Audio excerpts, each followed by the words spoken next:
그리고 제주 섀도우와 부산 베스파. 와, 막타 대결. 카티아들의 철안이 상대방 계속 슬로우 넣어주면서 어떻게 계속 길각을 만들어내고 있습니다.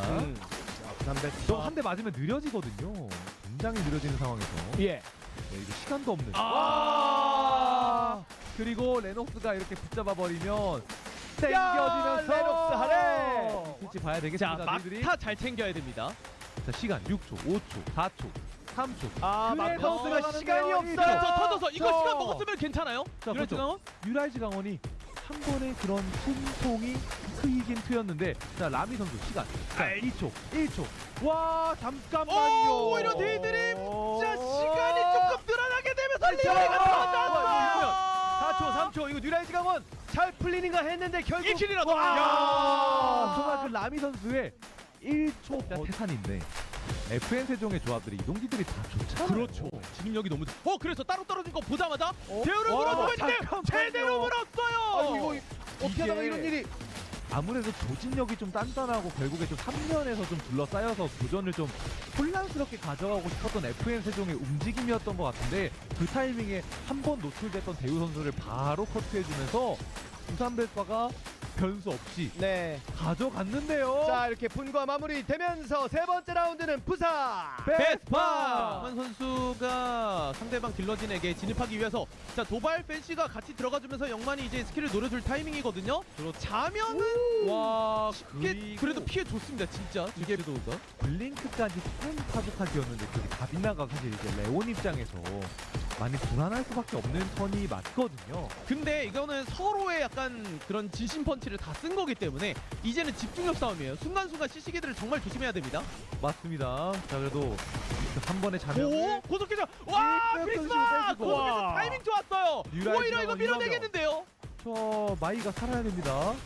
아지아를 많이 좀 기다리고 그것도 어렵고. 와! 그랩 좋아요! 하리! 이게 레녹스가 마커스 보는 척 하다가 갑자기 실비아 쪽으로 그랩을 이렇게 딱 당겨지면서 완벽하게 데이드림을 그냥 무너뜨려 버렸습니다. 데이드림 0.5점 마무리예요. 이거 진짜 비상입니다. 자, 이렇게 27.5면은 이거 스테이지 1으로 가겠는데요, 데이드림. 그럴 가능성이 정말 커졌고, 자 그리고 이쪽도 근데 방금 전부터 클로에가 정말 아슬아슬한 체력을 유지해주면서 정말 잘 살아주고 있습니다. 네. 자, 매국 선수가 열심히 살아보려고 하고는 있긴 하지만, 자, 이거 하이퍼루프까지의 거리도 굉장히 멀고, 그리고 데미안이 지금 눈에 불을 켜고 쫓아오고 있거든요. 이렇게 시간이 끌렸을 때 균열까지 갈 수 있을지도 봐야 되는데 유민한테 일단 걸렸습니다. 네. 자, 지금 매국도 잡히면은 경남 스파클도 파이널이 아니라 노가웃 스테이지를 경험해야 될 수도 있습니다. 아, 굉장히 분위기가 좋았는데 이거 살아나갈 수 있나요? 잠시만요. 이거? 와! 경남 스파클도 이렇게 빨리 탈락한다고요? 한 번만. 근데 그게 좀 어렵고요. 여기는 FS 해줘! 터미네이터 위기! 자, 하지만 대우 선수가 대우가 생명력 공부. 와! 그렇지. 세종이 다운! 그죠? 자, 다시 뒤로. 일단 나가. 자 그러면 위치를 자, 다시 이거는 뒤로. 연못. 좋아요. 이 다시 판단은 아래쪽으로. 좋습니다. 자, 우리는 양각 잡히지 않겠다라는 의지가 보여. 오! 와 이거 넘어가나 싶었는데. 그러면 데미안이 그럼 유라이즈 강원을 밖에서 잡겠다라는 판단을 해줬습니다. 와 이거 아트라버스 쓰면서 그냥 밀어낸 거예요. 이러면은 양각 잡히니까지 웨지 강원을 받아 먹으면서 순위 벌어졌고요. 그럼 에이시와 유라이즈 강원. 야. 이거 근데 있나요? 이겨내야 돼요. 왜냐면 두 팀 다 지금 7승 8패 하고 있는 팀이거든요. 그렇죠. 여기서 이기는 순간 순위가 확확 올라갈 겁니다. 네. 자, 근데 아스트라버스가 아직 없는 상황이긴 합니다만 레온의 블링크와 파도 타기는 남아 자면 일단 맞췄는데 고속해전까지는 나쁘진 않았습니다만 이게 체크메이트 무적 상황이어서 쉽지 않았고요. 자 그럼 그렇죠. 딜러들끼리 가능한 하지만 사멸리오가 너무 아픕니다. 아스트라버스가 없는 유스티나 결국 잡혔고. 그러면은 부산 베스파 입장에서는 이거 그랩으로 각을 만들어야 되는데 그랩만 한다. 빨리 가! 지코 선수가 정말 슈퍼 크랙 플레이 보여주면서 네. 완벽하게 부산 베스파를 무너뜨렸습니다. 마지막 라운드 에이쇼!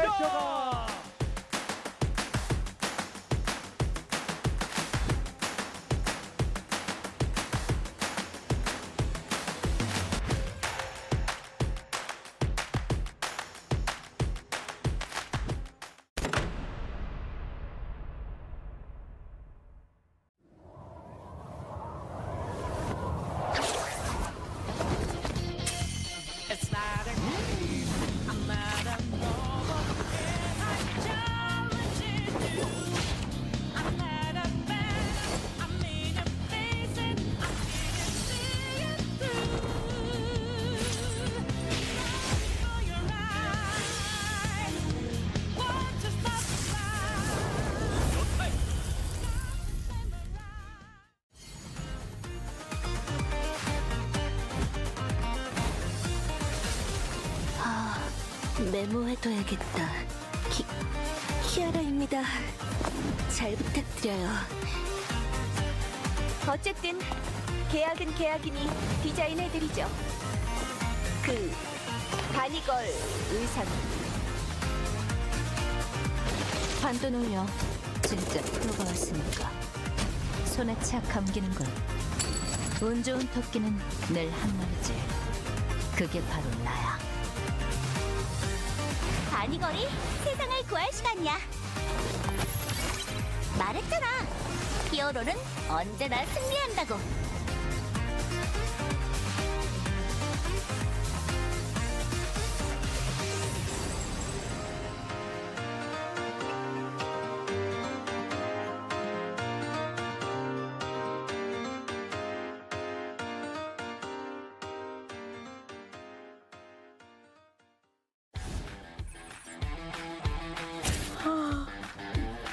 재미없어.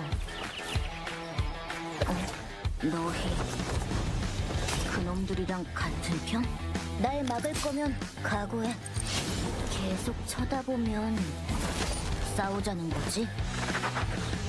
내 앞길 막지 마. 헐기야미 비비타 비비비타 안 놓쳐. 등 비었다. 여기 있는 거 다 잡을까? 내가 찾아간다. 너 걸렸다. 어디 도망가봐. 아직 죽지 않았어. 데려가. 한 놈이라도.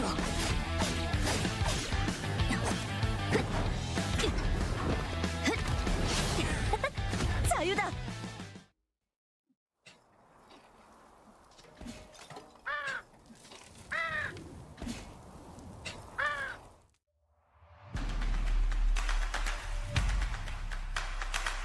있다라는 걸 어느 정도 눈치를 챈 것 같죠? 그리고 지금 뭐가 있나? 근데 이거 밸류 차이가 의외로 성남락스가 굉장히 강한 턴이 맞긴 하거든요. 자, 그리고 미르카가 버니스 한번 이렇게 땡겨주고. 하지만 이게 요한 실력으로 덮어치는데요. 다람쥐.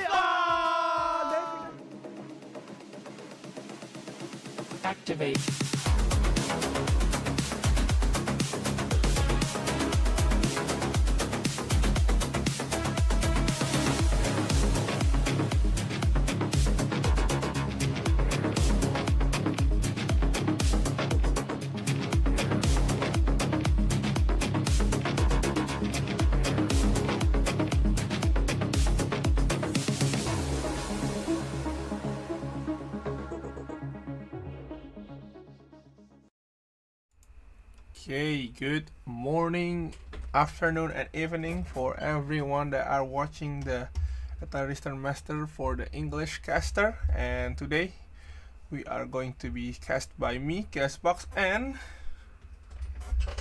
Superior. Can you Hello. introduce yourself? Yeah, I'm back and I'm excited for the cast for today again. This time is going to be knockout stage 1 and 2. So yeah, we'll have to see how these teams slowly start to crawl their way back out of these knockout stages, especially since getting stuck down here in the first couple of knockout stages, they're gonna have a lot of games to play. Indeed, because I think there will be around 24 until the final games if they are surviving until the final games. I mean the final round.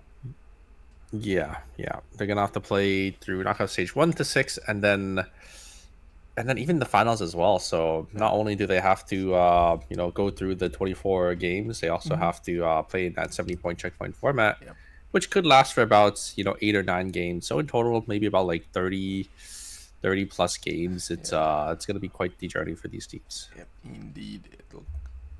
It's really a lot of games. I mean, they really like Atari Return, so probably should be fun, right? 30 games.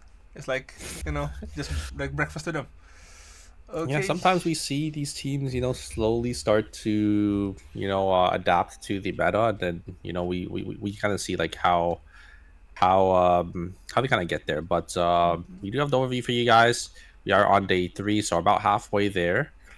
We're on knockout stage 1 and 2. Obviously, it is 5 a.m. Not 5, sorry, not 5 a.m. 3 a.m. EST, and then next week Friday is going to be 2 hours later. So make sure you guys keep that in mind.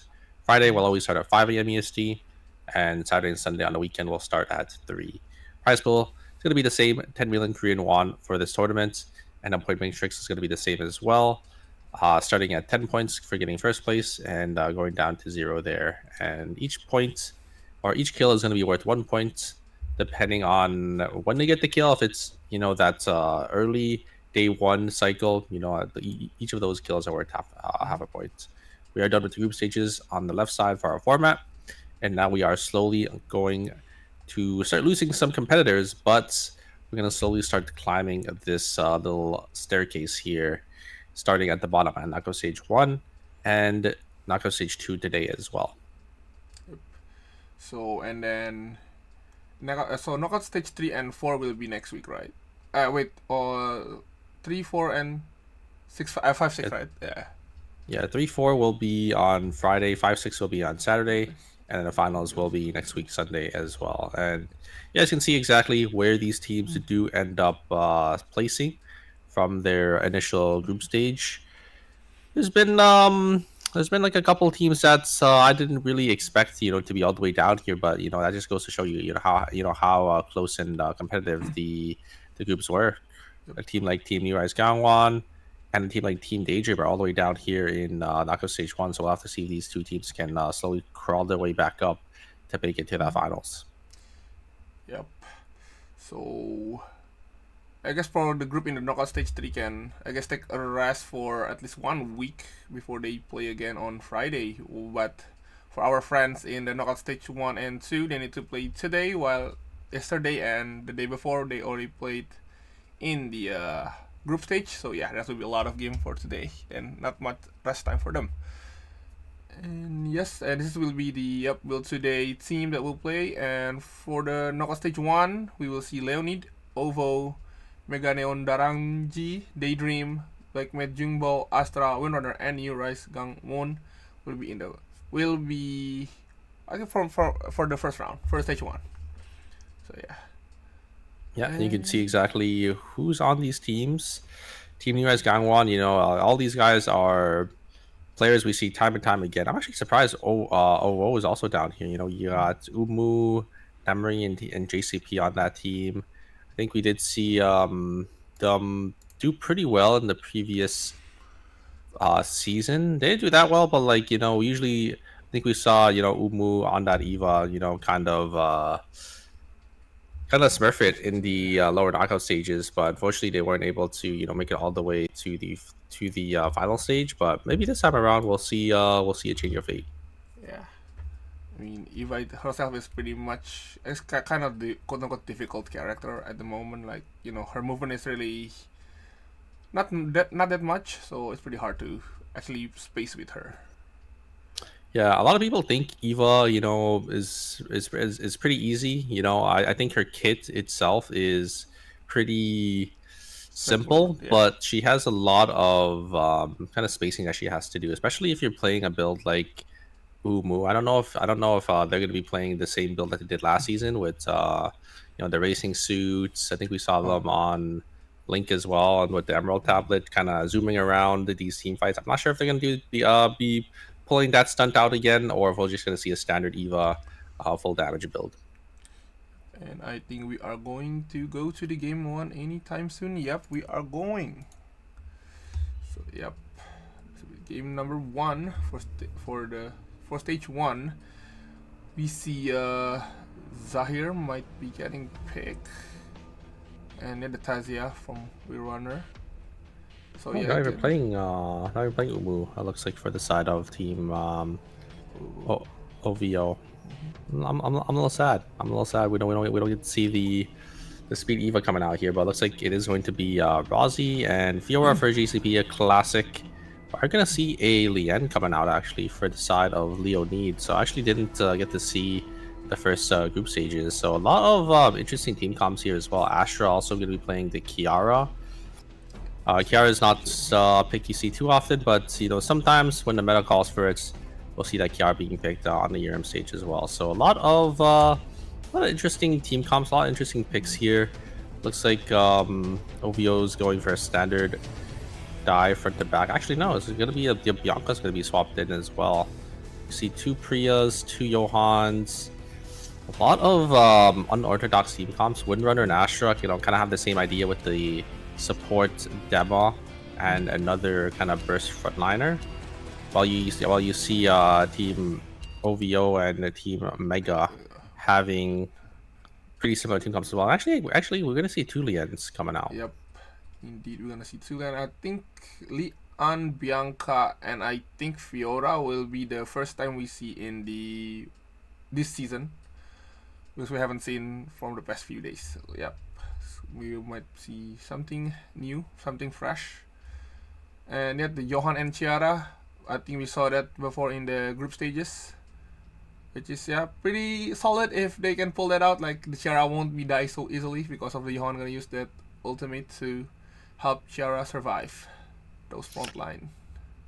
Yeah, Lian's a character I never get to see in ERM, just because I think a lot of teams kind of know how to play around her, but maybe with you know, the healing changes, I think she's probably gotten a lot better. So we'll have to see how Team Daydream and Team Leonid are going to be able to utilize this pick. Team Leonid, they're going with that Priya and a Kenneth, so a double frontline bruiser type of team comp, while Team Daydream has a different idea, you know, playing that Zahir solo carry in the backline. I mean, Zahir is one of those characters that if you're hitting your skill shots, this guy can be a monster, and he's pretty self-sufficient as well. So we'll have to see how Altale is going to be able to, you know, utilize this pick.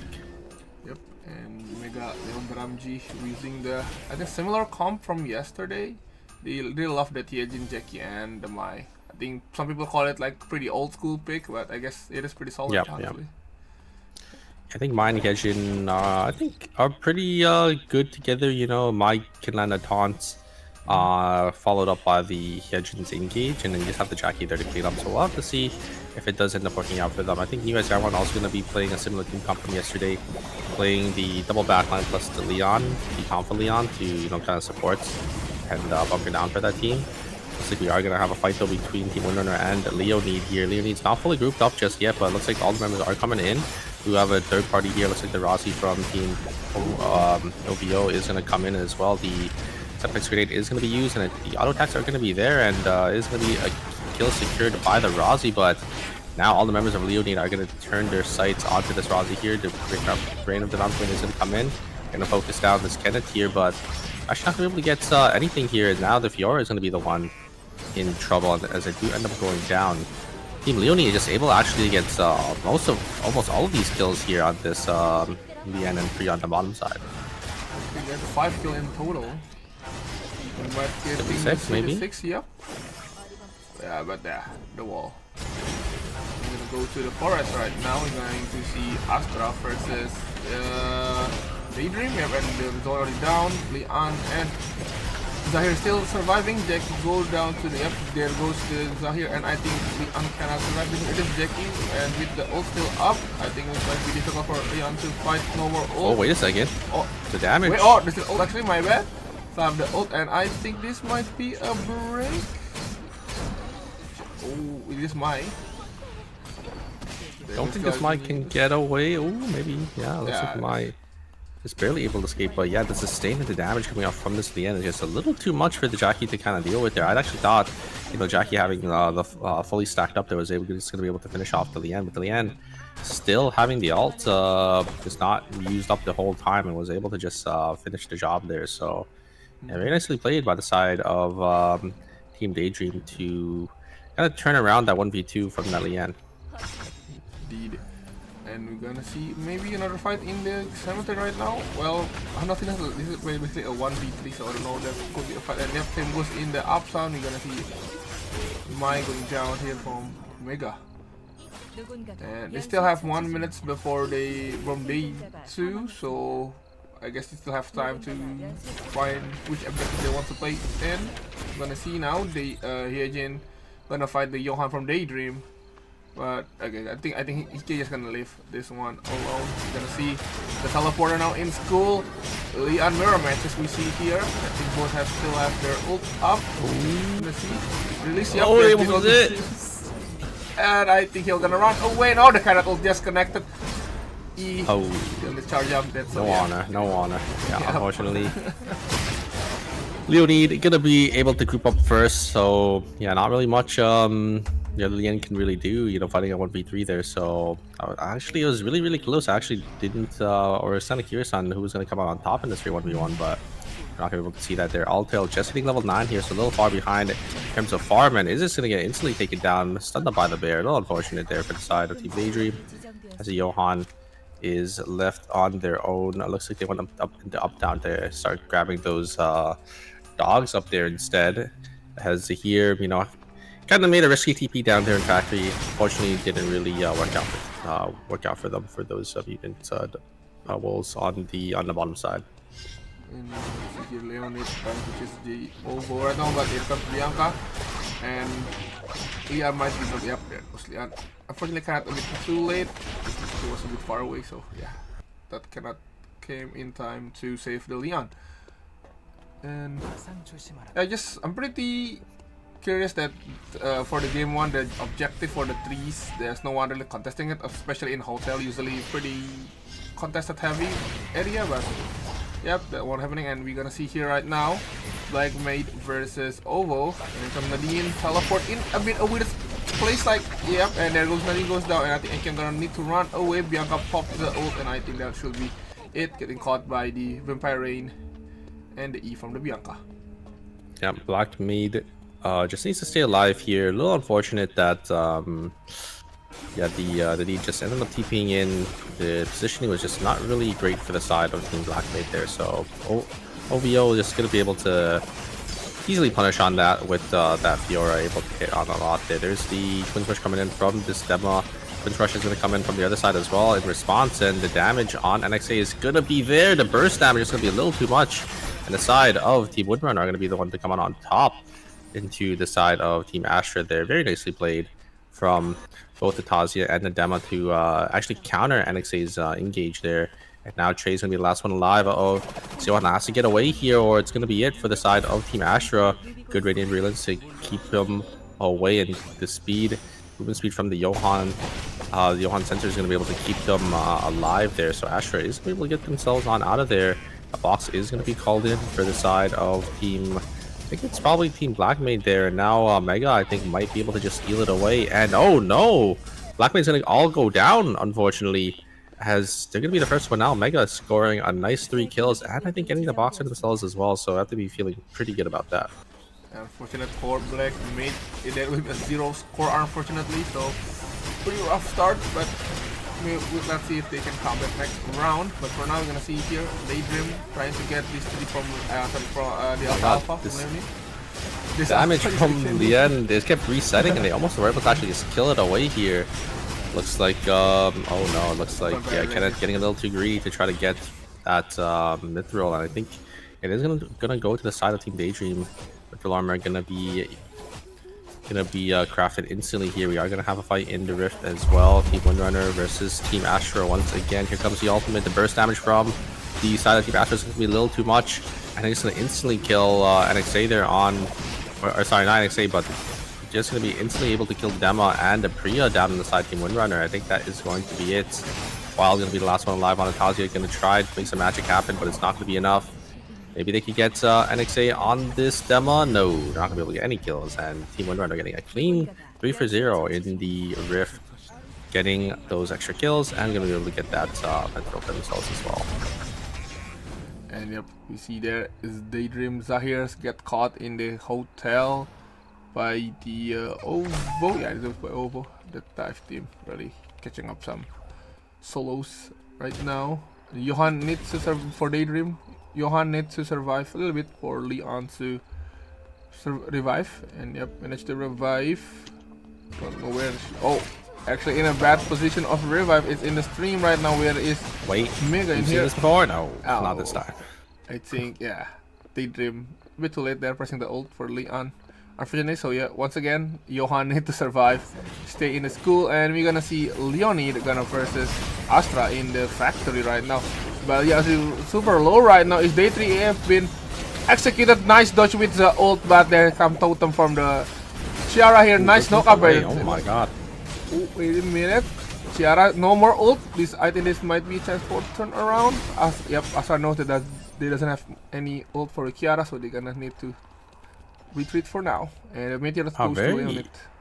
Yeah, very well played for the side of Team Leonid. The Lian just able to dodge out on so many key abilities there, using the ultimate, the free at last, or not the free at last, but the Lian ult to dodge out on the Kiara execute, and then also using the Blink to dodge out on the Twins Rush as well. So just very, very well played from the Lian to not get caught by any of those key skills. And yeah, they were able to grab the Meteorite for themselves as well. Looks like the side of Team OVO are kind of a little separated here, but I think they have full zone control. They have vision everywhere, so they're able to just kind of split up here, get as much farm and as many credits as possible to try to get in, to try to get their next buy this year. Yep, that we see here they are still gonna get those credits from Lumi, but Windrunner is in the archery range. They might get the fight. No, okay, never mind. Windrunner is gonna go back to school, and yeah, I think everyone's just gonna chill for now. Nothing happening. Well, we're gonna see here the I forgot the name of them. It's Bori. Oh yeah, Bori. Yeah, it's Bori. Yeah, Bori, you're gonna be able to get a blue Bori there. Probably gonna go for that Smith Water, and I think it's probably gonna be used on the Jackie here because Jackie, one of those bruisers. It's always really good to use the Smith Water on bruiser, especially because they do a lot of damage. Oh my god, triple Twins Rush coming out from the side of Team Windrunner, and they're just gonna be able to just instantly kill the side of Team Leonid there. So much AoE damage for the side of Team Windrunner. Triple Twins Rush, triple I think it was Echoes of the Earth, yeah, and yeah, it's just so much CC and damage for the side of Team Leonid that they can't really deal with it, especially still playing this Priya double bruiser type of team comp. Windrunner is doing the exact same, but when you're hitting your key skills on the side of Team Windrunner, it's a little hard for the side of Team Leonid to really combat that. Yep. Now Astra going to the Rift, going to fight against Windrunner, and it is day 3, so anyone who loses to this one might go back to the lobby in the 7th place. But we see item wise, I think Astra is in the lead, but let's see how it's gonna go. And I'm trading blows. Just gonna OKW on both them. Here comes the ult from Kiara. Going to use the flag there, Twin Rush, just to get away from the Kiara, but execute has been used, not failed to execute, but still get the kill anyway. Kiara still surviving, really low on HP. It's super low. For so long. That gets get hit by the Priya Q and knock up on the Tazia. Here is still surviving with those shields. That's so big over the shield. Gets snared. Still, it's a 1-for-1 at the moment. Ooh, the demo goes down. 2v2. Let's see. It's coming down to a 2v2 now. Both bodies are going to be executed. Who's going to come out on top? Priya, Tazia, or the Dema and Johan here? I think both sides probably not going to have enough damage, so it might come down to a timer battle here. But yeah, well, I just have to see. The Waiting Brilliance is going to go wide, so the side Team Astra are going to just play a little slowly here for it to maybe come back up. And I say going to get some paint down. A lot of damage is going to be exchanged. Is going to be used as well. That's a key cooldown for the side of Team Windrunner. It's going to be gone. And now Team Astra can reset a little bit here. There is the Twins Rush is going to be able to hit onto the Priya. Priya is going to get chunked down. And I think it's going to try going on in there, but damage and the CC from this Tazia is going to be there. There is the Faith and Wavering going to be used as well to keep this demo alive. Timers are ticking for the side of Team Windrunner. They're going to have to make something work. The damage is going to be there. The Tazia is going to get some resets here. Is going to miss on the combo on the Paradiso, but the Johan has to walk back in. He's going to explode here. Oh no, he goes down. And the execute, I think, was just a little too much for the side of NXA to deal with there, and Astra unfortunately going to be our 7th place team eliminated. Yep, that is unfortunate. Even with that full item, unfortunate for the Ciara actually goes down, so yep, they doesn't have enough damage, while Tazia and Priya can survive really long with those shields getting stacked together. So yep, Windrunner now in a 7.5 kill score, which is quite a lot. So yeah, they might be help them in the placement.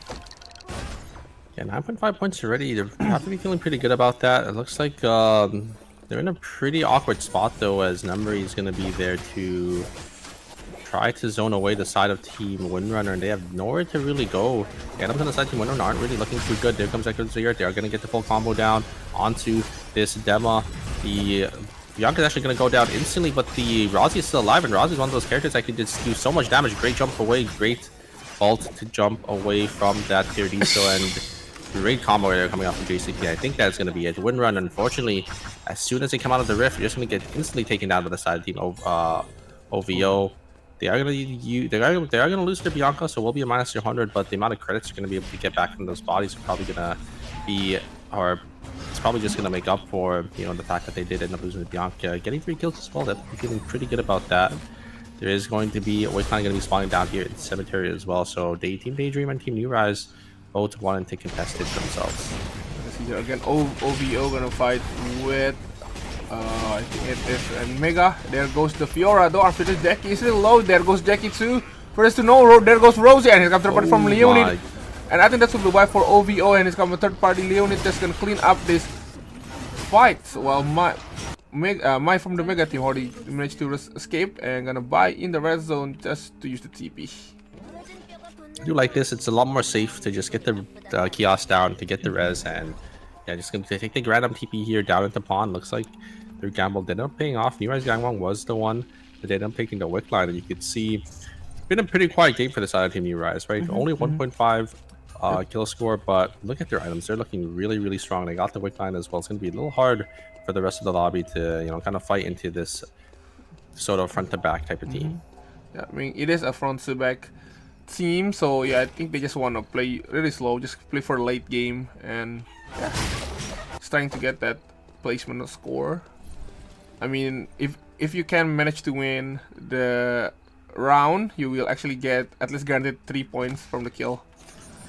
So yep, let's see here. He's moving a little too split away, and the Priya is gonna get instantly taken down. Jackie gonna be able to get the reset, able to jump on forward as well, and they're just gonna try pressing here. Great blink on from the Jackie, able to close the distance and get the slow onto this Lian, and they're gonna go down as well. Team Leonid, a little too split away this late into the game, and that's gonna cost them one of their teammates. As you look at the credit counts, they're not gonna get enough. Actually, I think they're gonna be able to buy their last team member here with that mutant pack, but yeah, it's going to be a huge tempo loss for the side team Leonid. They do have some items, but the Priya doesn't really have anything to their name currently. And them going down there is going to cost that cost them the Priya's items here. They do have a fight though between Team Daydream and the side of Team Leonid. They just set their sights onto the Lian on the bottom side here. Hessel is going to be forced to use her ultimate, but the lockdown coming out from the side of Team Leonid is going to be a little too much. Hessel is able to get away just barely there, as the members of Team Daydream are slowly starting to split away. Is here on the back foot as well. It'll be a little hard for the side of Team Daydream to get themselves out of this situation, but the sustain and the healing for the side of Team Daydream should be able to keep themselves alive. I think Team Leonid, though, they see their items, they see that they're a little on the weaker end and want to try to take this team fight. There's not going to be that many other teams that they could probably fight here, so Leonid was pressing a little bit, but yeah, it's a little hard to kind of push into that here, especially in a corridor. So they're just going to back away. We're going to see our final 3 zones: Archery School and the Fire Station. Teams have to be a little careful, as these zones aren't that big, so third party is pretty likely if you don't really kind of watch for that. Yep, and then we're gonna see they actually everyone's in school besides Leonid, so we might see also New Rise going to fight against Mega, and Daydream is trying to rotate to the Fire Station by looking in the map, and no, they actually want to try to go to school, trying to check if they are fighting or not, trying to get those third parties, but no, everyone's just gonna go. Okay, never mind. Actually, New Rise will go back to Fire Station, while Mega and Daydream just still hovering in school, deciding where they are going to go next. But I guess Mega going to go to the archery versus Leonid. I think the item was on the blood item is almost the same, but the Priya, it is really lacking an item, unfortunately. Yeah, the problem with getting Wick Line is no one's gonna want to fight you. So Team New Rise they're trying to look for some kills. They're trying to look for anything that they could kind of get because kind of lacking in points here. So looks like they might be able to find this Lien, but the Lien is just gonna be able to jump themselves on out of there. I think New Rise gonna just walk back and try to take the zone of Fire Station, but Daydream is gonna be there to maybe fight them here.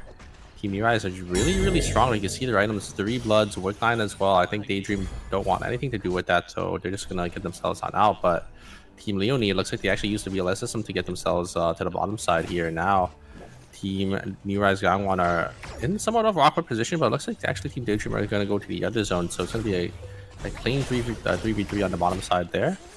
You're already gonna get some damage in on the Justina, but Leonid is gonna be able to use that White Lily to get them to a better position here, and Insane actually going to use the E-Shift and is going to be able to jump on forward here. Have to be a little careful though, have to respect this Kenneth and this Lian's engage. There's Invis as well, but is able to be dodged out on that route there. A lot of damage is going to be exchanged, and Leon is just going to go down a little too ambitious, a little too far forward there. The Priya is going to get taken down as well, but Team New Rise is just going to get instantly taken down. A little too ambitious from the Leon there, is going to pay the price for it. It's a great turnaround from the side of Team Leonid. Echoes of the Earth. Wait a second, Riori is able to get one. I've seen win these before, but no, the shields and this is saying I think it's going to be a little too much for the side of Team New Rise.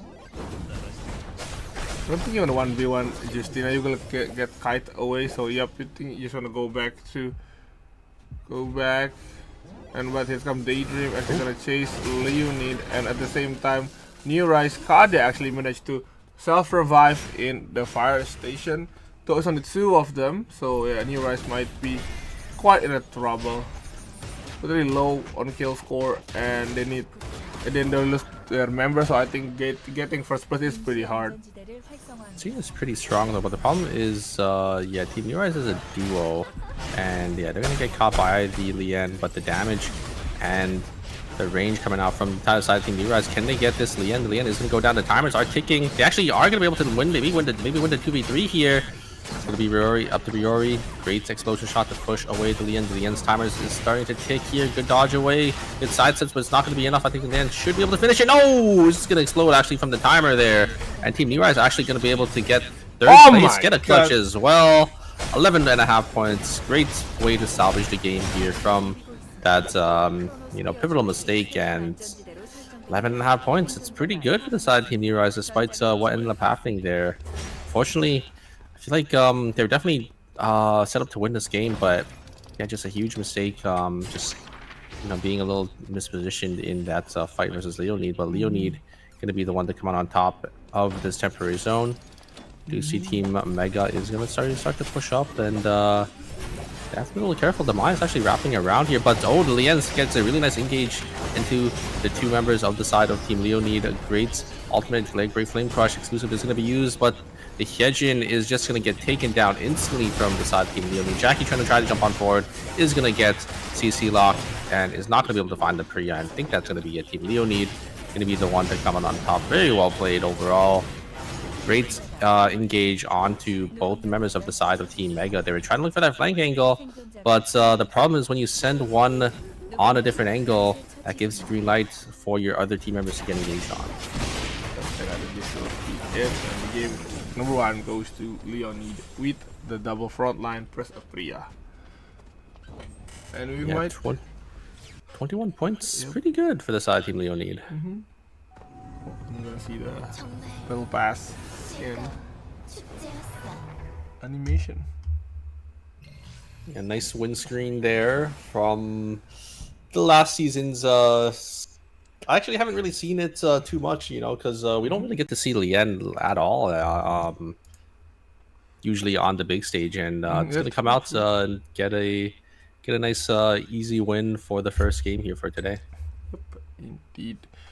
I think that the first time we see Lian, and we already get the W for the Lian really fast. So yeah, we might be seeing another same comps from Leonid, and maybe other teams will try to change their comp. But yeah, also that the 2v3 fights in the fire station, that was unexpected. I thought I thought New Rise will lose there, but yeah, they managed to pull off that 1v3 and then sorry 2v3 and then yeah, they got third party. Yeah, I mean the items on the side of Team New Rise were so good. I mean, the Kalia had 2 bloods, Yusina had blood weapon as well. So I was expecting them to kind of win that 2v3, which is why I said, you know, it's such a big blunder that you know, Leon ended up getting caught out for the side Team New Rise, and I think they were definitely set up to win that game. But yeah, they were able to salvage that situation, able to get a couple more kills, a couple more placement as well, and I mean 11.5 points isn't too bad for the first game for the knockout stage. You just have to get into that top 4 spot. Indeed. Now, so we will need to wait for the leaderboard to appear first before we gonna go to the second game. Yeah. So yeah, we gotta wait for the scoreboard to come up here. I think I mean, it's pretty evenly spread, I would say. There was a lot of teams that had 10+ points in that game, so it's really anyone's game still to see who ends up actually qualifying out of here for the first knockout stage. I think a lot of these teams are looking a little shaky, but you know, this is just the first knockout stage, and I think a lot of these teams are slowly starting to settle in for today. yeah, indeed. So you're gonna still. Yeah, maybe I think they still have like 3 more games, right, for the group 1. So yeah, maybe they still need to change a little bit. Oh, and Yeah. we are going to see the score anytime soon. Yep, we do. So we're gonna go to the score. Yeah, here is a scoreboard for you guys. Yeah, it's 5 teams with 10+ points here. So it's really close. Team New Rise squeaking into that 4th place spot with 11.5. You see Leonid, Mega, OVO, 21, 19, 13. So the top 2 teams, a little more than the rest, but yeah, still really anyone's game. Unfortunately, Blackmaid getting 0 points in the first game, that is gonna hurt them, because getting a 0-point game, especially in a 4-game series, is really bad. But as long as they have, you know, consistent game 2, 3, and 4, we can maybe see their fates turn around here. Yep. Gonna see. I think, you know, still 3 more games, so still doable. I mean, all you need to do is just get that 4th place to survive this knockout stages. So yeah, it's still doable for now. For now, it's still doable. So we're gonna see now, and yep, we are gonna go back to the lobby first before we change back. Before we go to the game number 2. Okay. Yep, definitely still just need to get into the top 4 spots. Not too difficult, but yeah, I mean, especially on the ERM stage, all these teams, you know, they've been practicing tooth and nail to kind of make it up here. So Definitely. yeah, the competition over there in Tree is really tough. So even the teams that did just make it to the ERM stage is already in a big achievement in itself. So yeah, we'll have to see which 4 teams, or not, well, 4 teams, I guess 8 teams, which will lose today, because we are going to lose another 4 teams when we go to knockout stage 2. But yeah, which 4 teams we're going to lose for this first knockout stage, and which 4 teams are going to be moving on. And maybe we'll see, you know, some of these teams in knockout stage 1 move on to knockout stage 3 even. But that's going to depend on how they end up doing in knockout stage 2 as well. Yep, it is Taru. So he's still gonna wait for a moment now. And yeah, yes, I mean, also there's like the team that go to the knockout stage from the group D of yesterday games. We see that, I mean, they are really close matches there. So yeah, it won't be a surprise if there is a team that doing really well in the first of the knockout stage. So yeah, we might see more of those action. Yeah, I think it was for knockouts for Group D. It was New Rise Gangwon, and I forgot the other team, but New Rise Gangwon is still doing pretty good in this group stage. Obviously, they're not they're not in the lead, but yeah, I think it was New Rise Gangwon and Team Daydream. Is it the Daydream or Blackmaid? I kind of forgot. I think Daydream. Yeah, from Group D, but we'll have to see how they do end up doing in these upcoming games. Maybe we'll see some team comp changes, but it looks like most teams are just going to be picking exactly what they were playing in the previous game. Probably just thinking, you know, it was an unlucky game. let's just try it one more time and see, you know, how we do from here. There was no bans, but there were a lot of duplicate picks going into that game there. So We might see a Bianca here. 2 Bianca. And yeah, everyone just a duplicate, yeah. 2 Leon, 2 Bianca, 2 Priya, 2 Johan, 2 Leon. So yeah, I don't think we will see any ban for the next round. So yeah, Leon and Bianca also being duplicate picks now because Blackmaid is end up swapping their team comp entirely. They're going for a full dive team here. It's gonna be the glove Leon, so more carry type of Leon, and that's Amp Bianca there. But it's gonna be that tank Ekion. So we'll have to see how Team Blackmaid is gonna be able to, you know, get in there, just this full dive in, see if they can get some kills, see if they could you know, slowly start to pull ahead of the lobby, because when you're pulling a full dive team, you definitely need to snowball ahead of the rest of the lobby to make sure you have enough damage to start killing some of these frontliners. And especially in this lobby, when there's a lot of Priyas and a lot of Johans, you know, they're gonna have a lot of damage to really go through. yep, that is true. So still need to wait. Oh, game's going to start. So yeah, let's see here what will be happening this game right now. At the beach start, it is, yeah, I don't really like. And yeah, you see the Chiara, she need to walk far away to go to the uptown just because it's the far side of the map. So yeah. That's something you'll see happen pretty often, especially at this level of play. Is you'll see if you get a certain spawn, because you get a lot of movement speed at the start. You'll see players just rotate to a different loot distribution to make sure they're closer to where they need to go. And it looks like Chiara second zone is going to be uptown, so they're just going to walk down, get that bottom side distribution there, and just walk in as well. I think that Chiara is going to be on the new skin as well. You know, the new bunny girl skins this season, I would say they're pretty good. You know, I think we'll see more of those coming out as well. And yeah, the Chiara is just going to be able to just get themselves in there in uptown. We're going to see an echo from the Bianca is able to just lock down this Priya from Leonie. That's going to be the first blood for the side of Team Blackmaid. They are going to be on the board now with half a point. Chiara versus Tazia. It's a little hard for Chiara to really deal with the Tazia because of the amount of shields and sustain this character has. And Chiara's kind of all-in burst damage, and they're just going to get surrounded by the members of the side of Team Windrunner. So it should be an easy kill, an easy pickup for the side of Team Windrunner here on the site of day one. I mean, Chiara also is not the best in the early game, so quite struggle. She missed her item. I think it was 2 4-score items for her to actually be online. So yes, and we're gonna see here now, Leonid gonna catch this poor Bianca that is in the alley. And we see fight in uptown, the New Rise versus Windrunner, and Priya one more kill and get a break. Yep, that is the break. And Windrunner need to wait for a little moment before they go to the night 1. And again, we're gonna see in the police station a fight, which is from OVO versus Leonid.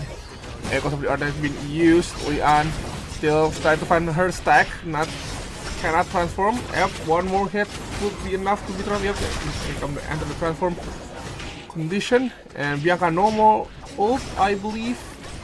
You're still trying to get the kill on Priya, and oh, Nemuri gonna get those kill on the cannon. Is one for Sue. I believe yep, is one for Sue, and no, Bianca needs to run away just to avoid that break. Wow, I mean, it's really well played by the side of the team OVO, but just not having enough items this early on in the game. JCP was able to just land so many of their skills, but not having enough damage to finish, you know, some of these characters like the Lian and the Priya. They were able to get the Kenneth down. I think the Razi was able to finish the job there, but yeah, just not enough items just yet. So, you know, you're always one of those characters that is able to provide a lot once they are built up a little bit here. Now we're gonna see Mega just able to group up together and get the Jackie down here from, or sorry, not the Jackie, but the Kenneth down from Leonid. So nice kill going to the side of Team Mega as oh, looks So we're gonna have a the Debbie and Marlene mirror match here, but no, it looks like they're just gonna walk away from each other. Team Windrunner. Oh, looks like Three-way fight. Emma I think. is getting surrounded here by the side of Team Mega, but looks like Team Windrunner and Team Asher are also going to be in the fray, so they have to be a little careful. Don't want to be in that third party scenario. Yep, so I think it's 20 seconds before the objective spawning, so we're still waiting. And you can see here in the arch range, you can see a fight between Mega and Leonid once again. And computer getting used. Now Jackie is kind of in trouble, so I cannot finish the Priya, and oh, the Fear is actually the W connected from the Hyejin. There goes Priya. And it is. Wait, is this gonna be a wipe or is this a break? I'm not too sure. It is. It's a wipe. Wipe. For Oh, Mega, no. unfortunately. Yep. That is a disaster for Team Mega there. They're in second place as well, only 1 point this game, but that's just so unfortunate, right? You don't really expect, you know, a team to just be up there and you just get third partied. I think Team OVO ended up having console, so they probably ended up seeing actually the whole team fight there, and Team Mega just gonna go down so early in this game. The day 2 swap wipe is a disaster, especially on you know, game 2 as well. You're gonna have to wait quite a little while for the next game to start, as you know, you're gonna have to wait for that break as well. So yeah, just a little unfortunate for the side of Team Mega there. I think they were actually they were definitely winning that team fight, because they ended up getting the Jackie, or the Jackie ended up getting the Priya. The Jackie got the resets, but you know, just unfortunate third party coming there for from the side of, I think that was Team OVO. Team OVO, yeah, on the Bianca and the Rozzy. And also on top of that, the area that they fight was really good for the Vampire Rain to cut off their route. So yeah, I think it's really hard for Mega to escape, especially when they already use all the resources to fight against I think it was Leonid. Yeah. Yeah, that's just a little unfortunate. Going out so early. Yeah, I mean, I don't think there's really much you could do in that scenario, right? I think the only thing maybe they could have recognized was the console being taken away from them. But I think probably what happened was they're probably a little too invested in that team fight. Sometimes, you know, you're not really looking at that, and you just get caught out there, because I'm pretty sure Team Mega was the one that had the console vision, because they were the ones on the top side of that team fight, I'm pretty sure. So yeah, just not recognizing that there was another team in the zone is what's going to cost them there. We do have the Ring of Vampire Queen be sent on to Lian, but I don't think Lian really cares about Bianca's Ring of Vampire Queen. And there is going to try swinging back in on the other side. It's going to be 2v2. The Ekion is going to just get taken down back by the Zahir, but actually it's not going to be enough. There is the Radiant Brilliance is going to hit 2, and Zahir is just going to go crazy here to be able to get a lot of damage back in. Looks like Black Maid was able to kill Leon with that Leon, but this Zahir and this Johan are going ballistic, just able to just get the resets time over and over again, and they're going to kill the Leon on the other side. So good 1-for-1 trade to the side of Team Daydream. And now we see is Astra now. Rain going down by the OVO, and both of the Astra team are gonna run away, and teleport coming in from Windrunner. And unfortunate for Tazia, they're spawning near the Omega Alpha, and oh, there goes Rosie. Alpha still actually goes down to I don't OVO. think they're gonna get away. Yep. I think they get away, and Fiora is still far away. Yeah. But the mid-tail will goes to Windrunner, unfortunately. Yeah, the problem was the Rozzy was the one zoning away the 2 members of the side team Windrunner, and Bianca doesn't really have the damage to finish off the Alpha there, because Alpha was really low. But you know, just has to auto attack, has to wait for the segment javelins to come up to do any meaningful damage to objective, and that just allowed the team Windrunner to get the extra couple of kills, get the Alpha, or get the mithril as well from the Bianca, who did end up finishing the job there. A little unfortunate for the side of team OVO, but they did end up getting the Alpha buff at least, so 2 adaptive force for their whole team. That's, you know, going to be their only consolation prize there. So, yep. I think everyone was gonna contest this day 3-3 in the forest, but Astra is don't think I want to contest this one. They're just gonna TP out from there. Same goes with OVO. So yep, that will be a free 3, I guess. And here's come in the dock. We're gonna see Astra versus OVO. Ooh, huge rate of that Park Queen. Oh my god, and that is going to be it's Team very Astra good. gonna go down. A little unfortunate. They ended up TPing down here in dock because it was reopening. But another team had the exact same idea, and Team OVO was already grouped up. Huge rate of the Vampire Queen is going to be able to hit 3 members of the side of Team Astra, and that's just going to be enough damage for them to seal the deal, especially with Srazi able to clean up, you know, these double melee type of teams. So yeah, Team OVO is going to be the one to come out on top. Also, it really, they really did well to kill the Johan first before he can do anything to help the Kiara. And after they get the kill on the Johan, they do get the kill on the Kiara. So yeah, very nice fight there for OVO. And Yeah, the supports are really squishy. You know, a lot of people you know, think they're kind of tanky because they heal a lot, which is, you know, somewhat true. But they could just get bursted down, you know, instantly. They don't have any real meaningful defense or tank sets. The only real sustain is, or their tankiness is obviously their sustain with their healing. But you know, if you just focus the Johan down, you know, use a rid of the Vampire Queen, and then, you know, the Twins Rush as well for the side, or not Twins Rush, but the Fiora engage as well. The side of Team OVO, it's just a lot of burst damage that the Johan can't really out sustain. now gonna go back a little bit more, play more slow game due to only day 3, so a fight might risk on credits getting lost, but we might see a Leonid versus Daydream in hospital, maybe. Oh, wait a minute, there's a VLS though. The VLS system here, but the members of the side team Leonid weren't ready for that, and the Soul Stealer is going to be there for the side team. Astra might be in Astra, trouble. Astra are a little caught out here, but wait a second, there's going to be another fight on the bottom side, OVO versus the side of Team Leonid. There is the ultimate from the Lian going to be invested a little too early, and a great focus from the side team OVO, going to be able to get the members of the side team Leonid. That Lian going to go down instantly, and now Kenneth and Priya going to be 2 team members going to have to try riding it out here, but look at their position. It's just really awkward for them to walk anywhere because there's so many different players and teams just all around them here. They are going to use the VLS, get themselves to Research Center, get that cube to get enough credits to res, but they're still short, just about, I think, 30 credits here, so they're going to have to farm up a little bit, maybe kill those little credit drones in Research Center if they are up. If not, then they're going to have to try to rotate around into one of these zones.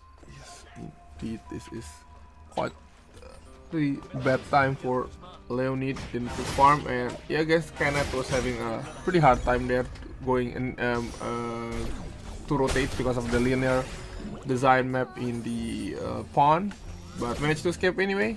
Still need to farm just a little bit more. So really, and you see here now Windrunner gonna fight in hotel against New Rain, and oh, there goes Priya. Oh, very nice, very nice. And now New Rain is gonna keep auto attacking the Tazia and the Dema.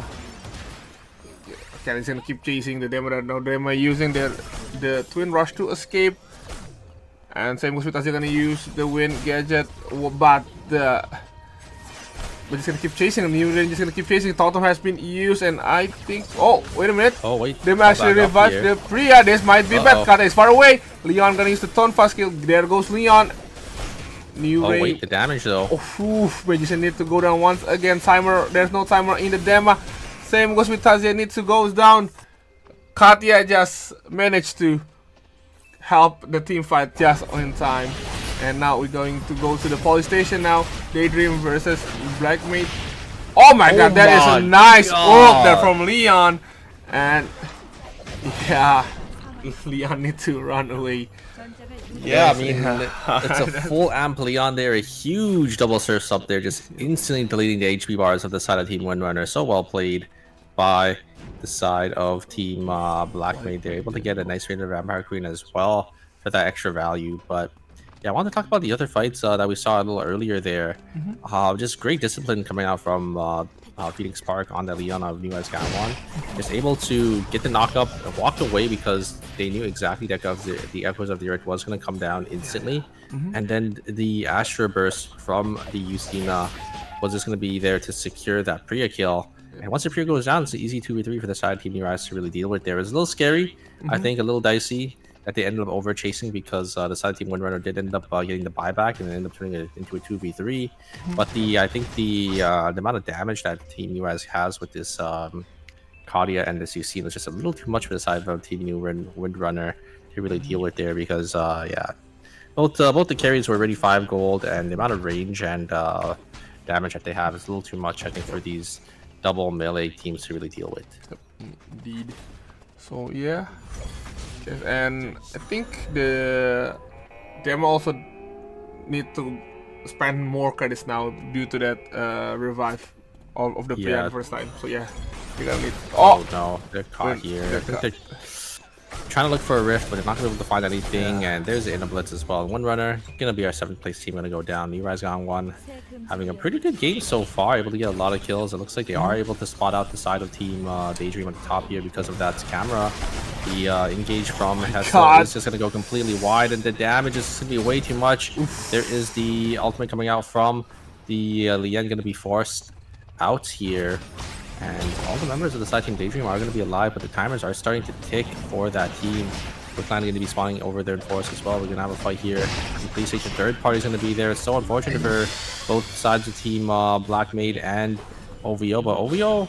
No, actually, OVO is going to be the one to actually get everything here, as Black Maid and Astra are just going to get the brunt of this third party. NXA going to be taken out, and they're going to be taken down for the count here in 6th place as well. A little unfortunate, OVO able to just get all of that and reap all of the rewards. Wickline going to be secured by the side of Team Leonid, it looks like, as Team Rise just weren't in the fray just yet to look for that.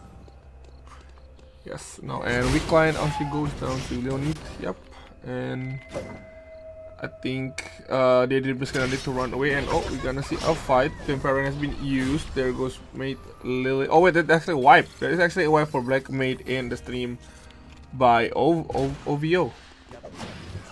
Yeah, I think the Bianca getting caught out there, a little unfortunate.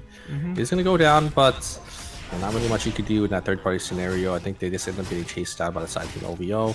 OVO just able to pick up so many kills, so many points, and look at the credit counts as well. You know, this Rossi's already sitting on 2 blood samples. Is going to be able to get a 3rd one very shortly here, probably for the boots on that Bianca. Maybe probably gonna go for that. I forgot the name of the shoes, but the one that gives you extras. I don't think they're gonna go. I don't know if Pixie Boost is better. I think the one that gives you the amp. The percent amp damage for using your ultimate. I know the shoes, but I forgot the name. Yeah, the red rose step. I think it was rose step. Rose steps. Yeah, rose steps. I think they're probably gonna go rose steps here because Bianca, I think, is a really good character for that item, because obviously all their damage is front loaded onto that ultimate. So we'll have to see if they do end up deciding to go for that. I think they definitely want to play a little safe here because they want to get the blood buy-in. Usually when you're hovering around 500 credits, you're hovering around that blood buy-in. Want to play a little safe to make sure you have it so you could be as strong as possible. So they're going to use that VLS system, get themselves over there and down to the hospital, probably farm up a little bit more credits for this Rozzy, and get in that blood buy-in as well. We do see Team Daydream getting completely zoned away though by the side of Team New Rise. I think Team New Rise want to take this team fight here. They're pretty strong. They have a good matchup here. They just have to play safe, try to zone out this Lien and not get engaged on here. And looks like look, great crossbow skill coming out from Riori to actually push away this Lien. And as soon as it's just getting completely zoned away from this Justina is able to provide so much damage and poke for the side of Team New Rise, but is just gonna get sustained up by the side of Team Daydream. Yeah. I mean, it is a linear space there, so it is quite the Justina can take advantage of. And actually, no, both of Katya and Justina might take advantage of this side of the map, and it's going to be hard. I mean, Zahir can also do that, but yeah, it's quite difficult. The 2 range here. I think Team New Rise want to fight Team Daydream, but they have to be a little careful because they saw Team OVO behind them already once, and they don't know if they're going to come in at the perfect time to look for that third party. So I think that's the reason why they're slowly backing away, giving more space for the side team Daydream to push in. But now that they have cams down, I think on that side they could just slowly start to walk up and pressure Team Daydream out here, as they should know that Team OVO is going to be nowhere to be seen. So since it's going to be a nice, easy, clean 3v3, but you can see Team OVO on the bottom side, they're walking back up. Team New Rise should be able to see that if they do end up walking back into their zone, because they do have that camera down there to make sure that their flank is going to be secured. Yep. And also they actually buy an item here, buy good the sample. blood, yep, for New Rise, and it's going to the Justina. No, weapon. it will be 4 blood in New Rise, and I don't think Daydream want to take this fight, but at the same time I don't think they can get away. Oh, wait a minute. Actually, New Rise actually decided to go away.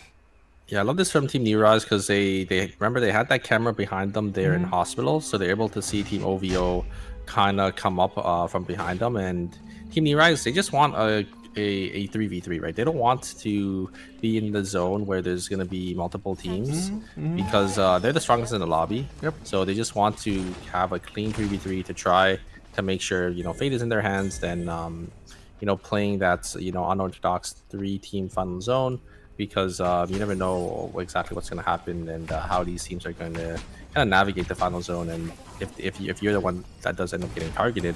So love this from the New Rise. At least have less something to get themselves down into the hospital and walk down into cemetery for this 3v3 here. The side team Leo need good dodge away actually on that route from the Lien here. So now it gives Team New Rise prime opportunity to kind of punish and poke them down here. There's going to be the route again, but the damage from this, you see, this is going to be a little too much. Great ultimate, great peel away coming out from this Leon here, and he had the Kadia damage. It's going to be way too much. 2 blood samples on both of the carries. Too much damage for the side of Team New Rise, and not really much Team Leo need to really do in this scenario. And now we're gonna see here is OVO versus, I believe it is Daydream. Yep, and Zahir is alone now. He also goes down, and I think this will be it for Daydream. Yes, there it is. And we're gonna see OVO versus New Rise Gangwon. Maybe. Oh no, wait. There's still. Oh yeah, minority. I guess they're just gonna buy some time there. And Yeah. I also need. I think just waiting to secure themselves that extra placement right at third place spot. So I'm gonna sit in the red timer a little bit, use that safety orb, make sure they get a couple more points for their team before end up going down. So now it's gonna be Team OVO versus Team New Rise. Ooh, and I love this play from JCP going for the mega flank here. But I think Team New Rise has a camera behind them. They should be able to see that Fiora on the bottom side. You could see where the vision is going to be. Actually, I don't think it actually ended up seeing it. Oh, no. I think they did, because that's why they're actually just full sending it here onto the side of Team OVO, because they know they're just a duo. Oh, no! The ultimate coming out from Leon isn't going to be there. There is the, there's a VLS system coming out from the Fiora. They're going to be able to join the fray here, and I think they're going to be able to turn it around. This Kadia is going to be able to get a lot of damage, though, but these coffins from this Bianca are going to be able to tank up so much damage, and OVO are going to be the ones to come out on top there. JCP with the VLS system to join their team, able to just get there in time and turn the team fight around. A little unfortunate for the side of Team New Rise. I think they ended up pressuring a little too forward there, and ended up actually paying the price for that. But a huge play coming out from the side of Team OVO. JCP, I think that, I'm pretty sure Team New Rise did end up seeing the Fiora jumping over with that jump pad, which is why they ended up sending it, but they invested a little too much in JCP with the heads up play, just using the VLS system to get themselves there in time to save their team at the very end. Yep. And I think also Leon did manage to make some mistakes. That's why that also caused the failed. I think they failed to kill the Rose. I think that is on one of the kind of punish, I would say. Like if they can kill Rosie with all the resources that have been used, I think they have a possibility. But yeah, they failed to kill Rosie, and Fiora just came in time. So there's a turnaround there. I mean, I saw the idea, right? They saw the Fiora a little too far away. They're just going to send it on to the duo here, play this 2v3. But the Fiora using the VLS, I wasn't even expecting that's to come down, but I think the Fiora probably ended up knowing that they end up getting seen on a cam, so they're just gonna have to use a VLS system to get themselves to their team as soon as possible, and it ended up working in their favor. So yeah, just very well played for the side of Team OVO. JCP, I mean, this guy's a monster on the Fiora. We always see Yeah. him picking it. I think he's the only real Fiora player that we see, you know, in ERM. Yep. So always great to see the Fiora coming out on top. Yes, indeed. It is one of the difficult character. Like she is a caster, but also like a melee range caster. So yeah, it's quite difficult to play. So not many player can play the character. Yeah, yeah. She's probably one of the hardest characters in the game just because all of her skills, you know, are skill shots. Yeah. So if you're not landing your stuff, you're not really doing anything, and gotta know how to combo correctly as well because you need to know exactly how many stacks are on are on your targets at all times, so you're able to get those resets with those with her passive to get, you know, the extra value, and using those flechettes to just pump out the damage. So yeah, we'll have to see if they do end up staying with that team comp. I think it's working out pretty well for them, so I'm assuming that Team OVO are going to be just sticking with the Fiora, Bianca, and Rosie. or sorry, yeah, Rosie. Rosie, Fiora, yep. Bianca, Rosie. Oh, we're gonna see the score now. Yep. And OVO actually come out on top after the second round. We see in with 39 point, and then Leonid with 29 point, and New Rise with 20. Oh, that's very critical. New Rise with 28 points, and Mega Nedo Daramji with 20 points in the top 4. While there's, I think, Windrunner, Daydream, and Astra can still have a chance to get that into the top 4. I mean, Blackmaid also can have the possibility to chase to go to the top 4. I think pretty close game. So yeah. Yeah, I think the fourth place spot is definitely still on the table for a lot of these teams. I think OVO is already secured 39.5 points. I think should just get them there. They're a little above, a cut above the rest here. And if they just have a couple more points, I think usually the average to qualify every phase is about like 40 to 45 points, somewhere around there. Sometimes a little lower, sometimes a little higher, depending on you know, how close the lobby is. If there's like one team dominating, or if all the teams are really close together. So we'll have to see going into games 3 and 4 here, because yeah, these teams are gonna have to go on that break and decide if they want to stick with the team comp, if they're gonna swap some rosters around, if they're gonna swap some team comps around, because they gotta get into that top 4 spot. Yep. So I think we also gonna need to take the break. So yep, see you guys in 5 minutes. Don't forget the drinks and grab your snacks. Take care.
메모해둬야겠다.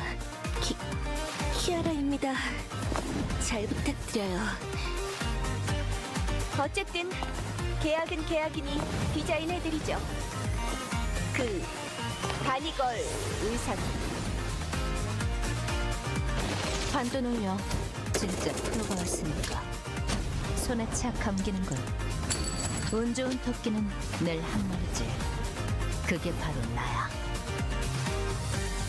바니걸이 세상을 구할 시간이야. 말했잖아. 히어로는 언제나 승리한다고.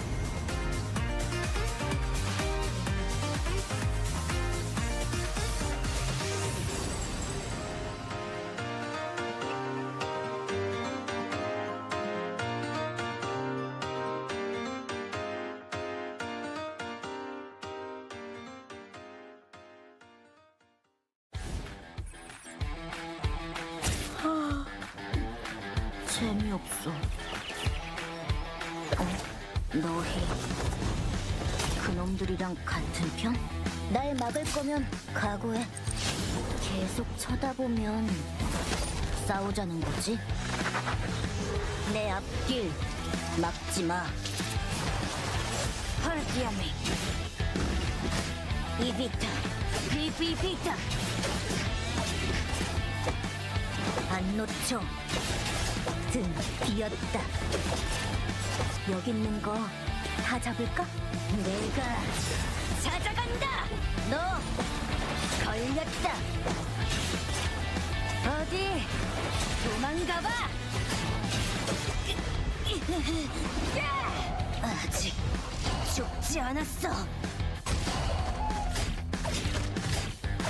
데려가. 한 놈이라도.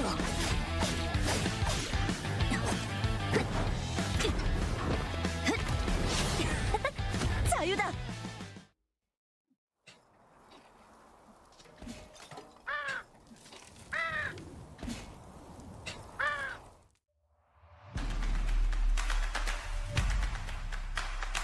팀이 있다라는 걸 어느 정도 눈치를 챈 것 같죠?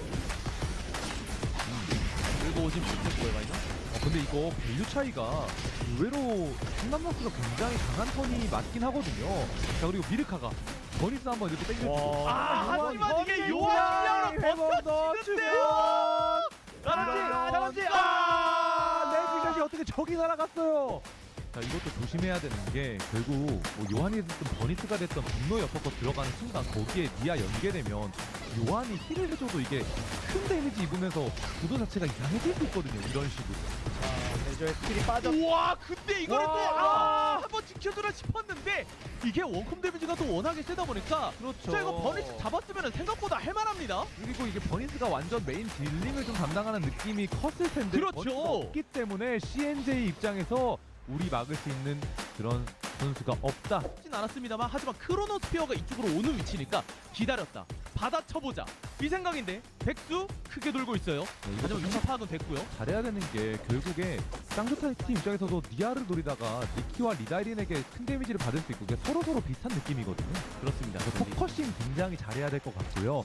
근데 그 포커싱에 있어서 엠마의 변이나 니키의 분노의 어퍼컷이 크게 영향을 이제 주는 핵심 스킬이 되겠죠. 자, 시간이 없습니다. 게임을 다 깔렸고 그 안에서 무빙 치면서 피해 보겠다라는 마인드인데 이후에. 트레는 잘 빠져나갔어요. 그러면은 백수가 옆에서 CNJ 스포츠. 나딘 잡아내면 잡아냈는데 이런 엠마 혼자서는 이게 데미지가 안 나올 텐데요.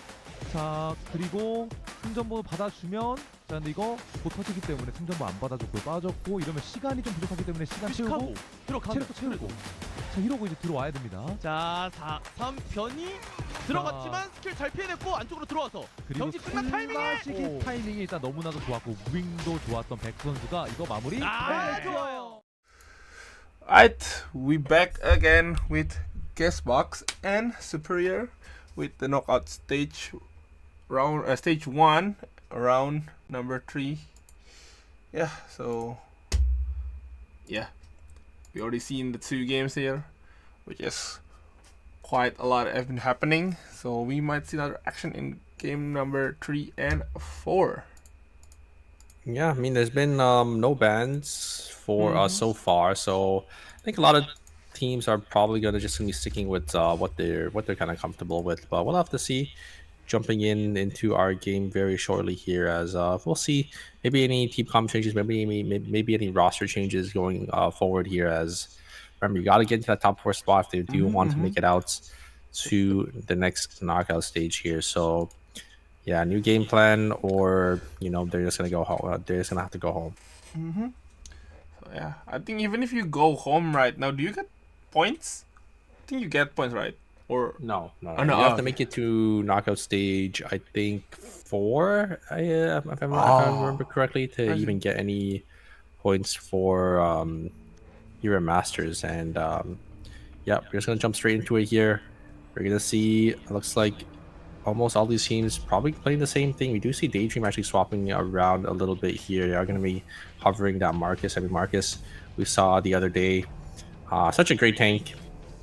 And yeah, not only is he a tank, but he also does a lot of damage as well. So we'll have to see how it does end up working out for them, because yeah, with the new changes of healing and heal cuts, yeah, he's able to sustain up just a little bit better here. We do see a lot of teams actually going to be hovering this Priya. Looks like Asher going to be swapping to the Priya pick as well. So Priya is going to be banned going into our final game here.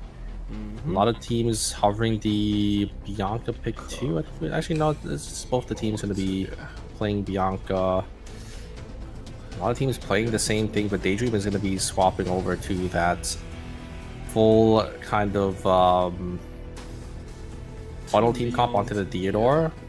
And you have the Johan Theodore and the Marcus going to be coming out for the side team Daydream. I think this is a team comp that we actually saw from another team in one of the previous knockout stages. And then, I mean, will be a pretty tanky Marcus with the healing coming out from both Theodore and Johan. So, yeah, there will be a super tanky Marcus there. And then, yeah, Mega still using this team comp, I believe. Yeah, this is gonna use the same comp. Same was with Ovo. Only also gonna use same comp there. And I guess the rest is swapping comp, I believe. Yeah, they changed some comps there. Oh no, never mind. The US is still using the same comp again. Yeah, I think the only change is going to be Team Astra and Team Daydream. Astra swapping over to the Jackie and Priya, while Daydream is going to be swapping to this entirely new team comp here with Marcus, Johan, and Theodore. I actually kind of like this team comp, especially with the new changes to healing. I think yeah, all 3 of these characters are self-sufficient. They're able to get a lot of healing and able to keep each other alive very nicely. So we'll have to see how Daydream is going to be able to utilize it here. And also Priya is only 3 team king picks, so I guess this will be the last time we're gonna see Priya for this round. I mean, for this knockout stage. Oh, I think Jumo is probably gonna be dead here. I don't think this Bianca is gonna be able to get away. Actually, there is. Oh, actually, Blink's gonna be invested by both these players, and they are gonna be able to get themselves on out just barely there. Great route and a great jump away for that Bianca. Now again, we're gonna see another death at the exact same spot here. Probably no. Looks like the items aren't really built up to the side of Team Black Mage just yet, so can't really actually take this this kill and this team fight here. It's not. They're going to be the ones going to be on the back foot here. There is a reason point is going to be used, but it's going to be focused onto this Kenneth. There's a great knockup coming out from the Leon. They are going to be able to focus it down, but that because of the Earth is going to be able to just lock down that Leon from them being able to do anything. And now Team Leo Need is going to be the one that has the advantage there. The Marcus is actually going to be able to snipe that kill away onto that Ekion, but they are going to go down, so not too bad for the side of I think that was Team Daydream there on the Marcus. Yeah. Just able to grab that kill before going down. Leonid going to be able to pick up 2 though. And I think Fiora Ovo did get some kill or not. I don't know if get one. And you're gonna see Tazia now chasing Jumo.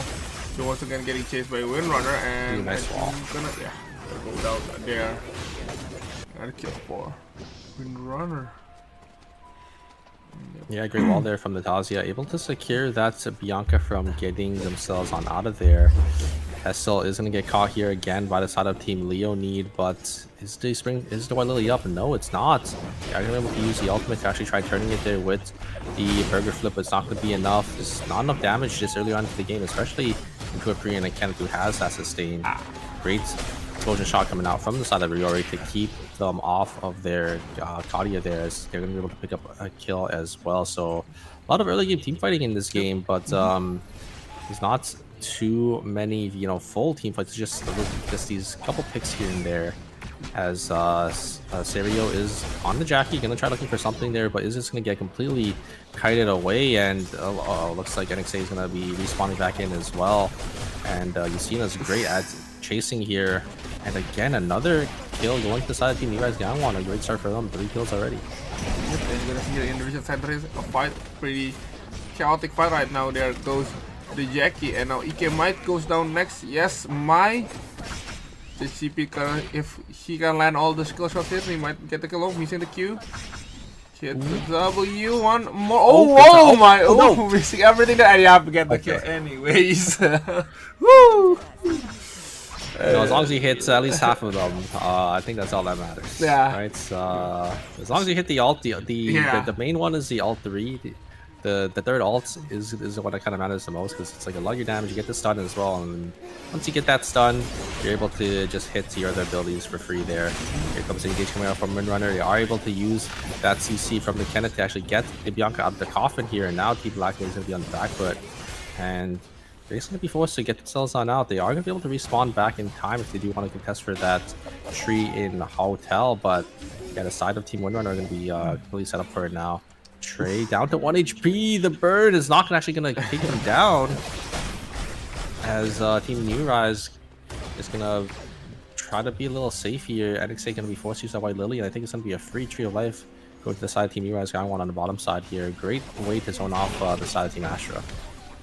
Yeah, we're now gonna see here Obianca going down, but the Fat Rain did get used. Jumo, but getting chased by the Leon. Nice dodge from the E there. Now Jumo trying to survive. Here has come Rosie. Nice. Oh my god. Ooh, that's a nice ult there from the Great Leon. play. Yep, getting Great on play the from the DC Leon. there. Yeah, great play from Leon there, able to just blink on forward, close the distance, and then use that ultimate to lock down that's Fiora there. So, or, yeah, that Fiora. So very nice kill for the side of Team Blackmade. But now they're actually going to be on the back foot here. Is going to be OVO going to be the one to try to chase this Ekion down. Minjay going to be down in that exuviation now, so you have to be a little careful. Leon is still down for the count. JCP is going to be respawning back in, and I think they want to look for the team fight here. There's a reset. There's the ultimate coming out from the Ekion. I think JCP doesn't really have anywhere to go, and another kill going to the side of Team Blackmade. Have to be feeling pretty good about that, considering they are down there in 8th place right now. So getting a couple of kills here, that's going to help them out here. There's going to be Priya going to be a little isolated from the rest of the team here, but the Marcus is nowhere to be seen for the side of Team Daydream, so that just gives the green light for the side of Team Leonie to just jump on in. The Lien is all the way back in their back line. They're able to lock down that. Oh, wait a minute, there's a turnaround though. But the damage coming out from this Theodore is just going to be a little too much. Woo. They're just playing straight into the power screen there, and they're able to just turn it around. Team Daydream actually going to trade 2 for 2, but a great turnaround there. With that Theodore damage, just the AoE damage coming out from this Theodore, double Spark Nade, double Q, and just the auto attacks coming through from that power screen. It's a little too much for the side Team Leo need to really deal with there. It's kind of a tale as old as time, you know, Theodore into these double melee type of teams. Got to be a little careful. Yep, and you can Echo Hero use both of the Echo Heroes. Nice Twin Russia can use also that ult. There's a nice ult again, but that doesn't really matter. Yep, there goes Kenneth, and yeah, 2 down from the Windrunner member, and Tazia needs to run away.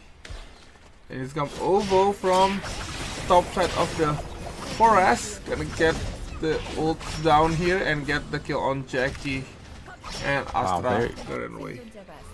Yeah, very nicely played from OVO. The JCP on this Fiora is such a treat to watch. You know, able to get the 2-man ultimates, able to get so much AoE damage on this Fiora before, you know, splitting the way of Team Astra there, forcing them all to just separate, and that just gives green light for the Bianca to just lock down one of those targets, able to get onto the Jackie, and Team Astra just gonna have to be the ones to give it up there. We are gonna have a fight though in this Rift, Team Looting versus the side of Team Blackmade there. There's huge surfs up, able to just lock down the Lien before they're actually able to even get into the ultimate there. But the Kenneth gonna get some resets here and try looking for something. But now it's gonna come down to a 1v3. I don't think there's really anything that this Kenneth can really do here. Huge play coming out from the Lien, able to just lock down, push that Lien into the wall, kill him before they're even able to get that ultimate, and win the rift for them there in and able to get that mithril as well for the side team Blackmate. So they have to be feeling pretty good about that. 3 kills and that mithril. Indeed. And then yeah, the Leon cannot use the ult there, getting locked down by the Leon. So yeah, unfortunate for Leonid, but we now gonna see the fight in school with the Blackmate over here. Get the kill on the Fiora, get the kill on the Bianca now. Oh, okay, so I see Blackmate lose 2 members there. The Echo is nowhere to be found. This fight goes to the stream now. It is Windrunner versus Mega. The copy has been used. Oh, Jackie still popping off right now. One more kill, Jackie. So they use the... Oh, and the 2. Oh, nice knockdown though. The wind gadget that has been used. Oh, wait a minute. Wild must be in trouble. Oh no. Oh no. Oh no. Oh no. I think they already know that They Wild is should in the see corner. them. Yeah. Wow. Unfortunate. That's it for Team Windrunner. Wow, Yeah. They're gonna go down there as they're gonna get seen by the side of Team Daydream. A little unfortunate team fight there, but yeah, Team Mega once again coming out on top, just able to get those resets on that Jackie. Great burst damage coming out from the Hyejin there. Able to just secure the members of Team Windrunner, and unfortunately, running straight into the hands of Team Daydream is gonna be that Tazia to seal their fates, and that's kind of bad, right? Windrunner is in that 5th place position. They only got 2 points here, so it's definitely not the game they're looking for. They're gonna have to have a pop-off game in the last one, or they're not gonna be able to qualify out from knockout stage 1 here. Also, We do see a lot of teams, yes, slowly start to group up here in police station. Gotta be really careful. Now we see potential fight here. Blackmate versus Astra. They're gonna use that jump with the leap to get close to Bianca. Bianca still have the ult, so they need to be more careful now. Oh yeah, because the battle rain now. Echo of the card has been used. Oh, surf up. Gonna hit only to the Priya here. Leon is really low. Jackie get the kill, gonna get the reset here. Flash away. Gonna get the kill on the Bianca. Use the toad. Yeah. Oh, the coffee. Yep, there it goes. Oh no, yeah, there goes Blackbait there. Great resets coming out from the Jackie, and then able to blink on forward, get that slow as well to make sure the Bianca can't get themselves on out. And yeah, huge win coming out for the side of Team Astra there on the top side. Just able to completely isolate. I thought it was looking pretty good for Team Blackmate. It's a good grain of the Vampire Queen, but just wasn't enough to go through the members of the side of Team Astra. There's the sustain and the healing. It's going to be a little too much for them to really deal with. We are going to see, and also, Echoes of the Earth is such a great ability for dive teams. When a team is diving in, you just pop the Echoes of the Earth down. There's really not much that Blackmate can do. It kind of dissuades your whole dive. You do have Hessel. Push check the side of Team Mega, but a great Burger Flip is able to just get the Jackie to get themselves back to safety. But the Amp Drone movement speed can actually come in clutch for the side of Team Mega. Get themselves all on out of there. Little scary for the side of Team Mega there. I thought I was looking a little doomed. You know, that Spark Nade ended up connecting onto the Hyejin, and then a great Burger Flip. But yeah, the Jackie just a little too slippery for the side of Team Daydream. Yep. I thought they gotta get the kill there. I mean, it was a pretty early leap for the Jackie, but yeah, they managed somehow to survive that. And it is a Jackie. I just realized I thought it was gonna be the usual two-handed. I was gonna use the X on the Jackie. Leonid, I'm surprised they're actually pressing here, especially with a red box dropping, but I think they see the items on the side of Team Mega. Mega not really looking too strong right now. Do see VLS gonna be used to get themselves to their team there for the side of Team New down one. And it's been a pretty quiet game for them once again. You see Team Daydream though, huge double twins rush coming out from the side of Team Astra, and the movement speed coming out from the Soul Stealer is going to be able to use to close the gap, and they're going to be able to get access to the backline. Theodore just going to go down from the side of the Jackie and the Dema. That is crazy there. Just Yeah, Soul Stealer being used to actually let them keep up with the Theodore ultimate, just able to Yep. get themselves on in there, and Asher gonna be able to pick up 2. Soul Stealer, you know, one of those augments that you know, is it's really good when you are able to you know, to utilize it correctly, especially when you get a fully charged Soul Stealer as well. So Asher gonna be able to pick up 2. Daydream, unfortunately, gonna have to look for those revives now. Maybe gonna have to wait for the Rift, or just gonna have to eat that for minus 400. Yes. So okay, so they actually use Mega did use the revive, get scanned out by New Rise. So this might be difficult for Mega to go to the forest. They keep getting zoned out, but Luis here, Ridori just gonna keep zoning with so much damage from that Q. Oh my god, that Oh my god, they kill just on the head in there. wow. Yeah, they just go down to the ghost light there. It's not even, they didn't really have a chance to play the game. They just ended up getting hit by a little too much poke. Ghost light didn't end up proccing, and yeah, the laser was just a little too much damage coming out from the side of Team Urize, showing once again this Justina and this Kadia such a monster together because they have so much range while also just you know, having so much consistent damage as well. We do see, I think the Blood Bion's probably going to come out for the side of New Rise as well. So they're going to be looking really strong here. And I think Wickline is going to be shown, is going to be Forest going to be spawning on in there. New Rise is already prepared for that. I think they should be able to get it completely uncontested once again. Yep. So now I think, yeah, I guess New York gonna get this Wickline for free. I will have to see if teams rotate around, but they're really strong. I don't think there's many teams that could really fight them right now. Maybe Team OVO, because their items look pretty good as well. But I don't think they're really anywhere close to Forest. So I think Team New Rise are going to be able to get it completely uncontested. And it's going to be a little hard for these teams to slowly start to fight into them now.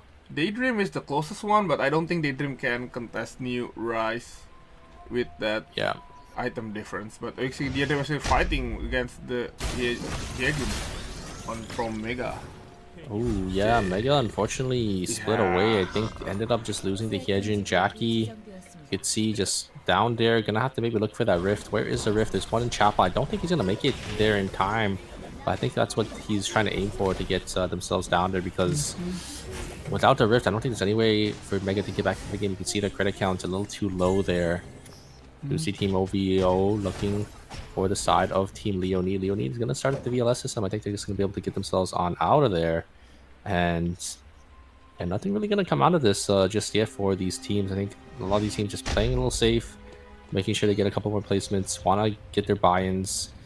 Because yeah, you don't really want to be sitting on a lot of these credits and not having your buys. I think Leonid's saving for that blood sample on that Leon or Leanne. Just gonna have to wait for that. And oh my god, 4 score and a blood being exchanged there for the side of Team Astro. So they're also in a pretty good spot. I think this lobby's gonna cap out pretty high for a lot of these teams. Yeah, then again, just like you said, Mega didn't manage to get to the rift. So yeah, Jackie will have a super rough time. I don't think he can farm enough to revive the teammates. Even if they can revive, I don't think the item can catch up with the other team. So yeah, I guess the best thing is to just rat and try to get at least a third party and a kill still. And but oh, never mind that, they're actually getting chased by New Rise with also a weak line team. This might the jump. Okay. Oof. Whoop, oh my god, the blitz. Let's get. Oh my god, they barely and escaped with wait, their lives. but he's got a third party here from the Astra, and now Leon is still in half HP, still surviving. Echo has been used. There goes the damage, though. The damage from both of the carries from New Rise is just too much. I don't think Astra can survive this. And sorry, day 5, I think. They cannot revive unless from Lumi. Yeah, that is what a turnaround there. From looking pretty. I thought New Rise overextended a little bit there to try to get that kill onto the Jackie, but yeah, the Leon is able to use that sort of stuff to get themselves to get the members of the side of the Astra off of their carries, and then just the damage coming out from the Kadia and the CC is a little too much. I mean, the Kadia sitting on 2 blood samples is able to auto attack these bruisers just down, right? Bruisers are actually really squishy into into these ADCs, so it's a little tough. Yeah, there it Astra, goes. unfortunately, yeah, getting caught by the side team Daydream, trying to get the res here, and that's going to give a lot of credit to the side team Daydream. So maybe they're going to be able to get this blood sample for this this Tito, or get a couple more items for them as well. Because right now they're not really sitting in a good spot in terms of item value. So you're gonna sell. Okay, you're gonna sell that just to buy the. I think it'll be boss temple again. Yep, it's about to for the Bianca, and gonna get the blood arcana. Ooh, well, ooh, is this prayer gonna make it? I'm not sure. You just have to use a soul stealer. Oh, no! Nobody's gonna zoom right past, and that is so unfortunate. I think it's also gonna be a -1 as well because they don't have enough timer to actually get the TP here, because you need at least 4 seconds. They only have 2 seconds left, so not only did they not get the res, but they're also gonna explode as well. That's so unfortunate for the side of Astra there. I don't think they would have even been able to get the res dead, or they would have been able to get the res, but they still would have exploded because actually no, maybe one of them had a VLS system that they could have used to come back, but no, because they had to walk a little bit with the VLS system, right? So I don't think they even had enough timer to get themselves out. So it would have been a -1 no matter what. But obviously, hindsight, you know, is 2020. Weren't able to see that, and they're gonna have to -1 for their team as well. So only 11 points for Astra, but 11 points is still pretty good, I would say, and especially in a lobby like this. Yes, that is true. And now we see here Mega just gonna sitting on the corner of the hospital there. Same goes with Daydream in a different corner. They're just gonna keep waiting, just trying to find an attempt for at least a team that made a mess. Just to catch that. But Yeah. right now, Look at the items on the side of Team OVO. 3 blood samples. They have the little purple swirling double buff from Alpha and Omega under them as well. They're in a pretty good spot here. Team Urize, though, they're also double bloods on both of their carries. Yeah, they have 4 bloods. And, you know, these blood samples on their carries matter a lot more, especially, you know, on Akadia and a Yusina. But OVO have that dive team, right? They have that... They have that Bianca, they have that Fiora. They can definitely just burst in one shot any of these backlines on the side team Urize if they find the right angle. So have to be a little careful. OVO is going to be sitting down here in Chapel, and Daydream going to have a zone completely uncontested, which I'm kind of surprised because Daydream is actually the weaker team of the 3 here. So yeah, I think Team Urize and Team OVO are just going to fight it out here, down here in Chapel. wait a minute now, it's gonna start the poking, and yeah, I guess OVO can try to win this one, but if they keep getting poked, I don't think they can survive this. Look at this Justina, man. Oh my god, there's not... This Justina is just obliterating the members of the side team OVO by themselves there. So not really much Team OVO can really do. They're just getting completely zoned away, completely spaced from this Justina. Just such a masterclass from Ryori. I mean, he's been playing this character for quite a while now, and looks like Team OVO are gonna get caught out here. JCP is gonna walk straight into the hands of Team Daydream. There is the Fake Waving able to keep the members of the side of Team Daydream alive, and Team Daydream actually gonna be the one to come out on top here despite the item difference. A huge mistake coming out from JCP, just walking straight into the hands of the side of Team Daydream. Wait a second, the Jackie's gonna go in. Maybe the Jackie can look for an angle here. Can get any resets? No, he's gonna get CC lock. That's one of the problems of Jackie. Radiant Brilliance and Sparknade just able to just keep Jackie under control there. Great attempt coming out for the side of Team Mega, but not going to be enough. Daydream is going to be the one to come on top. Blood Sample is going to be bought, so a lot of credits, a lot of items are going to be given to the side of Team Daydream to try to combat the side of Team Rise Gangwon. Yeah, but let's see, can the item difference cover this?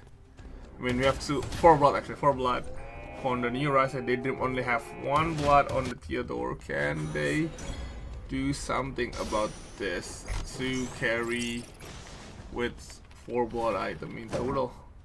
The jump pad here, they attempt to just get over the team.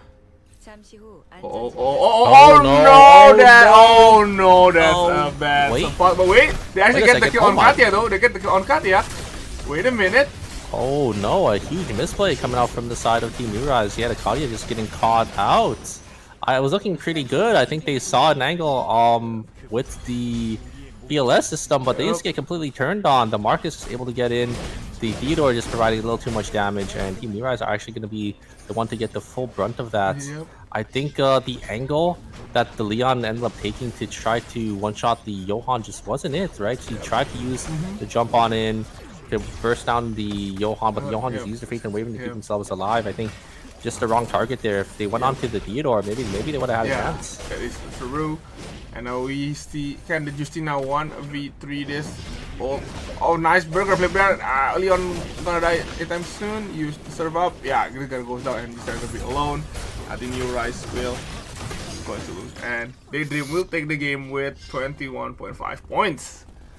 Yeah, I mean, I definitely shouldn't have went like that. I think Team Neurize definitely just fumbled the bag there. Yes. Yeah, the Leon going for the wrong target and the Kadia walking a little too far forward after the misplay. I think definitely should have respected the Theodore and the and the Marcus there, because like as soon as the Kadia goes down, there's just not enough damage for the side of Team Neurize. But I definitely shouldn't have went like that. If it was like a clean 3v3, I think got a little too overzealous there.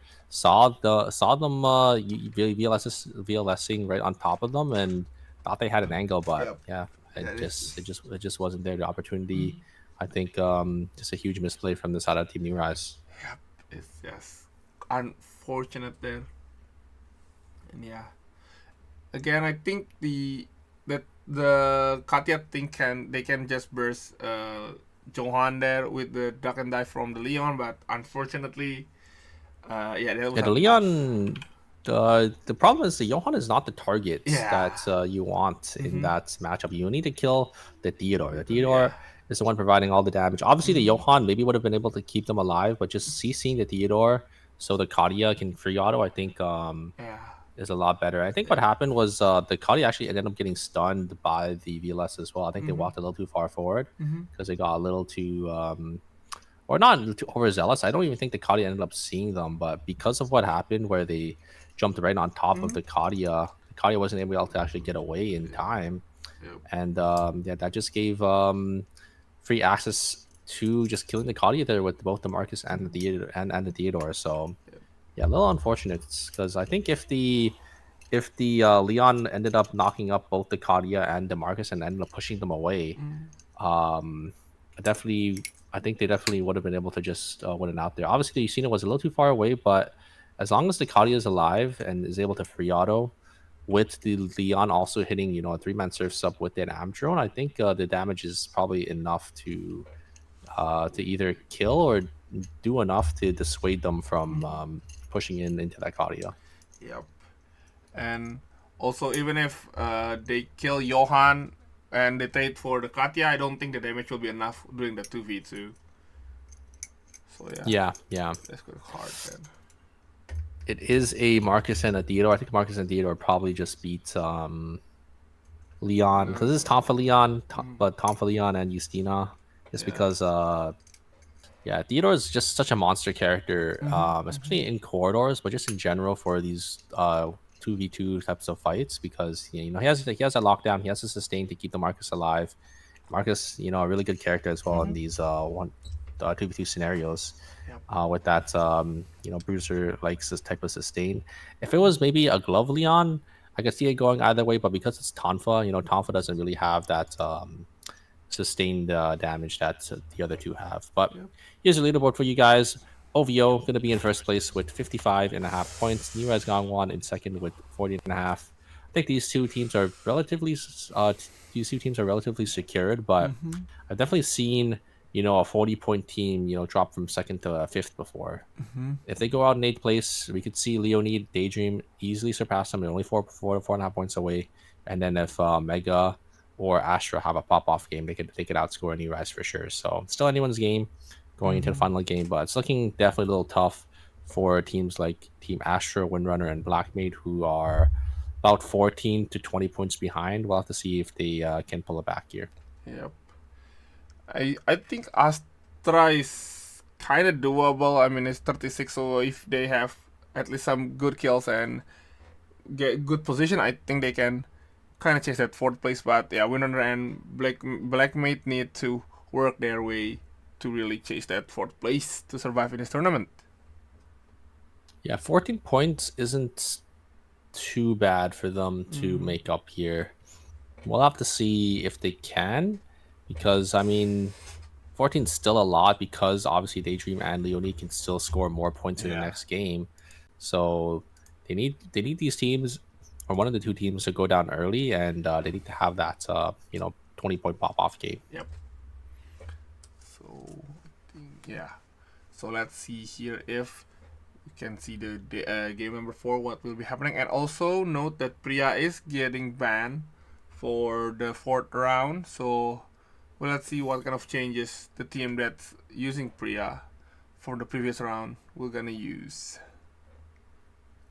Yeah, Priya is gonna be off the table. So I'm kind of curious as well, because a lot of these teams that were utilizing the Priya, it's gonna open the door, I think, for a team like Blackmaid, because they are playing that dive team. That now that Priya is banned, I think dive is gonna be a lot better.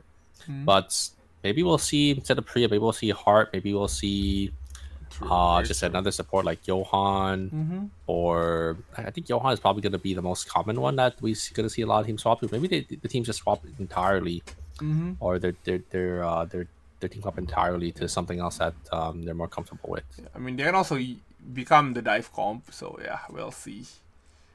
Or they can also front back. It's also quite possible to see. And so yeah. Gonna wait. Oh, think we are going to start anytime soon. Let's go check it out.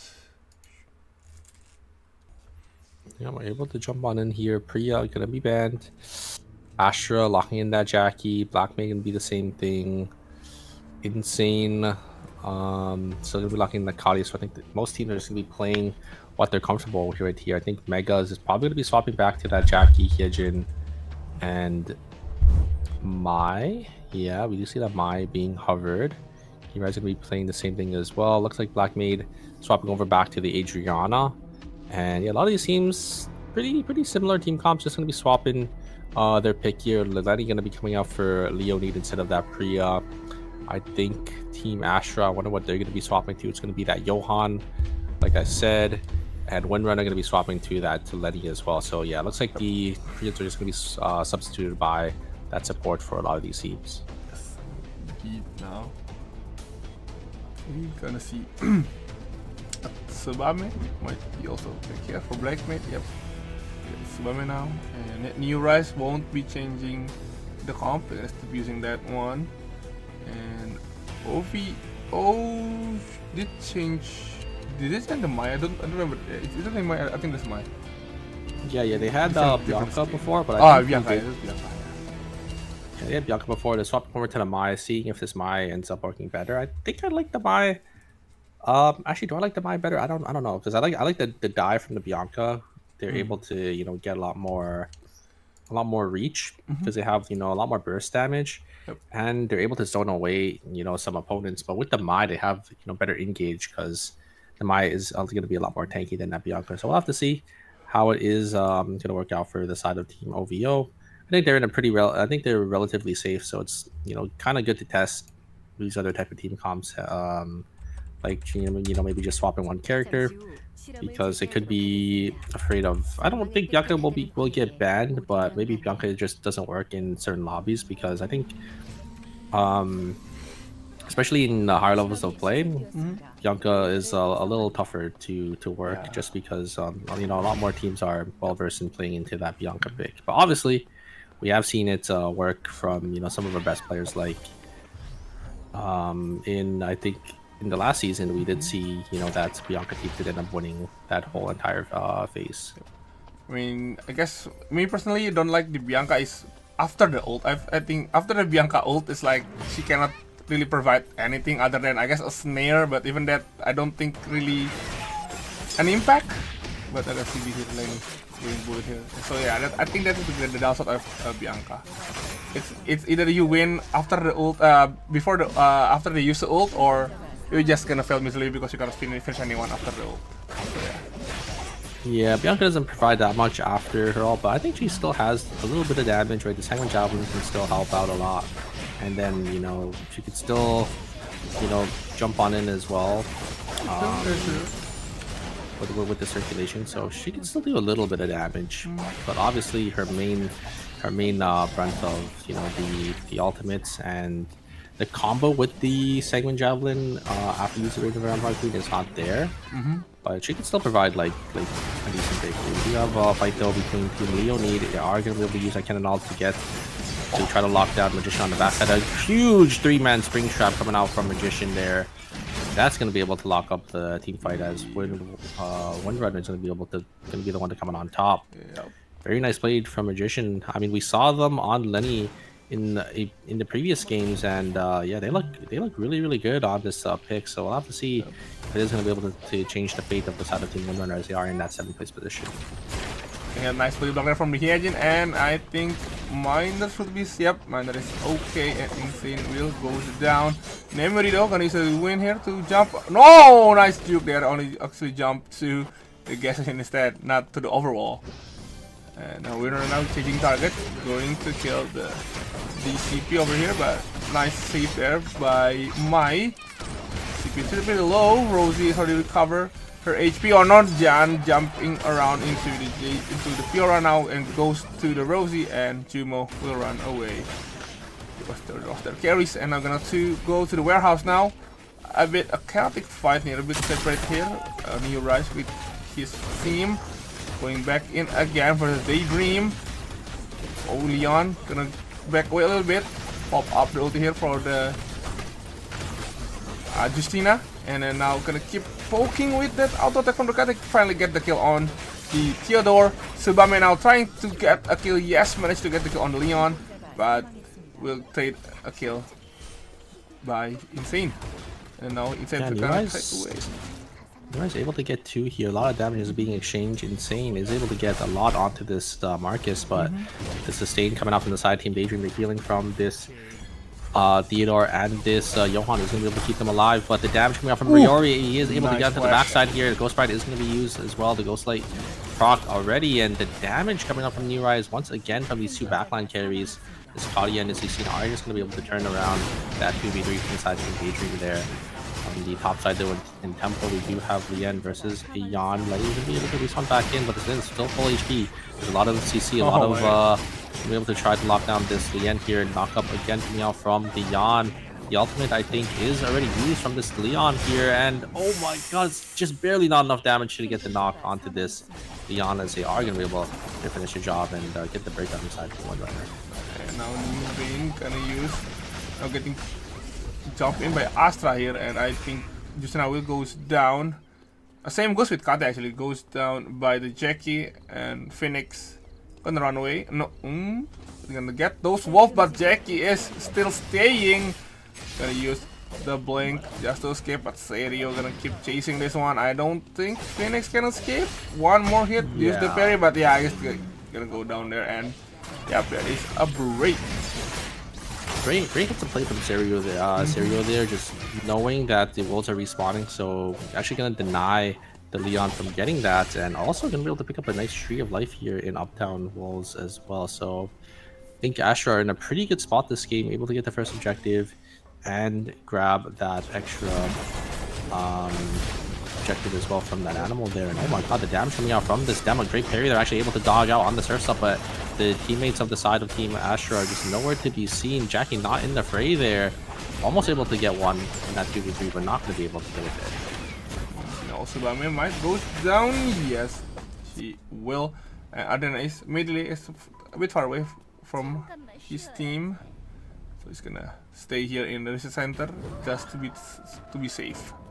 Don't wanna get caught in random stuff. Yeah, and then have to get the wipe.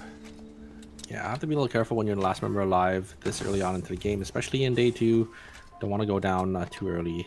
Now we're gonna see a lot of these teams just slowly start to make their way over to these kiosks, get their early 4-score buy-ins. This is about the time where you need to start buying your 4-score items, or you're going to be a little behind the rest of the lobby. 4-score is obviously going to be bought by majority of the teams here, because if you can buy the 4-score, 4-scores have a lot more value than just buying a tree, a meteor, or a mithril for your first item. So we'll have to see what these teams are going to try to start contesting for, because and next cycle is about to come here. We do see Lumi being contested by the side of Team Astra as Team Nerise are able to come to the fray. There's the Soul Stealer able to get the members of the side of Team Astra away, but the chase coming out from the Sistina is a little too much. They are able to get them all out to safety though. The Soul Stealer coming in clutch for the side Team Astra. Yep. As it is super fast there. Seeing that Soul Stealer plus the Johan speed buff, that is super. Or there's some race car demo there, right there.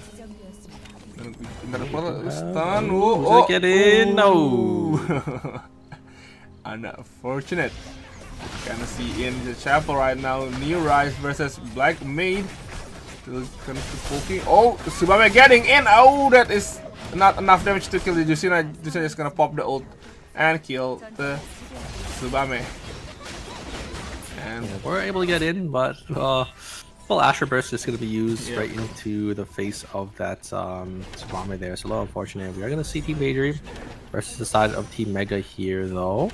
Marcus is going to walk up by themselves, try to look for anything on the backside. Theodore has to play a little safe because there's that Jackie lurking on the backside with this Maya as well. The Maya's going to be able to get the Quake engage here, but a great CC lockdown coming out from the Marcus, able to actually peel them away. Jackie's going to be able to jump on forward with the Yejin, but the sustain and the healing coming out from this Johan, really great Faith and Wavering, able to keep members of the Theodore and the Marcus alive, and it's going to be an easy, clean 3 kills for the side Team Daydream. Very nicely played, great peel back from the side Team Daydream, and great usage of you know, their ultimates there at the very end. so no team wipe yet. Everyone is still thinking okay. And Leonid here might be potential fight here with Daydream. We can just get back from the rift. He's gonna go back a little bit, doesn't want to be in a fight. They're waiting for their cooldowns. Marcus still have down with his blink. And I think Daydream just gonna get to the 3 and fighting against Leonid. Oh, wait a minute. For this Tree of Life, but oh no, the cannon is a little too far forward here, but the damage is going to be there. The Flame Crush, they're going to be able to get a lot of damage off, but Leonid is just not going to be there just yet, so they're not going to find anything. Tree is going to be given to the side of Team Daydream there with that. I don't know if they got the Blue Bori. I did see a Blue Bori there originally, but I'm not sure if they did end up getting that, but easy, nice tree for the side of Team Daydream. They're able to get that pick onto the Kenneth. Great burger flip there to recognize that the Kenneth was a little split away. And, you know, the lockdown after the burger flip, it's relatively easy for the Theodore to just throw that Spark Nade and just auto them down with that power screen. So Daydream able to pick up a nice kill and grab that tree as well. So, okay. I think we're gonna be chilling for a moment. Yep. Yeah, oh, we're gonna activate this here. Black Mage can activate the drone, but someone is bush. Yep, there is someone in the bush, which is from Mega. Right now, and also someone in the school gonna push this one. Oh, Tsubame getting caught. There goes Tsubame and Akion. Got a 1v1 with the Jackie, guys, by the bow weapon skill, and yep, Miner is gonna keep chasing Min J, but it is a red zone, so they won't continue. And the drone, so the Lumi goes to I think Astra or Windrunner, I think, but yeah, Windrunner got most of the Lumi there, but yeah, I mean, Ekion's such a slippery character. Despite them, despite how that fight started, Ekion actually was able to get away. A little unfortunate for the side of Team Black Maid. They wanted to take that team fight, but third party was there. Windrunner able to get to that Tsubame or Adriana there, and now I think Team Black Maid are in a really awkward spot because we have Team Black Maid, both the carries on the bottom side of the beach, but the Ekion is all the way on the other side of the map here, and Minjay has to be a little careful here. Ekion is by themselves and nowhere really for them to go. They don't really have any timer either, so they're probably just to get caught here. There's the ultimates coming out for the side of Team Asher. They're able to just lock down members of the side Team Leonid. Kenneth has to slowly start to get away here, is able to dash themselves on out with 1 HP left, and I think they're actually out here. Team Black Maid is able to be on the top side, and oh no, the third party is going to be here, and that is going to be it. Wait a second, Ekion with the dashes. Oh, the blink coming out from EK is going to shut down the hopes and dreams of Black Maidens. They're going to be out in 8th place, and that's going to be it. They're going to be our first team eliminated for phase number 1 here. Very unfortunate run for the side of Team Black Maid in this first knockout stage. Now we can see now New Rise. It's gonna chill. Yeah, I mean, I think New Rise and Ovo can chill a little bit right now.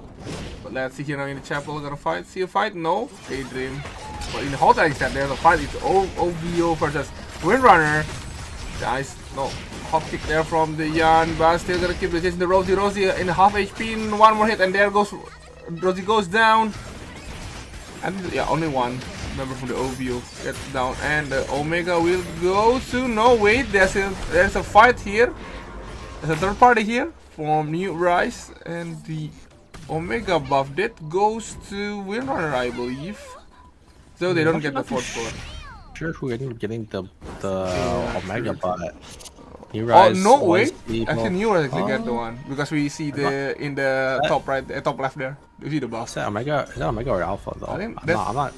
I think that is Omega. Yeah, I think they did end up getting the buff and the 4 score as well. So great third party there from New Rise, able to get both of them here. We do see a fight though between Team OVO and at the side of Team Windrunner. Team Windrunner just able to stay alive here with this Lenny. Just able to sustain the members of Yan and Tazia backed up, and both members are just going to slowly start to back themselves on out of there. But there is New Rise in the fray. Link going to be used on the Rosie to get themselves over the wall to safety. But JCP now completely isolated from their team, and it's going to be Team Windrunner able to capitalize and immediately punish on that. Memory should be able to maybe catch this Lumi to get the res here. I think that's probably what they're going for. Get themselves back up on their feet for the side Team OVO, but that's going to be another minus 200 for that team, and it's not looking too good for them. I mean, their items aren't looking too bad, but definitely we're probably saving for that blood sample on this Rosie. Not going to be able to get it anytime soon. Yeah, indeed. I did say that they can chill, but you cannot just chill in 7th place. Oh, Wind Rush has been used, not hitting anyone just to get close. Cannot nice ult there from the Cannot, but get parried by the two-handed sword. Johan ult has been used, and JK is gonna jump around and can get that kill on the Cannot. Leon still have the ult. Nope, I didn't have the ult. Oh, I have the ult. Gonna 1v3. No, gonna escape. Don't think she can't win that one. Dagger Scars be used. Leonid getting caught now. Leonid need to survive this one, or they might be in trouble. Oh no! Leonid goes down, and you're gonna see here New Rise actually in a bad position. They are going to the way where a Windrunner is at. Oh wait a minute! Actually, Insane gonna turn that around. Jumo, one more hit. Hit. Oh, wait a minute. This might be wiped. This might be wiped.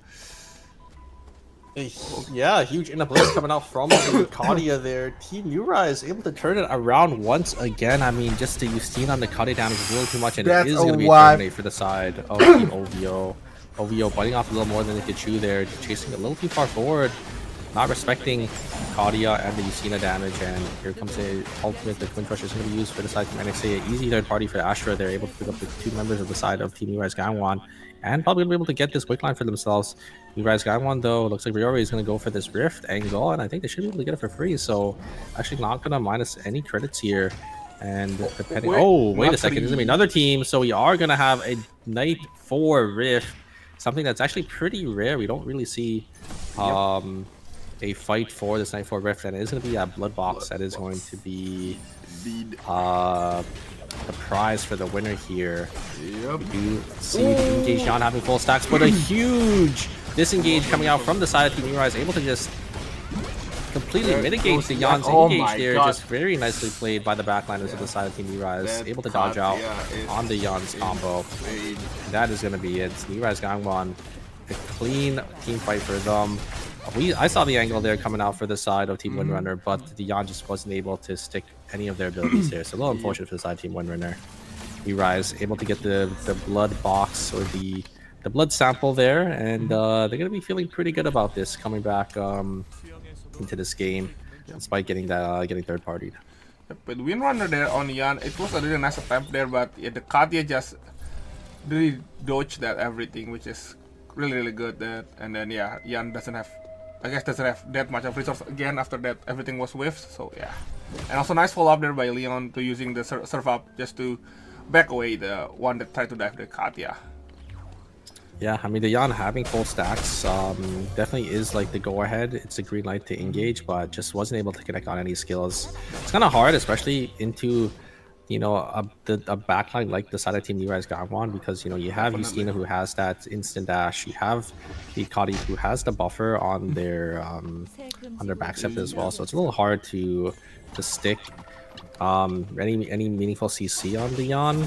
I think just ended up completely whiffing it as well. So just a little unfortunate for the side of Team Windrunner there, because when you're playing like a team like Team Windrunner, you know, playing the Yan and the Taz, you kind of have to look for, you know, dive angle in, or you're not going to be able to really walk up into a team like Team New Rise, who's just playing the Kadi Justina, who's just gonna completely outrange you. So I definitely saw the angle, just didn't really work out for the side Team Windrunner. Yup. Kind of see now here everything is cool, hovering in school and archery.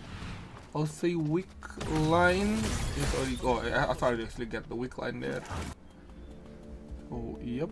We are just gonna wait until the last zone, unless New Rise just gonna want to push again the team in the gas station, but probably not. They're just gonna stay in the archery range. Okay, Yeah, so Mega is Ooh, gonna. blood. Is it blood? I think it's blood. Yeah. Yeah, it's gonna be that fail now, but you can see the rest of the lobby here. Almost every team has like a good amount of blood samples, except for Team Daydream. I mean, Team Daydream does still have the red shoes as well, so it's still also pretty strong. So this lobby is actually capped pretty high, I would say. Yeah, you have New Rise Gangwon having that blood sample, gonna be able to call another one very soon. You have Astra sitting on 2 bloods, or 2 blood samples for them with the wick buff. You see me, Mega also sitting on 2 blood samples as well. So it's definitely just gonna come down to you know, how these teams do end up playing around these team fights. Yep. And I think this might be a fight here, New Rise versus Mega, anytime soon. But let's see. Ooh, that Q just still quarter of the HP pulled there from the Katya. Kill the boar now. Okay, let's see if can they manage to get a pick somehow. And there is also a Jackie they need to be careful with. The problem is Team Daydream is also hovering on the bottom side there, so I have to be a little careful. EK is definitely going to look for an angle here, probably like an off angle on this Hyejin. Kind of what you have to do when you're playing this character. You have to look for those weird angles in to land some of these charms and get these fears. I mean, they definitely have enough damage, but it's a little hard to play into a team like Team New Rise Gangwon, who's playing this double backline team that's just going to be able to zone you away. So I'll be a little careful. Also have to watch your back as well, because you don't know where these other 2 teams are, if they are just going to walk in. And yeah, I don't know if they have the vision that Team Daydream is under them. I think they do, which is why they're slowly starting to pull away here. And they're going to use the VLS system actually, maybe get themselves on out, maybe trading Team New Rise, thinking the VLS is going to be used by that team. I'm just going to maybe hover here. I'm not too sure exactly what's going to go on. Team Mega, though, is one of these teams that has to be a little careful, because they are in that 5th place position. They have a chance to definitely qualify on out. It is going to be New Rise, though, VLSing to the other zone, and Astra gonna just walk back and try to contest them here. Astra is another team. I mean, they're in 6th place. If they can get all these kills and win the game, maybe they can also qualify here, but they have to be a little careful. There's the ultimate coming in from NXA, but he's just going to get completely locked down there. Great knockup coming out from the Leon. Surf is going to be used to push the members of the side of Team Astra away. You know, this is going to be used. He's going to be able to hit 2, and the return damage from this Jackie is going to be enough. It is going to be able to get 1. The resets are going to be there, but this Kadi is still alive. He's able to get so much damage onto the members of the side of Team Astra there. Able to get the Thirst. Able to get a lot of damage and a lot of sustain back up. And yeah, the damage from this Kadi is a little too much. Can NXA get a knockup? Doesn't end up getting in the knockup there. The revive isn't going to be there, but the damage from this Kadi is way too much. Despite being in melee range, getting hits up a bunch, it's not going to be enough. As this Kadi with that Blood Ripper just ripping through the members of the side Team Astra. There is the ult here from the Theodore. Maximized in from Marcus. Gonna go back here again, getting auto attack by the Katia, really painful. Oh, wait a minute, is it too forward, I think, for the Hyejin, but this will be fine. Timer is really low for both of the team right now. 8 seconds for Daydream. They're gonna use the safety drone. Theodore gonna try his best to poke. Gonna use the safety once again. There goes Hyejin. This might be bad. Oh, Jakey. Oh, wait, Mike going down next, and I think Jakey cannot clean this out without the ult and with that amount of HP. And Daydream will get 10 points, the win. is that enough? It does actually outscore Leone because Leone is 39.5. So I think Team Mega actually qualify out here despite them not winning that final fight there. Just because they got that extra 2 placement points for getting into that 3rd place position. So I think that's huge for the side of Team Mega. Team Daydream now is going to be able to get zone control first, but Team New Rise is playing this double backline team, so they have to be a little careful. But Theodore is a perfect character to, you know, play around these vision plays here. They are going to be able to get the little plant here as well with the Sapphire Protocol to maybe catch someone by surprise. Maybe they can catch Priori up here. I think they should be able to see them. There's the ultimate coming out from the Theodore. The Theodore is going to be able to actually not connect onto anything there. Great jump away from Phoenix Spark. Great split away. That's going to be a huge cooldown investment by side Team Daydream. Really try looking for Priori. But it's a Justina. You can't really chase a Justina. And now that gives Team New Rise full access to just hold down the zone here. And they're going to have to wait for this Theodore ultimate to probably come back up. Team New Rise now just have full zone control. Wait a second. Duck Dive actually going to go wide here. Ultimate is going to be used, though, to get themselves to safety. And they just have to play a little safe here. They have zone control. They got this Katia and Justina. Just have to play some poke here. I think Team Daydream is waiting for this ultimate to come back up on this Theodore, so they could just try to hard send. But the Katia damage getting poked down slowly here, getting chipped away. They're able to stay in the zone, though, so not really taking any time. Our Theodore ultimate is going to be back up, so you could definitely try to look for something. They definitely have to just send it here very shortly. They're able to get a lot of zone pressure, though. There's the ultimate. The Astral Burst is going to be used, though. Theodore is going to get chunked down to about half HP. Are going to get chunked away, and on the back side, Marcus is actually able to get the burger flip and push the Katia back in, and that is going to be it. Daydream is going to be the one to come out on top. A huge find from Hessel, able to just get that Katia down and out for the count, and I don't think it's going to matter because I think both these teams were already secured, but a huge play from the Marcus. It is really great player from the Marcus, getting that Katia, finally reach that Katia and use the burger flip to throw it to their team, which is getting the kill there on Katia. Really nice. And yeah, Justina cannot finish the fight there, unfortunately. Yeah, it looks like it was kind of like 2 isolated 2v1s, but that Marcus just coming in clutch for the side of Team Daydream there, getting that insane burger flip onto a Katia as well is quite the feat, especially you know a player of Insane's caliber getting hit by that. So I think yeah, just a great play overall from the side of Team Daydream, as Justina was able to slowly chip away at the side of the Theodore and the Johan, but because the Johan just is able to just sustain the Theodore back up, it's just a little too much healing for Riori to really go through. Yep, it is very true. So yeah, we're still gonna wait for the result to see, and I think I guess was it? I think it's OVO. Did OVO manage to get in? I think they managed to get in, right?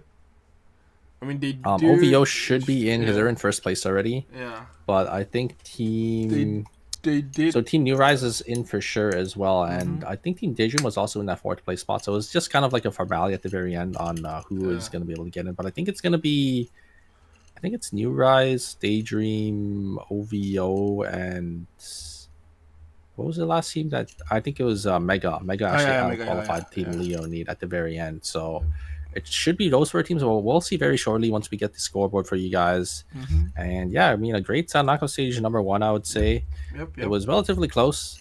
I think it's a 0.5 difference between 4th and 5th place. So it's kind of crazy that one team didn't qualify by about half a point.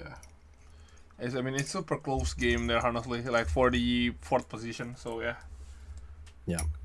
Really great showing. And although Team New Rise didn't actually end up winning that game, I think they still outscored the side Team Daydream because Daydream didn't really have that many kills and points.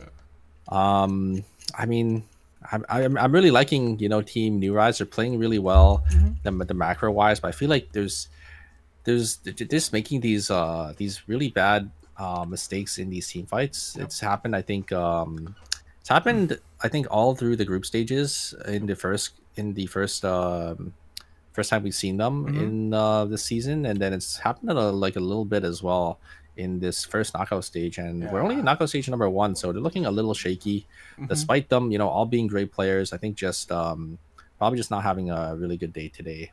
Just these slight just misplays in these team fights is kind of costing them the win all the time. Like we saw in game, I think it was game 1, they had I think the Leon ended up actually jumping in a little too far forward, and then in this game, Akali getting burger flipped, I think ended up sealing the deal there. So I think New Rise also played yesterday, so I think they still have that fatigue. Like they're still tired, I would say. So yeah, it is really hard for them to continue locking in. Like if they go to the next knockout stage, they're also gonna need to play another 4th game, which is gonna be tiring for them. Yeah, I mean, we'll have to see going into the next knockout stage how they'll do. I think they're still looking like one of the stronger teams out of the bunch right now. So we'll probably be able to see them, crawl their way up slowly from these knockout stages. But we'll have to see when they end up getting stopped if they're able to make it all the way to the final stage. Yep. So yeah, still waiting for the score for now. Okay. Is it? Oh, I think I'm gonna see it soon. Yep. No, here's the score. Yep. Yeah, it is going to be New Rise Gangwon, OVO, Daydream, and Mega Neon Darang gonna be able to come out on top. And fortunately, Team Leonid, half a point, just not able to qualify. Astra, Windrunner, and Black Maid. Fortunately, these 4 teams, we won't be seeing them again today. Thank you guys so much for playing.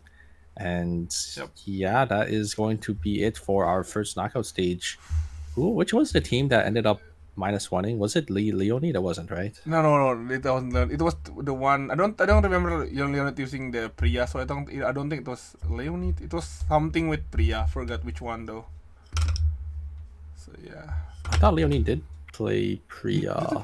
I think it was Leonid actually, right? Was it Leonid? Did Leonid? I think it was Leonid because I think remember it was Kenneth, Leon, and Priya. I believe. Yeah, I think that -1 actually. Oh no, that is not.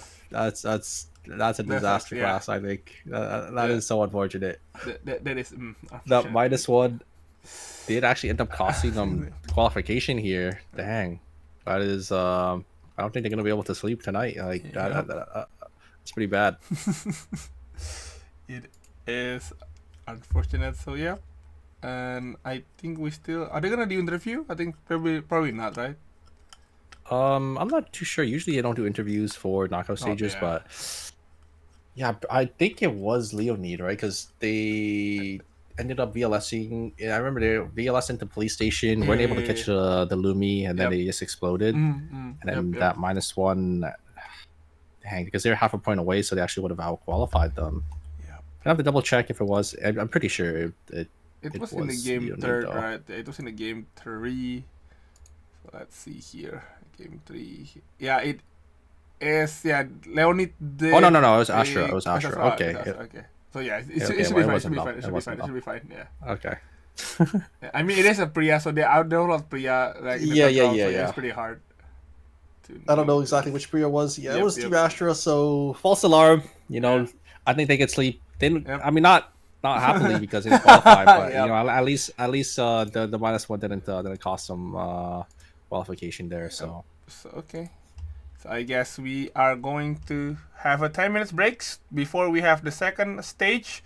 So yep, don't go anywhere yet because we still have more Eternal Return action for after this. So yep, get your drinks, get your snacks, and don't forget to go to the toilet. Alright, see you guys. Take care. Bye bye. 잠시 후 안전지대가 축소될 예정입니다.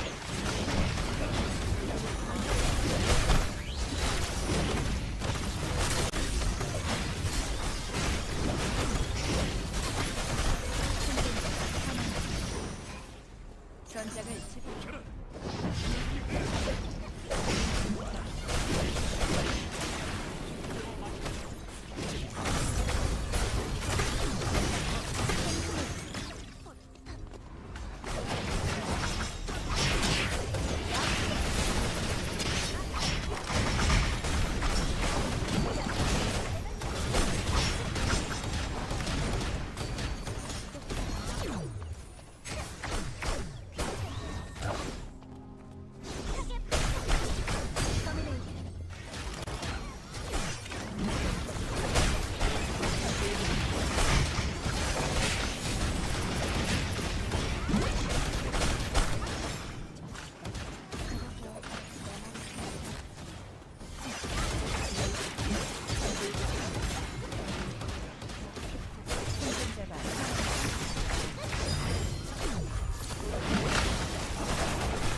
메모해둬야겠다.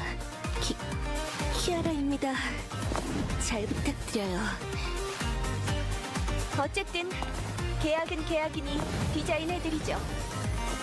그 바니걸 의상. 반도는요.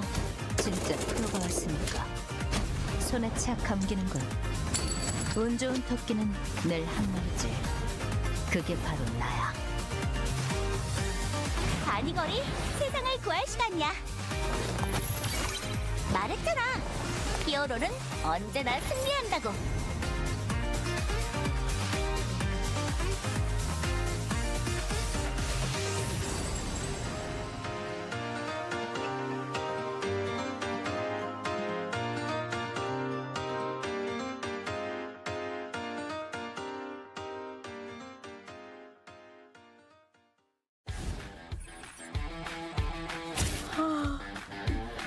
재미없어. 너희 그놈들이랑 같은 편? 날 막을 거면 각오해. 계속 쳐다보면 싸우자는 거지? 내 앞길 막지 마. 헐디아미 이비타 비비비타 안 놓쳐. 등 비었다. 여기 있는 거 다 잡을까? 내가 찾아간다. 너 걸렸다. 어디 도망가봐. 아직 죽지 않았어. 데려가.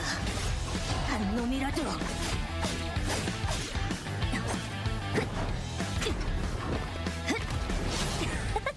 자유다.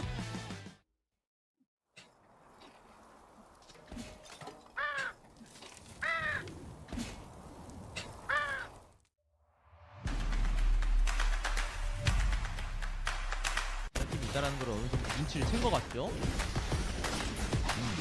그리고 오진 못했고요, 마이너. 근데 이거 밸류 차이가 의외로 성남락스가 굉장히 강한 턴이 맞긴 하거든요. 자, 그리고 미르카가 버니스 한번 이렇게 땡겨주고. 하지만 이게 요한 실력으로 버텨지는데요.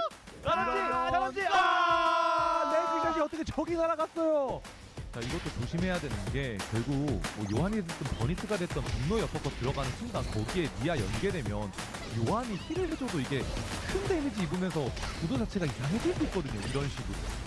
레저의 스킬이 빠졌. 우와, 근데 이거를 또 와. 한번 지켜주라 싶었는데 이게 원컴 데미지가 또 워낙에 세다 보니까 그렇죠. 자, 이거 버니스 잡았으면 생각보다 할만합니다. 그리고 이게 버니스가 완전 메인 딜링을 좀 담당하는 느낌이 컸을 텐데 그렇죠. 버니스가 없기 때문에 CNJ 입장에서 우리 막을 수 있는 그런 선수가 없다. 쉽진 않았습니다만 하지만 크로노스피어가 이쪽으로 오는 위치니까 기다렸다. 받아쳐보자.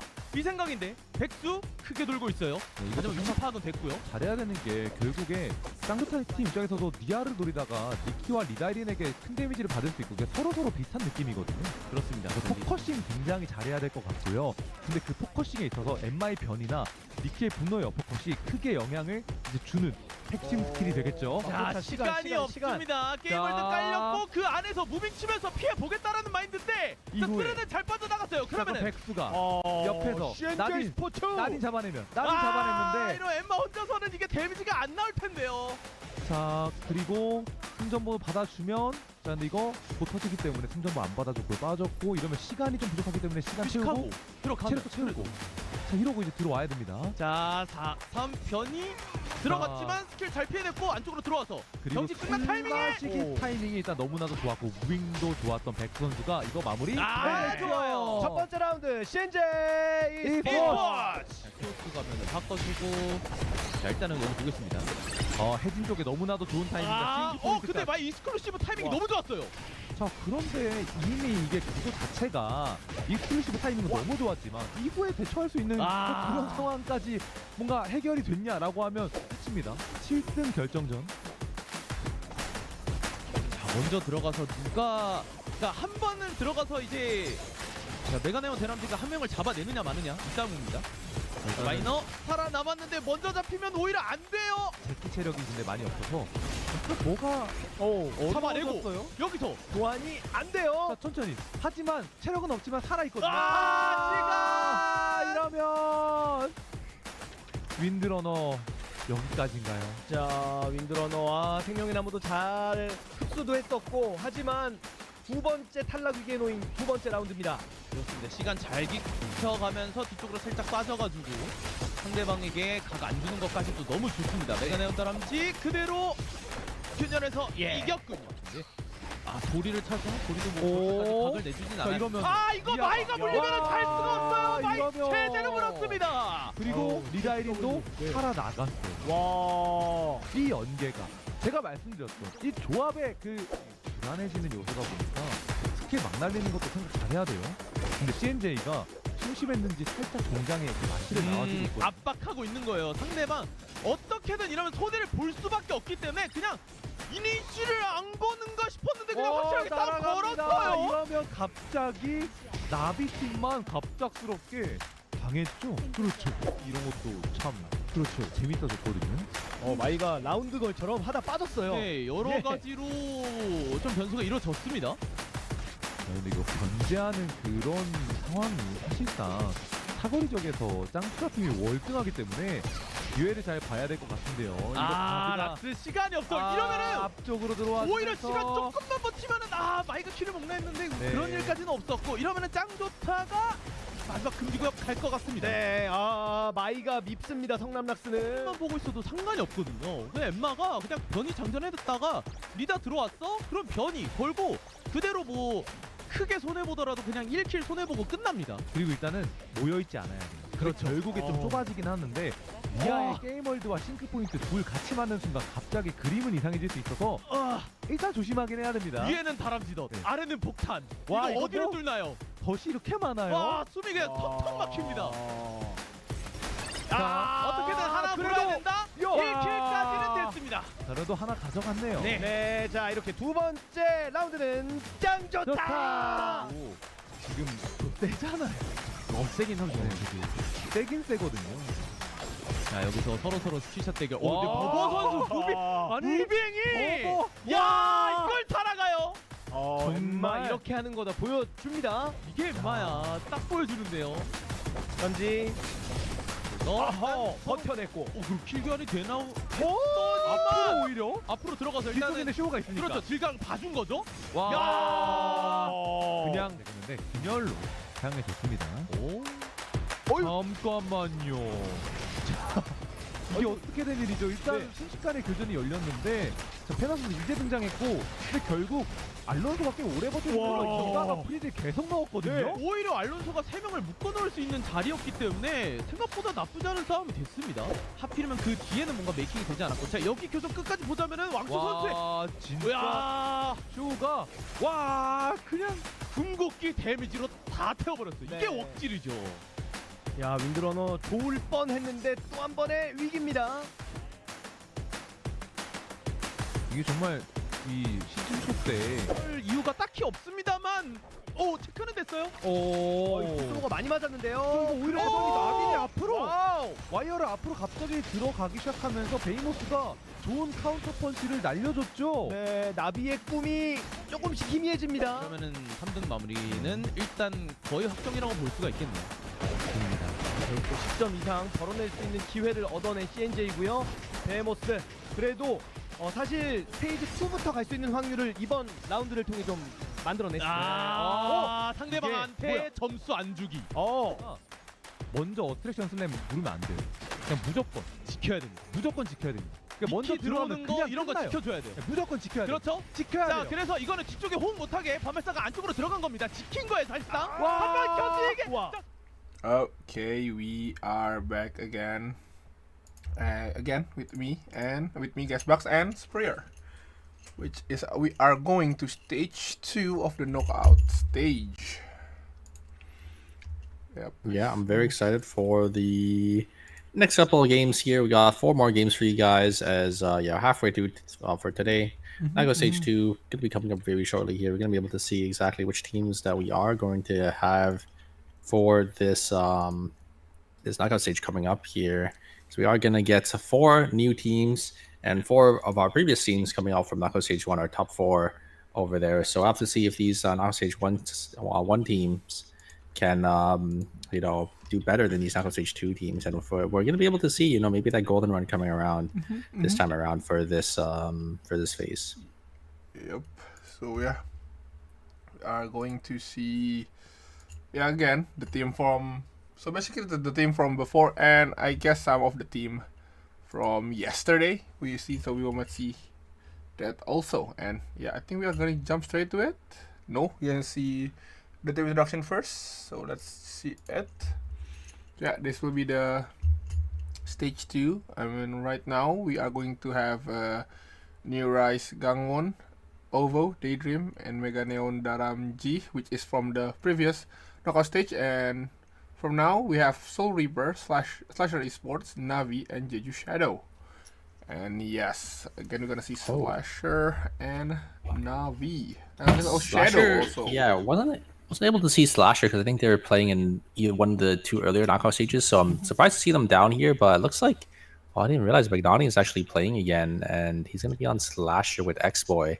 So it's kind of a little confusing for me because those 2 are both Bianca players, and both of them are going to be on the same team here. I don't know if they are both going to be playing. Actually, no, it looks like it's just going to be Soul Dalby going to be playing with Magnani and Gun. So it looks like X-Boy is going to be taking a backseat here. But yeah, we're just going to jump straight into it.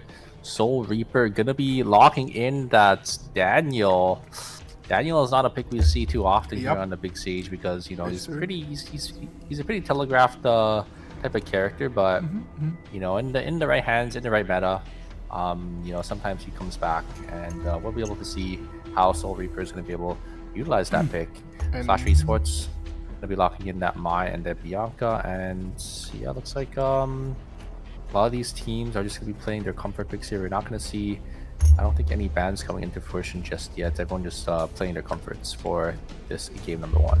And I think that will be a crit Daniel, I believe. I don't think it's either assassin or crit because of the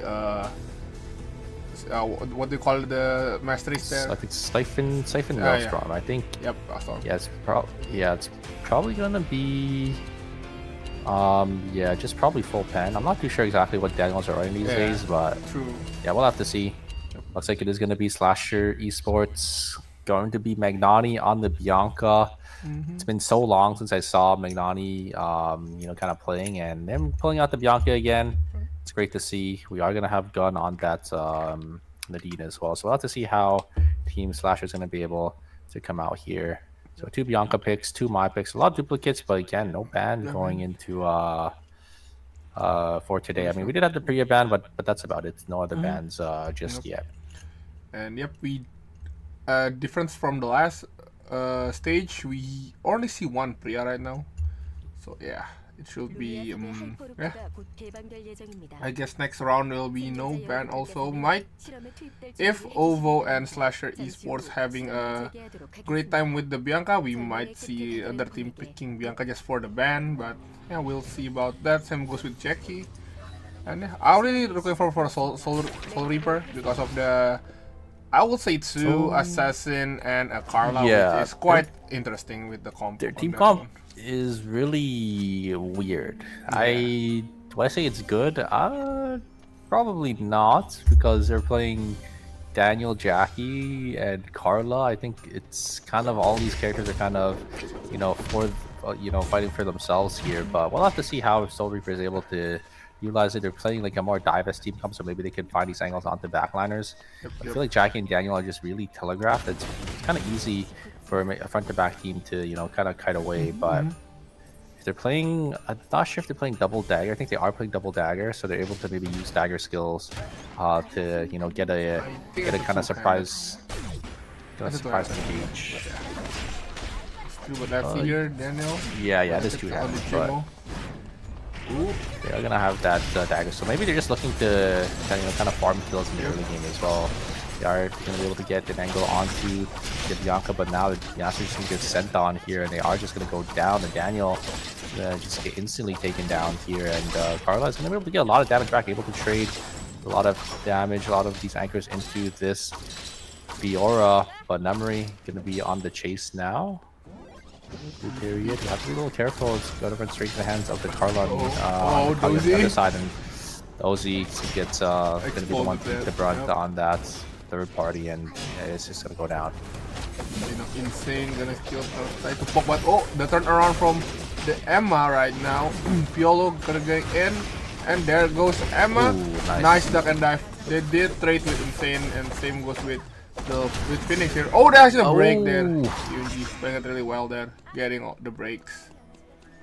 Yeah, I mean, a huge play coming out from the Emma. They're able to get the double polymorph and then drop the shuriken skill before going into the totem, allowing the side of Team Navi to just jump on in there.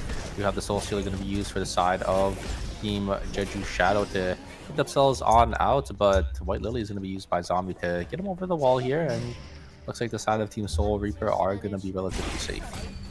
And we see it now here. Slasher. Okay, they should see this fight. Mai should be safe there, and yep. I guess everyone's gonna be farming here, and we're gonna see might be a fight here. Oh, it is Johan. They failed to steal the bear there, but here comes Marcus. For Daydream, Belupa didn't know that there's Marcus here. Oh, I think because he has a footstep. Ult has been used, weapon skill used. Zombie waiting, trying to find an angle here. Nope, not enough. So he's gonna run away. Ult has been activated for the Theodore. I don't think how will they end up. We did kill the Carla, I think, by seeing in the HP bar, and there goes Daniel too. And Jackie will need to run away. Yeah, great able to from Mikade to secure that extra kill. We do see Navi though, maybe looking for an angle here, but it is only a 2-man for the side of Team Navi, as the Dean is already down to the count. There's a double polymorph onto Riori, but the ultimate Astro Burst is going to be used in exchange to huge crossbow skill, very nicely timed by Riori, perfectly timed to knock the Emma into the wall out of that totem. And now Phoenix Park going to give chase here, but White Lily is going to be used by the PLO. PLO really slippery character, going to be able to get themselves on out of there. OVO looks like they're gonna try posturing up for this meteor right here as Slasher definitely want to contest as well. Comes engage coming out from the Mai, but a huge disengage coming out from Jumo with that Senko Javelin to stop the engage, but Jumo is just gonna go down instantly. Is able to get the Rain of Valkyrie before going down and is gonna be able to turn their sights onto Gun. Gun gonna go down. Great response rate coming up with JCP and Memory on the Fiora and the Rossi to finish off that Nadine jumping a little too far forward. Yep, that is quite a fight there. See that fight for the dogs there, and wait, continue again to Doc right now, and it is I just thought it was a Bo Nadine, and there goes Yunji there. And Yep, Navi gonna go down, and now OVO looks like they were able to get the meteorites. Just gonna slowly start to regroup here up in the hospital. Maybe get some more farm going for these teams. Looks like the game's gonna start to quiet down a little bit. JCP looks like they're really close to the 4-score already. A really early 4-score buy for the side of Team OVO has maybe a little accelerated to this game. yeah. Dozy is going to be able to just finish off the Mai here. Mai a little too far away from the team. Probably just trying to split farm, but is going to get caught up by the side of Team Jeju Shadow there. And it's going to be more credits going into their hands, and they're going to be able to buy their 4 scores very shortly as well. Well, we see Jackie with the new mask. Some people say the mask was kind of mid, but I guess some character like Jackie can utilize that with comboing it with Omerta. Yeah, I think it's not too bad of an item, but yeah, we'll have to see how it does end up working out for them there. Team Neurize gonna be able to buy-ins down their warehouse. We do see OVO when we try to test for that box there, and the ultimate is gonna be used already from this Daniel. Not gonna be able to actually get the right target that they wanted, and now the side of Team Soul Reaper are gonna be on the back foot. Their Cypresses are coming out. Only gonna be able to connect a couple there. They've gone forward from the Haze. Actually, is gonna go wide on the SMG burst, and now the Haze is going to be the one in trouble here down by themselves. The Priya actually did end up dying a little earlier as well. I think probably to a bleed there. And Soul Reaper actually going to be able the ones to turn it. I think Shadow just chasing a little too far forward, not going to be able to get anything, as Ducatia was just a little too far away with that in the blitz. I think in that Cypher skill, kind of just stuck in the backline, just not able to really help out on their team. And I guess Katia also, I think, a bit far away there from the team. I don't think the Katia is not in a... I think Katia is still in full HP, I believe. I don't know why they decide to turn away. That's, in the cemetery right now. There is some damage there from the Nadine, but I don't see the Piolo. I think they won't be entering the rift. I'm surprised Navi didn't end up going in. Maybe it was already taken by one of the members of the other team, would be my guess. Navi is gonna just lose out on their Emma there, as looks like Wangchu is gonna be able to actually get the Mithril, steal it away from the Priya there, as both the two members of the side of Team Shadow ended up chasing that Emma down right under the nose. The Pila was able to steal it away from that Priya on the other side, so honestly, slight win for the side of Team Navi. They're able to get some extra value getting that alpha.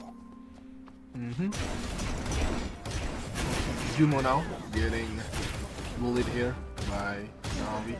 Is it Navi? No, it is actually Shadow for that. But his Haze is a bit separate from the team and trying to get this, I guess, this fog monster. But ooh, DCP with the combo, they're getting the kill on Insane. And yeah, there's some skill there, hitting all that skill shots. Yeah, I mean JCP, monster on this Fiora able to get and finish off the Katia there, and the New Rising One just gonna be forced to kind of retreat, as they were a little bit separated. But OVO is gonna try looking for the side of Team New Rising One, but Great White Lily is able to just get themselves to safety there. Master. You see the side of Team Soul Reaper. There's Master on the Daniel is able to get the ultimate and the combo onto the Theodore, but no damage is gonna be there. The sustain from this Theodore and this Johan is gonna be a little too much. I think it's going to split away the members of the side of Team Daydream that might allow Team Soul Reaper to get this meteorite before any of these other teams are able to get there to stop them. Now they're going to use the jump pad to escape. Yeah, they managed to escape, but the blitz. Okay, gonna change the forest now. The 3 also been taken. Not sure which team end up getting the 3D there. Jackie gonna keep chasing Wang Cho right now. Stop the chase. They don't want to chase too deep in the red zone. Hyejin going to be fighting so alone there. So they managed to use the teleport there from the red zone. I think they're gonna continue. Mega might continue. No, they won't. So yeah. Nobody. Navi has to be a little careful here because yeah, all the members were a little low. They TP'd on back in. Don't really have the HP to really contest for that Bori there. It's like the game is slowing down a little bit as all these teams are just playing a little safe, trying to get you know, as many credits as possible to slowly start to transition themselves into that later stage of the game here. You see Omega that is going to be spawning in school, and looks like an item was called to the side team Slasher, and they're going to be on the back foot right now. Soul Steal is going to be used for the side of Shadow. As getting a lot of damage with these rockets here, but the engage is going to be there for this Mai. They're able to actually finish the job there with this Nadine. The damage from this Nadine, they're actually able to jump on forward as well. Oh my god, that got the whole in exchange. The Kadia and the haze damage, the grenade, just a little too much for this Nadine to handle. Just gets instantly bursted down. A great turnaround there coming out from the side of Team Shadow. Now let's see now. EK. Oh wait, I mean. Jackie actually try to turn that around, trying to flank from the behind. Nadine is really low, get the jump on Nadine. There goes Nadine, there goes Emma, and Wang Cho might go down next here. Let's see, can Mega finish this one? Nice blink there. Oh, dodging the W of the Hyejin, still got chase. It is Hyejin. And here's coming another which is from Soul Reaper, third party. I think there goes Hyejin, there Emma might go down next. Yep, that crossbow skill, that's done. That's so unfortunate for the side of Team Mega. I mean, it was so well played from the Hyejin to actually blink over the wall to deny the White Lily from that Piolo from jumping over and using it. But they chased a little too far, ended up getting hit by the unlucky third party. You know, they don't really have the vision for Soul Reaper coming on them from the bottom side there. So Mega not need that 400, but it is going to wipe the side of Team Navi there out in 8th place. And with that, the map is going to open up a little more here as we're going to go down to 7 teams. And also we see in the stream right now, Shadow did lose their 2 member and they're trying to revive. They got a minus 400 on that fight. And let's see here what will be happening next. They're gonna fight in the hospital right now. Oh, Biaka pop those and gonna change to the school by the way. Oh wait, Mega might go. Yeah, Jack goes down. The Mai and Hyejin was way too far away. Yeah, and Team Soul Reaper are looking pretty good here. I mean, you can see their items. They got the Alpha and Omega buff. They're in a pretty good spot right now, despite you know, having such a unorthodox team comp here. They're able to kind of just run down and find these angles onto these backliners. So honestly, relatively in a pretty good spot. They're going to be able to buy some bloods very shortly. You can see the Daniels credits about 30 away from getting that blood sample. Looks like a VLS system is going to be used for the side of Team Soul Reaper to get themselves away from the side of Team Mega Neon Daram here, as probably is going to try opting to look for a better zone for more farm and probably want to get a safe blood buy-in. Yep.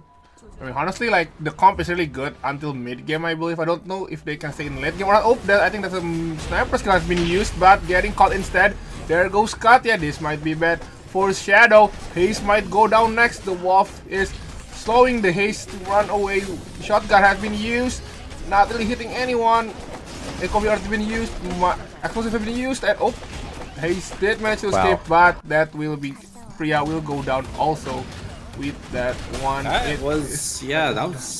was really nice from the Mai. I don't know if you guys saw that, but the Mai ended up actually, you know, stopping, so they actually ended up pressing the S key to not walk into the echoes of the earth, and then use the taunt right after the first ring ended up expiring, and actually ended up connecting the taunt to allow the Nadine to finish the job there. So just very well played from the side of Team Slash, and great recognition as well earlier on in that team fight to just jump on to the isolated Kadia and just finish and get the kill there first before, you know, advancing and getting the pre on the side of Team's Shadow. And the unfortunate part is they doesn't have any credits to revive, so they need to find a way to revive via the rift. But can they actually find the rift safely? That is the question right now. It is 30 seconds until the rift summon, but let's see if the rift is free or someone guarding that rift.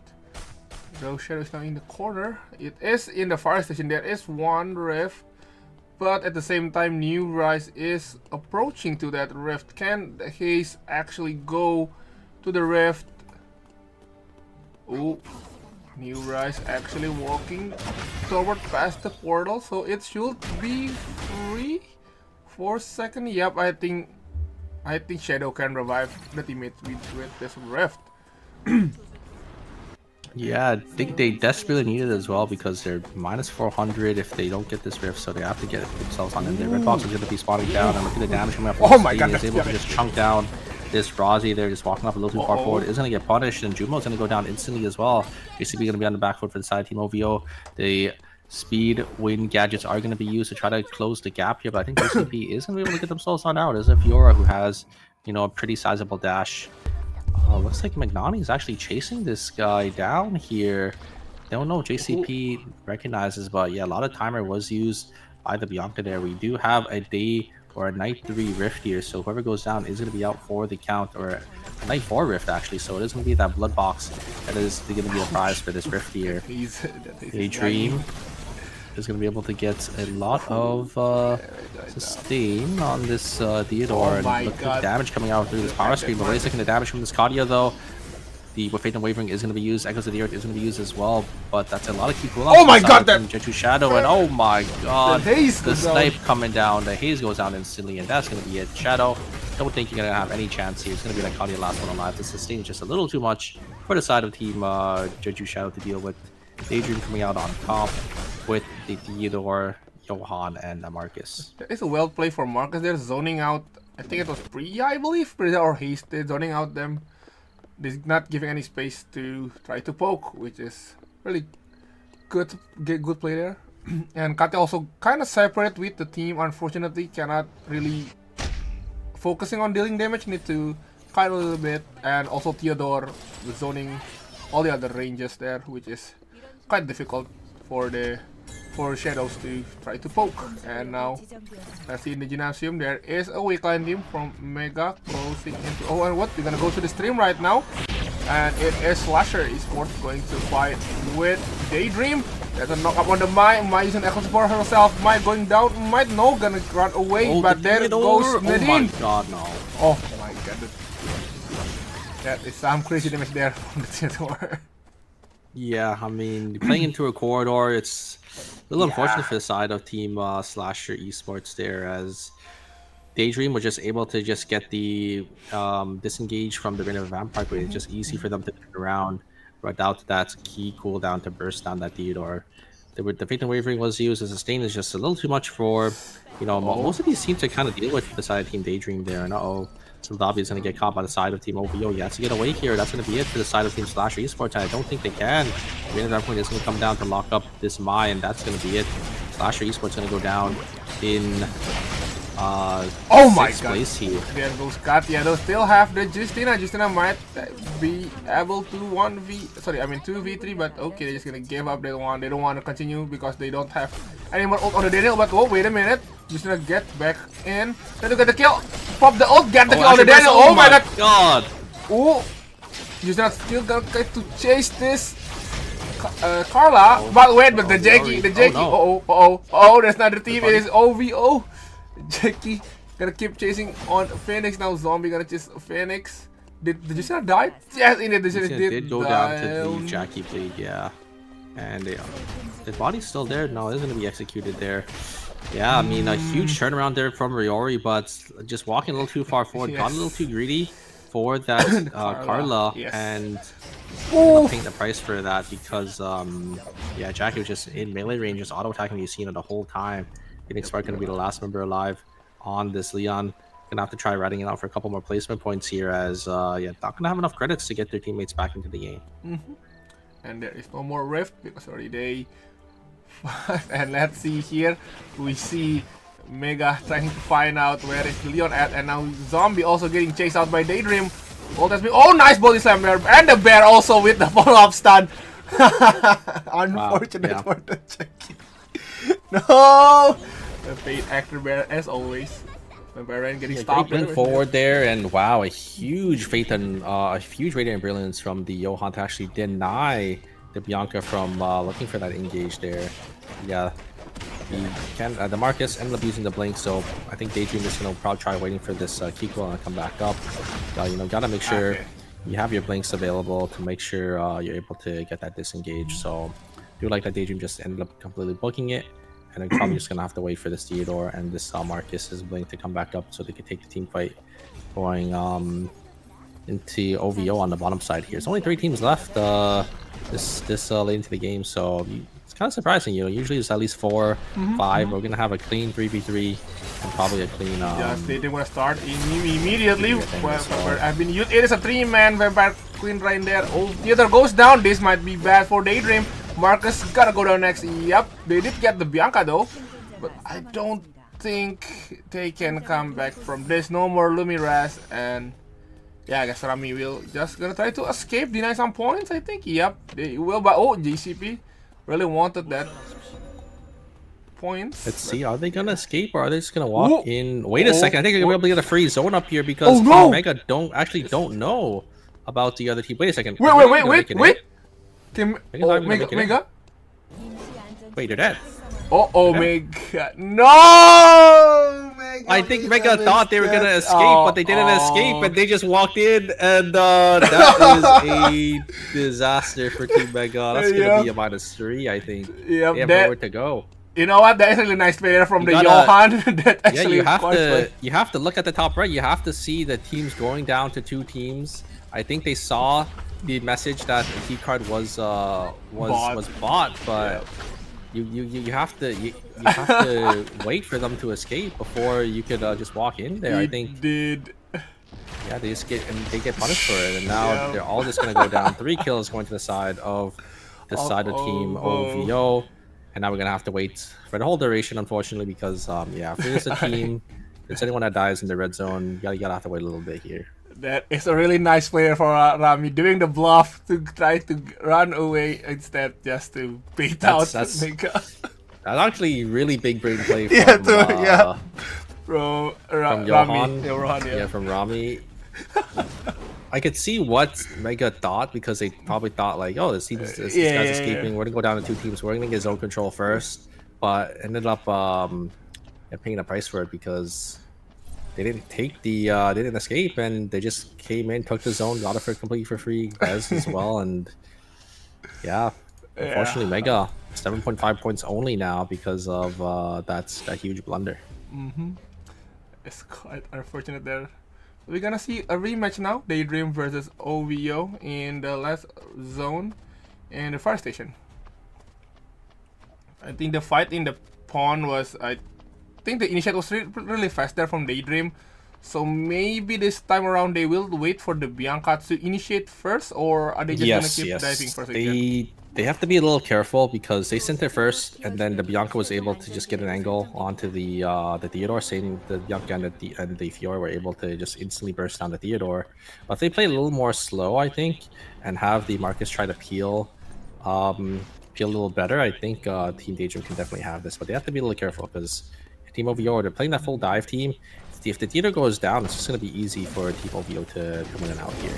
Yeah, still gonna poke. Yeah, just gonna try to bait that Bianca ult just to make them to make an easier turn around the fight. But I see Jumo still really patient here, trying to find an angle, really good angle. They are stuck in the truck right now. They might be. Oh, Fiora getting in, ult to the back.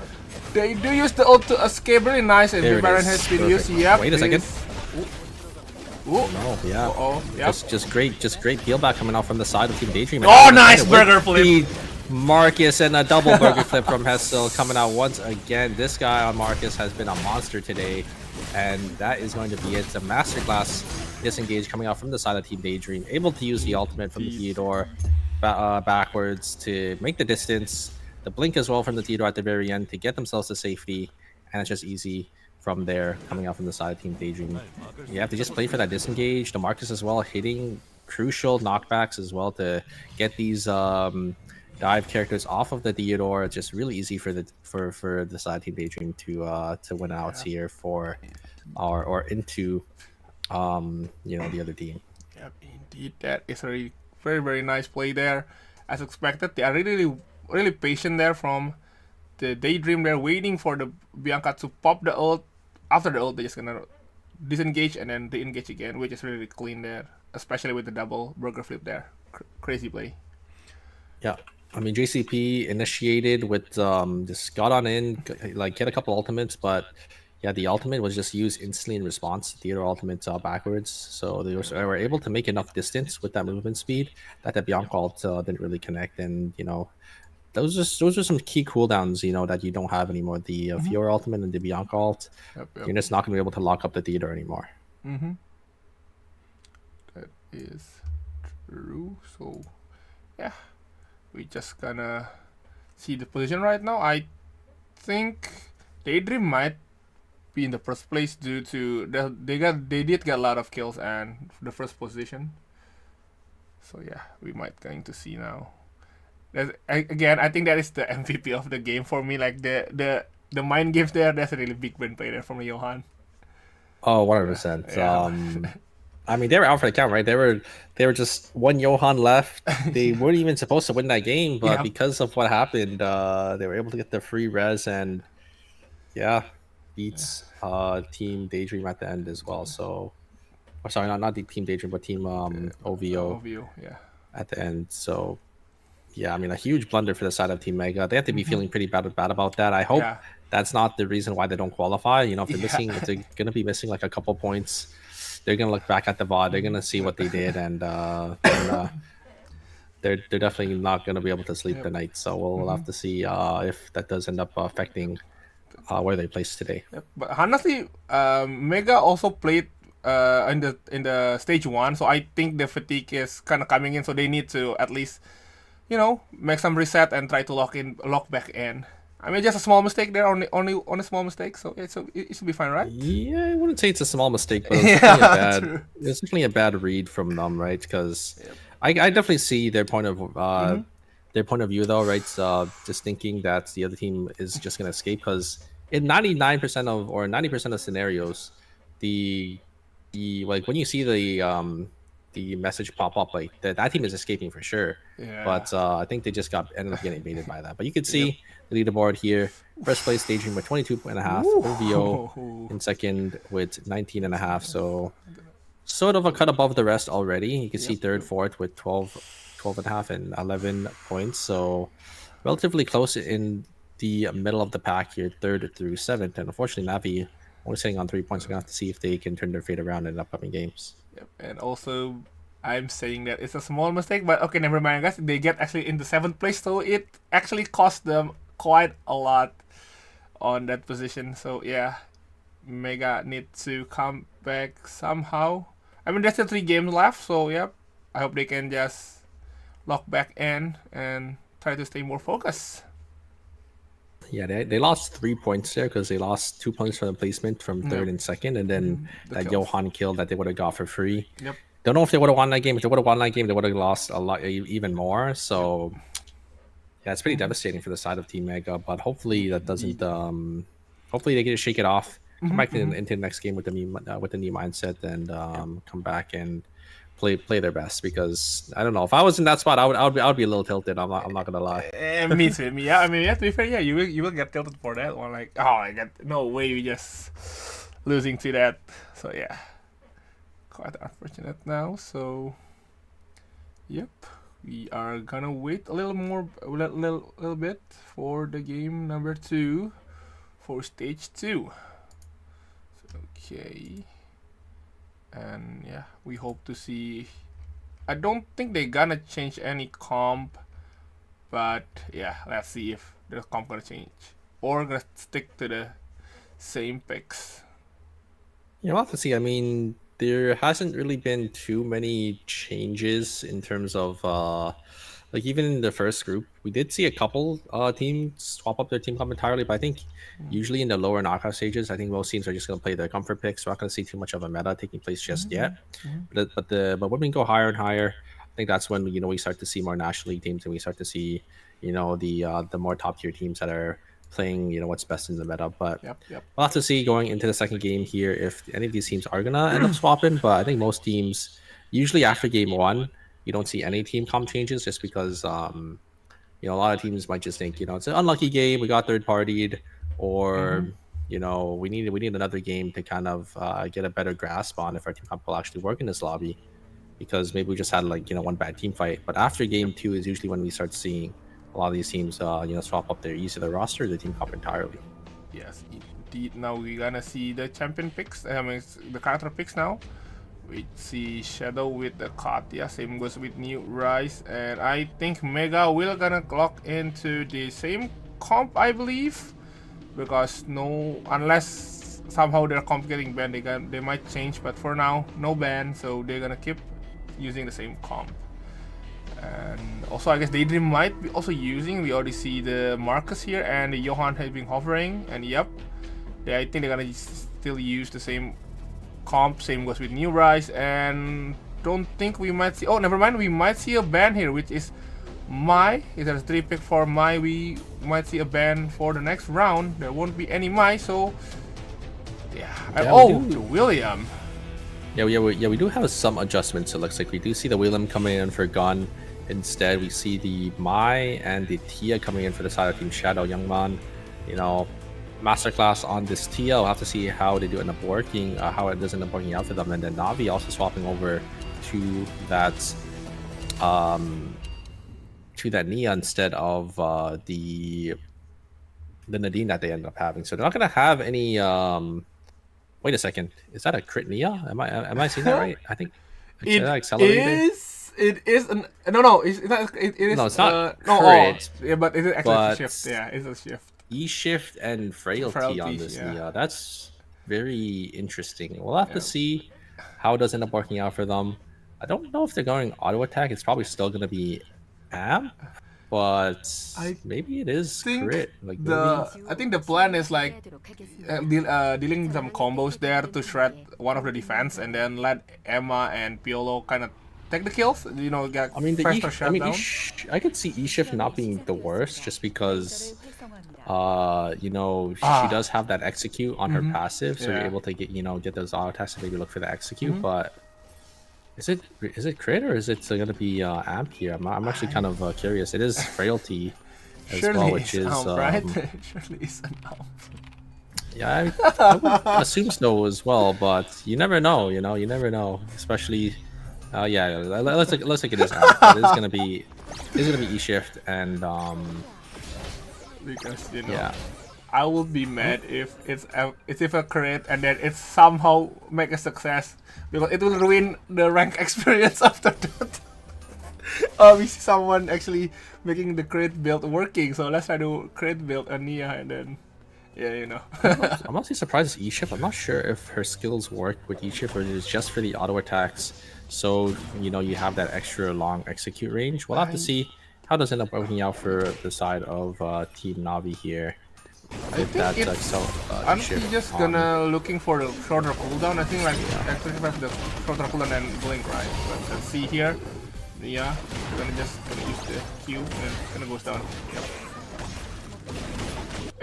Yep, Shadow is gonna unfortunately lose out on that team fight. Is gonna lose out on 2 members, and Daniel getting the Theodore on the side of Team Daydream as well. JCP take 3 members here. Actually, just gonna try trading for these wolves, as Navi are going to be able to set their sights onto the Jackie, but a great blink over the wall. Wangshu is going to be able to follow though on this Piolo.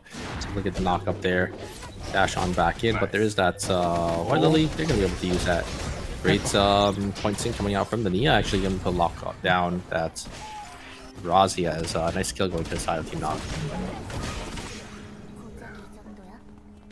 Is Blink have the wait, no. I mean, as electric shift having a longer cooldown now.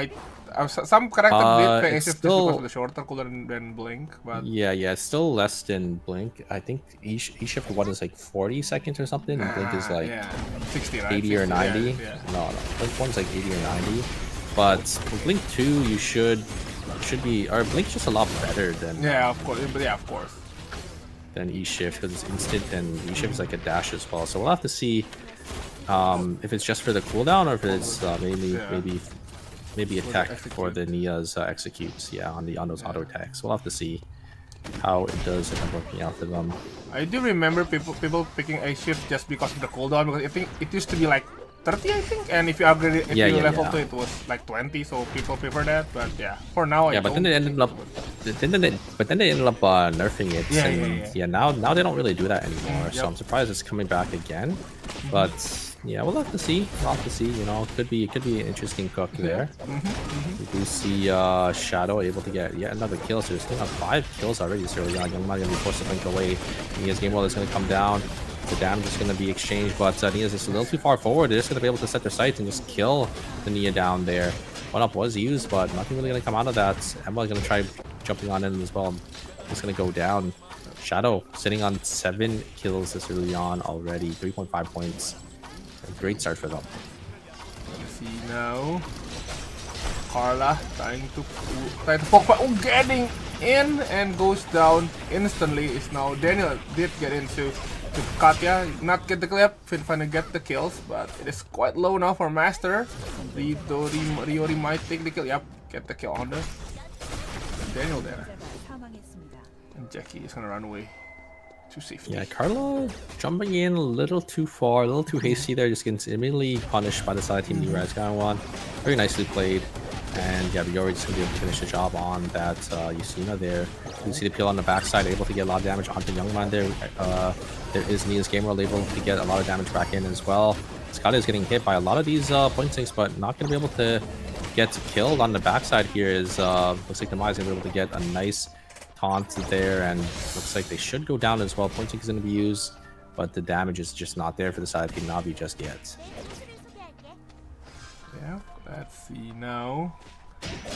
And I think Emma need to play more careful right now because of they're waiting for the team to revive. And I think Piolo did died in day 2, so day 1.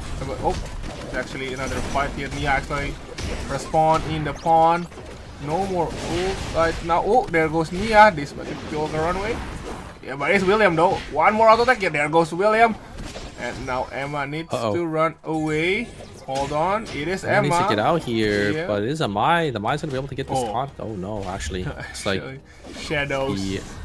Kaguya is gonna spoil the dreams of the wipe onto the side of Team Navi there. As so Navi is gonna be forced to back themselves on out. This to see another day, and Navi did not offer the count just yet. We get to see more of this E-shift Nia. So we're gonna see. Yeah, we're gonna still have a chance to see. Maybe a late game it might be work. So let's see. Okay, everyone's gonna buy those 4 score now. Again, Mega with the Jackie, only 2 4 score now with the Omerta and the, what do you call the new mask? The 4 4 mask? Is it Demon Mask? I forgot the name. I'm not too sure myself, so it might be Demon Mask, but we do have Lumi being activated here by the side of Team Slasher Esports. Getting able to grab all these credits here. Looks like it's going to be completely uncontested. We do see the Rift as well. That's going to be spawning in into Hospital. So Slasher in a pretty good spot here. Gone already sitting on 4 items for themselves as well. They are really, really strong. 6 gold items total, I think, for the side of Team Slasher. I think they got a little lucky, probably hitting some RNG off of some of these animals. And Slasher gonna be able to grab the whole Lumi credit charge and maybe make it over into that rift on down there in Hospital. Oh, fighting for the rift. Oh no, actually leaving the Nia behind there. Oh no, wait! You're also that is unfortunate. Did I get it? No. They did deny the rift though, but yeah. Unfortunate. Yeah, I mean, a great play from Daydream, able to just stay around that corner and then use the ultimate once a team is trying to get into the rift. So they're able to pick up 2 kills. They don't get the rift themselves, but I mean, 2 kills is still pretty good if you decide Team Daydream there, because there's it's still 2 full points. Yep. It is day 2. They did get the full point. Clear of range has been used. William goes. No, wait, not go down yet. Daniel is the one that goes down. Blipper missing the weapon skill there. Jackie gonna pop that ult. One more hit. Yep, there goes William. Jackie get the reset. Can he finish this one off? Blipper goes down. It is a Bianca though. Can and Bianca kill this Jackie? And there goes down for the Bianca. It is now Jackie and my 1v1. I'm not sure if Mike can get the kill on this one. The zombie is gonna stay around in the ring, I guess. Yeah. Yeah, the gun cuddling a little too hard onto that Carla there. Just Jackie was just able to get him melee range, able to just auto attack him down. Not really much Team Slash Esports can do after that. Says yeah, this Jackie just able to completely 1v3 the side of Team Slash Esports. Gun needed to be alive, you know, has to be alive to kill this Jackie, because you know, if your ADC is not alive to kill him, you know, a drain tank type of bruiser type of character, it's really hard for them to go down. So slight misplay for the side of Team Slash Esports. But, you know, they should be able to bounce back into this game. And they did already use some of the resource on killing the Daniel, so yeah, following it up with the Jackie might quite be tricky there. Yeah, and it looks like Team Shadow. I'm just gonna slowly start to group up. We are gonna go into that day 3 cycle, so that means team's gonna have to spend 200 credits if they do end up going down now. Gonna be getting the tree. A flash on the mark is gonna be used. There's gonna be an item that was on the wolf. I don't know actually who ended up getting that. I think it was Team Slasher. So they actually have 2 items to the name right now that they definitely want to use and craft. They are able to get away. It's gonna be a meteorite and a tree. So if they want to make a more score, they could. But it is going to be that chest piece placing is going to be built up on that Mai, and a meteorite going to be given to that Bianca there. Still no team wipe yet, so it's still 8 team in day 3. And we might see a wipe soon or not. Because if you play game with 8 team is quite difficult to play in. But let's see what will end up happening. The zones are going to start to slowly close, so it's going to be less and less space with the amount of teams coming up. We do see Lumi traveling down there in Factory. I think the side of Team Neurize are probably going to want to grab that for themselves. Team Slashers hovering around the temple, as well as Team Soul Reaper are all split away, so maybe Team Slasher can find something here. It looks like they are. There's a Quake going to be used. Taunt is going to be used as well, but it's going to go a little wide there, as the Jackies is going to be able to get themselves on out of there with the ultimate movement speed. And a lot of cooldowns they ended up being invested for the side of Team Slasher Esports, but Soul Reaper just gonna slowly disengage, and yeah, there's not really much Team Slasher Esports can really do to chase here. And also for Soul Reaper, they didn't compared to last game, they didn't really get that much of a kill in this round, so they might be quite difficult for them to get more kills in the mid game. But let's see if they can actually rank up points from now. Let's see. So we fight New Rise versus Daydream. Oh no, Daydream just gonna commit. Oh, I thought they were gonna run away, but no, he's not running away. They just want to get the Piolo here. Gonna get the triple knock up there, but I don't think that will be enough. Oh, been used by the market, and there goes Piolo. Yeah, the Pillow is completely isolated from the rest of the team. I'm a little surprised there. A huge surge up actually coming out from the Leon to actually push away the Bianca and the Vampire Queen, and now Team Neurize is actually going to be able to turn it around. Yeah, Mai already chunked down to about 1 HP. Blink on forward from Ryori. The Blitz is going to be able to tag 1. Mai is going to be chunked down to about 10% of her HP. Ryori going to be able to use the Astroverse to dodge out on a lot of damage from this William, and now 2 members of the side Team Slash Esports are going to go down. Mai coming back into the fray here. Actually not leaving the William to die by themselves, and they're gonna have to eat another -200. I think the plan was Mai want to exclusive the William, but the range was too short and they get down instead. So yeah, that is the price to pay, unfortunately. Now we see here now Navi with New Rise. We haven't seen any action here from Navi to see will the electric shift be paid off yet.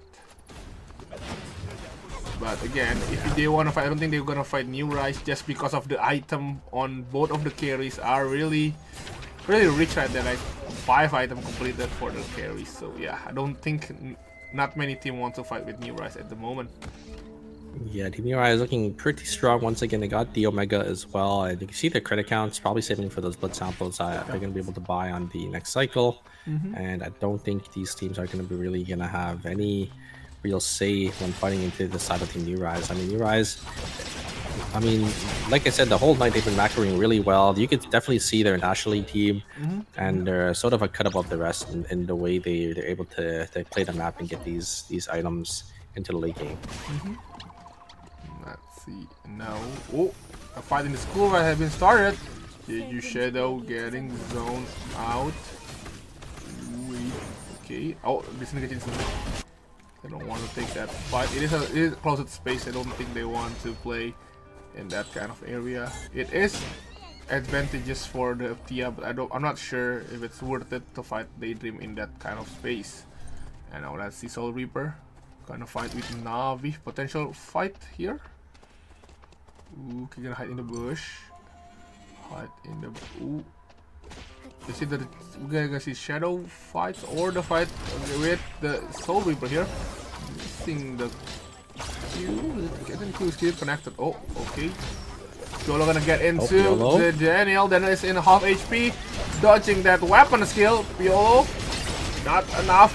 There goes Piolo. Not enough timer also. And Nia also in the. Oh, this might be bad. This might be bad for Nia. Yeah, goes down. No more timer, unfortunately. And there, Emma did manage to get the kill on Daniel, but I don't think this will be enough to get away. And there goes Navi. But Soul Reaper need to escape because Slasher Esport is near them. No more ult, and the Jackie zombie might get down next. No, the slow from the Carla save the Jackie from getting executed there by the William. And now yeah, I mean, a little unfortunate. Piolo had a pretty good engage, but I mean, all the members of the side of Team Soul Reaper were just a little too far away from the side of Team Navi to really follow up with that Piolo. And then the Nia's game wall did end up coming down, but all the members of Soul Reaper weren't really inside of it, and it just allowed Jackie to just jump past and just stay on top of the Nia, just auto attacking down, get the 5 stacks, and yeah, it's just lights out from there. Navi, unfortunately, gonna go down in 8th place once again, 2.5 points only. So they're gonna have to look for something else going into game number 3 here, as you know what they've been playing really hasn't been working so far. The weak line goes to OVO, but Daydream. Okay, I thought they're gonna commit to chase that, but yeah, they're just gonna stop there. But they do get OVO did get the weak line, but I don't think they gonna burn that timer, and we're gonna see a cornered Slasher here. This might be bad. Soul Reaper did notice it.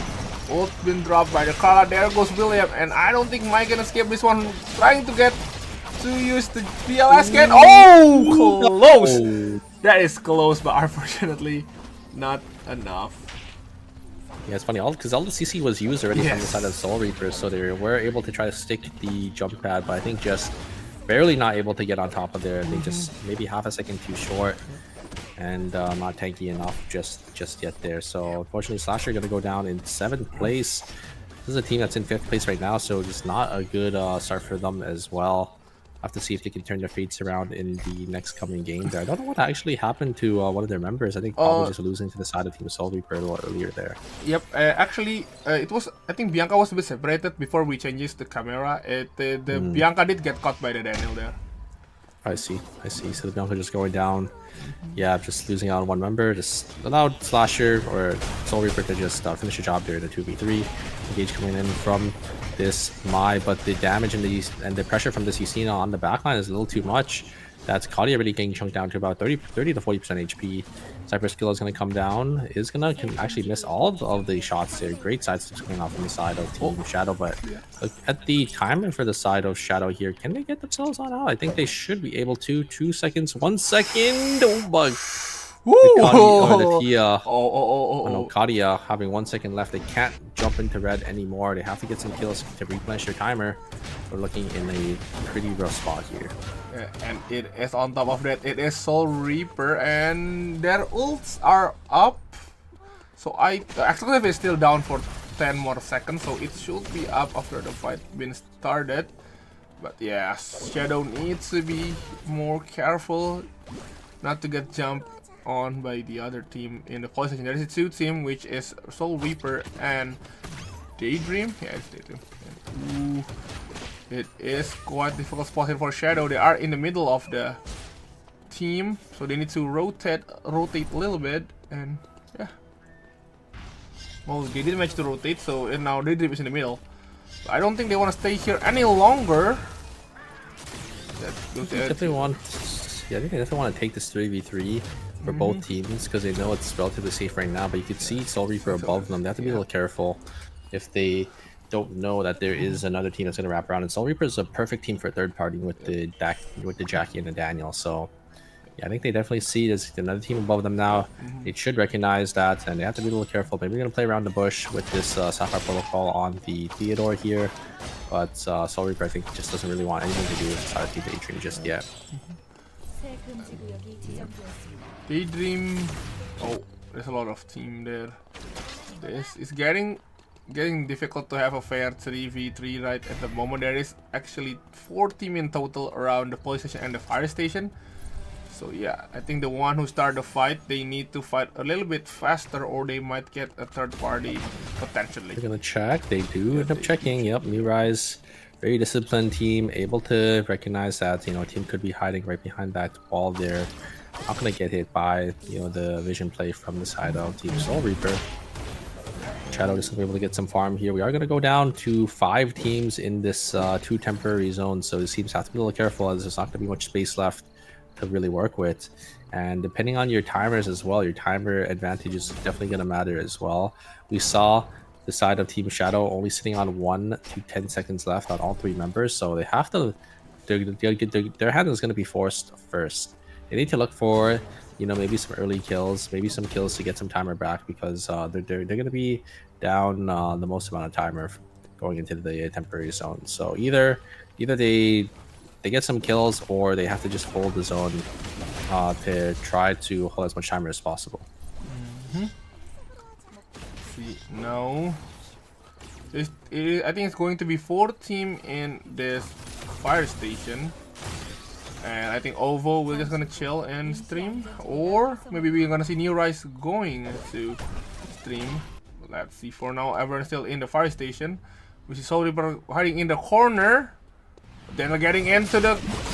Oh my, they're getting to Katya there. Katya got exploded there. Yep, there goes Katya. But then Jackie is a bit low. They get it. Nice play there from the Jackie. But yeah, that's a party coming in. And I don't think they can survive this. There goes Daniel. There goes Jackie. Carla still surviving. But unfortunately for New Rise, they actually go... Their Katya also goes down. So it is quite unfortunate there for New Rise, losing their damage dealer. And for Soul Reaper, they managed to get 1 kill on the Katya and losing 2 members of the front line here. So I guess Carla might be the one. Oh! Wait a minute, is it been separate here? Can they jump over this? I think. Do they die? Oh, they do actually jump. Okay, good blink as well. They're able to get themselves on out. It is just 2 people from New Rise, but they could definitely maybe stall out here because there is actually 2 other teams. There's a really nice play by the side of I mean, the Daniel had a perfect engage on that Cody. Unfortunately, yeah, they're gonna Cody's gonna go down for the side of Team New Rise, and both these teams are gonna slowly start to stall. Daydream knows that this team is a duo, and they're gonna full send it onto the steal on the bottom side here, and it should be an easy kill for side of Team Daydream. But that's a lot of timer invested, only getting about 6 to 7 seconds timers back. And Shadow is gonna be the one that's gonna be able to secure the zone for now. If they can get this Leon kill, Team Daydream should be in a pretty good spot. I think they are gonna be able to grab it. Reset their timer a little bit more and just play around here in red for a little bit here. You can see Shadow not sitting on much timer for themselves. 3 of these safety orbs are going to be used to make sure they're reset, they're mentally prepared for this final fight here. I'm surprised to use the 3rd one. I feel like they should have just walked in, but maybe waiting for the cooldowns to actually come back up on maybe the Theodore for the ultimate here. Timers are going to start to tick for the side of Team Shadow here, so they're going to have to just play aggressive. There comes the engage. The Mai is going to be able to get a lot of damage in. The ultimate is going to be used from this Theodore, and the Theodore damage is going to be able to just hit and pelt these guys down. But the great disengage coming out from the side of Team Shadow are going to be able to turn it around here, able to just finish off the Theodore, finish off the Marcus, and that's going to be Team Jeju Shadow going to be the one to come out on top. 20.5 points already. Can they make it 26.5? Yep, so let's see if they can do it. It is a 13.5 kill score right now, so we can see they probably get around 14 kills right now, or maybe more. Let's see, the zone is in the orb is in the police station. Oh, the Fiora is trying to flank. Oh, Katia is in a bit bad position. Oh my god, this just go from 1 to 0 really fast right there. Really nice from flank there from Ovo. And I think this might be it for Shadow, unless the Tia somehow 1v3ing this fight. I don't think there is a possibility there. Oh my god, that Fiora just landing all that skill shots. And I think this should be it for Shadow, and OVO will get the W for round 2. Yeah, huge play there coming out from JCP. Having that perfect flank angle that Team Shadow wasn't expecting, and JCP able to land, a couple of those ultimates, letting the Bianca able to hit an easy Rainbow Vampire Queen, and they just explode, one of their carries, and it's just lights out from there. Playing that 2v3 with that Katia being down to the count. So it is very well played from the side of Team OVO. Yep, it is some play there. Finally, I think OVO managed to try to do that flank with the Fiora, and they finally managed to pull it off this time. I think the first one was kind of messed up due to the, I think it was using the VLS, kind of safe their position, and right now they finally managed to pull that off really nicely. Separated the Katia with the team and then get the kill on the Katia. Yeah, we did see, like you said, we did see it the first time. But it still ended up working out for them because the Fiora did end up VLSing because they were a little too far away. But this time around, perfect flank angle. It's not really much that Katia can do. I mean, yeah, even if the My exclusive or if the Katia backstepped, there's just the position was just so bad that the Katia I don't think had any escape from that spot. So it's a really nice. Triangulate for the side of Team OVO there that just denied all exits for the Katia to get out safely. Yeah, indeed, some play, and also again with the Bianca ult, it is really negate the positioning, really ruin the processing for the Katia. They're quite unfortunate there. I mean, it is the struggle to playing a backline character, honestly. Like, yeah, when you are shut down, you are super shut down there. And right now, you're gonna see the score. Yes, as you can see, OVO in the first place right now, 33.5, and then Daydream in the 33.5. Shadow in the third place with 28.5, and Soul Reaper in the fourth place with 26 points. And I guess fourth place is kind of quite close though, but Navi is really unfortunate.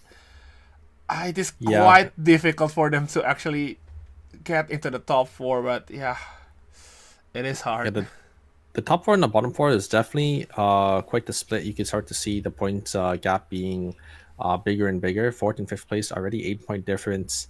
There's still 2 more games left, but yeah, it's not looking too good for some of these teams, especially on the bottom end. Navi only sitting on 5.5 points, 20.5 points away from 4th place.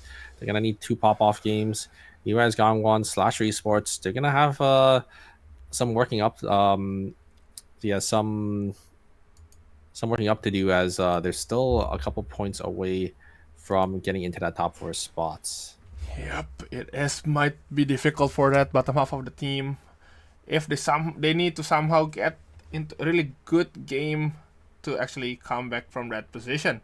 And yep, we already hit 2 games, so we are gonna hit a break, 5-minute breaks after this. So yeah, don't forget to take your drinks and snacks because we have 2 more rounds for the day. So yeah. Take care. Yeah. Take care, guys. See you guys back here in 5 minutes. Bye-bye.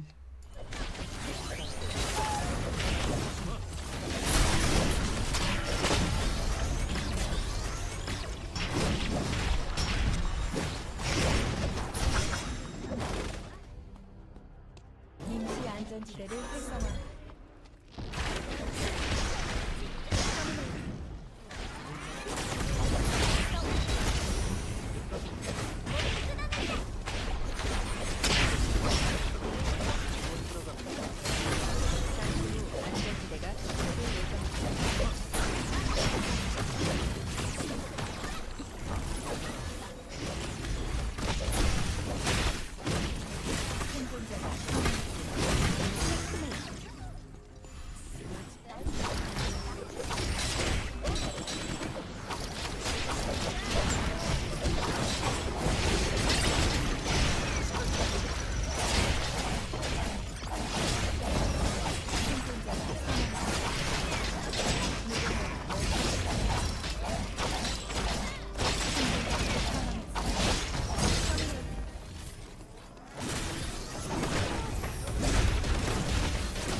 메모해둬야겠다. 키아라입니다. 잘 부탁드려요. 어쨌든 계약은 계약이니 디자인해드리죠. 그 바니걸 의상. 반도는요. 진짜 프로가 왔으니까 손에 착 감기는 건 운 좋은 토끼는 늘 한 마리지. 그게 바로 나야.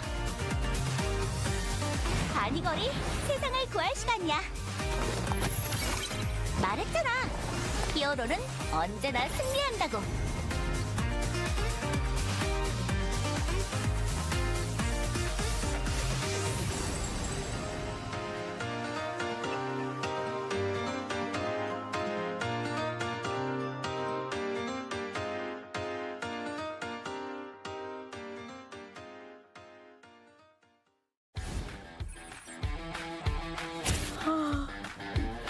재미없어. 너희 그놈들이랑 같은 편? 날 막을 거면 각오해. 계속 쳐다보면 싸우자는 거지? 내 앞길 막지 마. 헐디아미 비비타 비비비타 안 놓쳐. 등 비었다.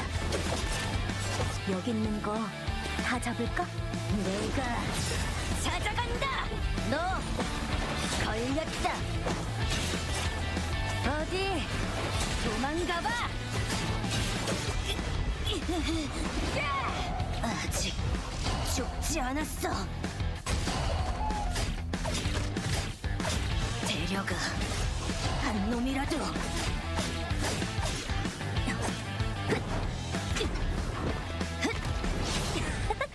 자유다.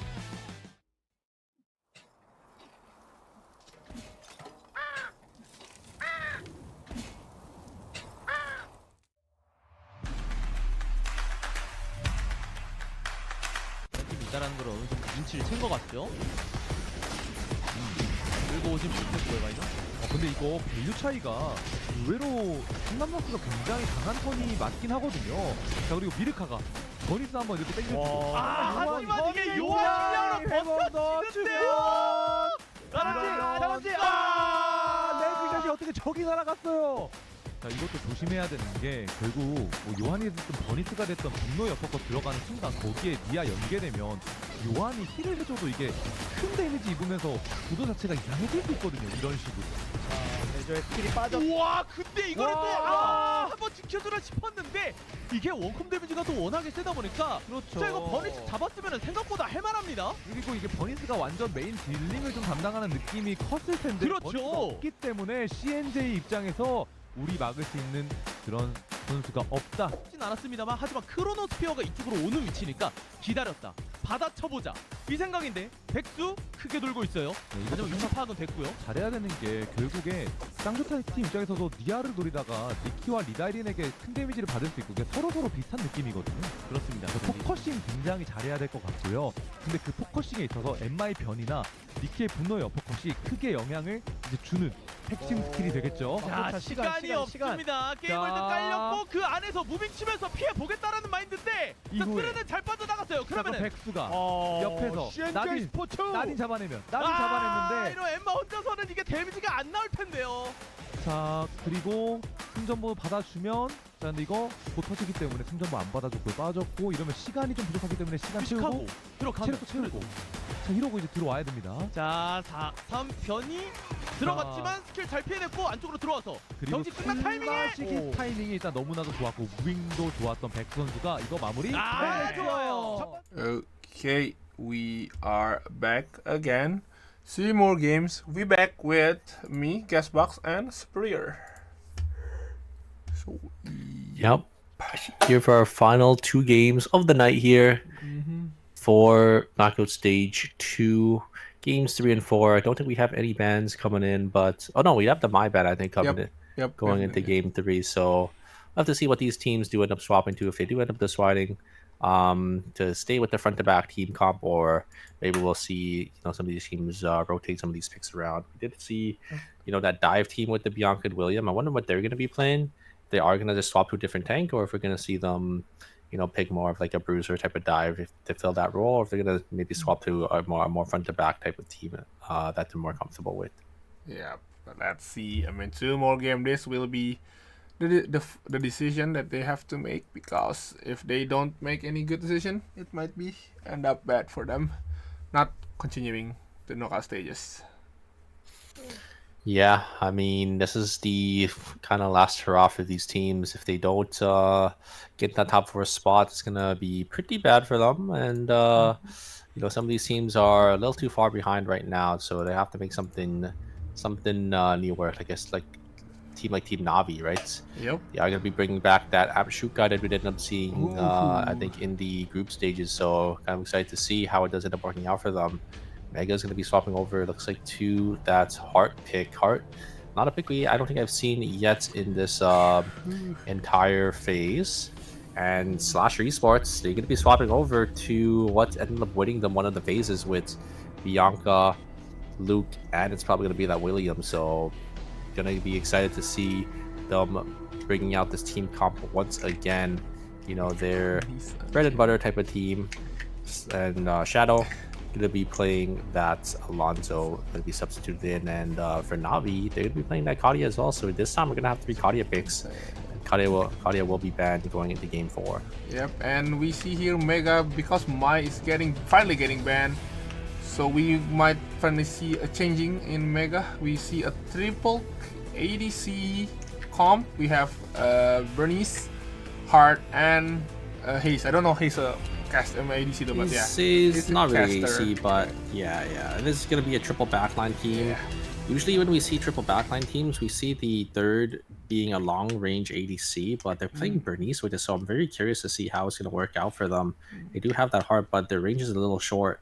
They only got that Haze for that long-range kind of poke and damage.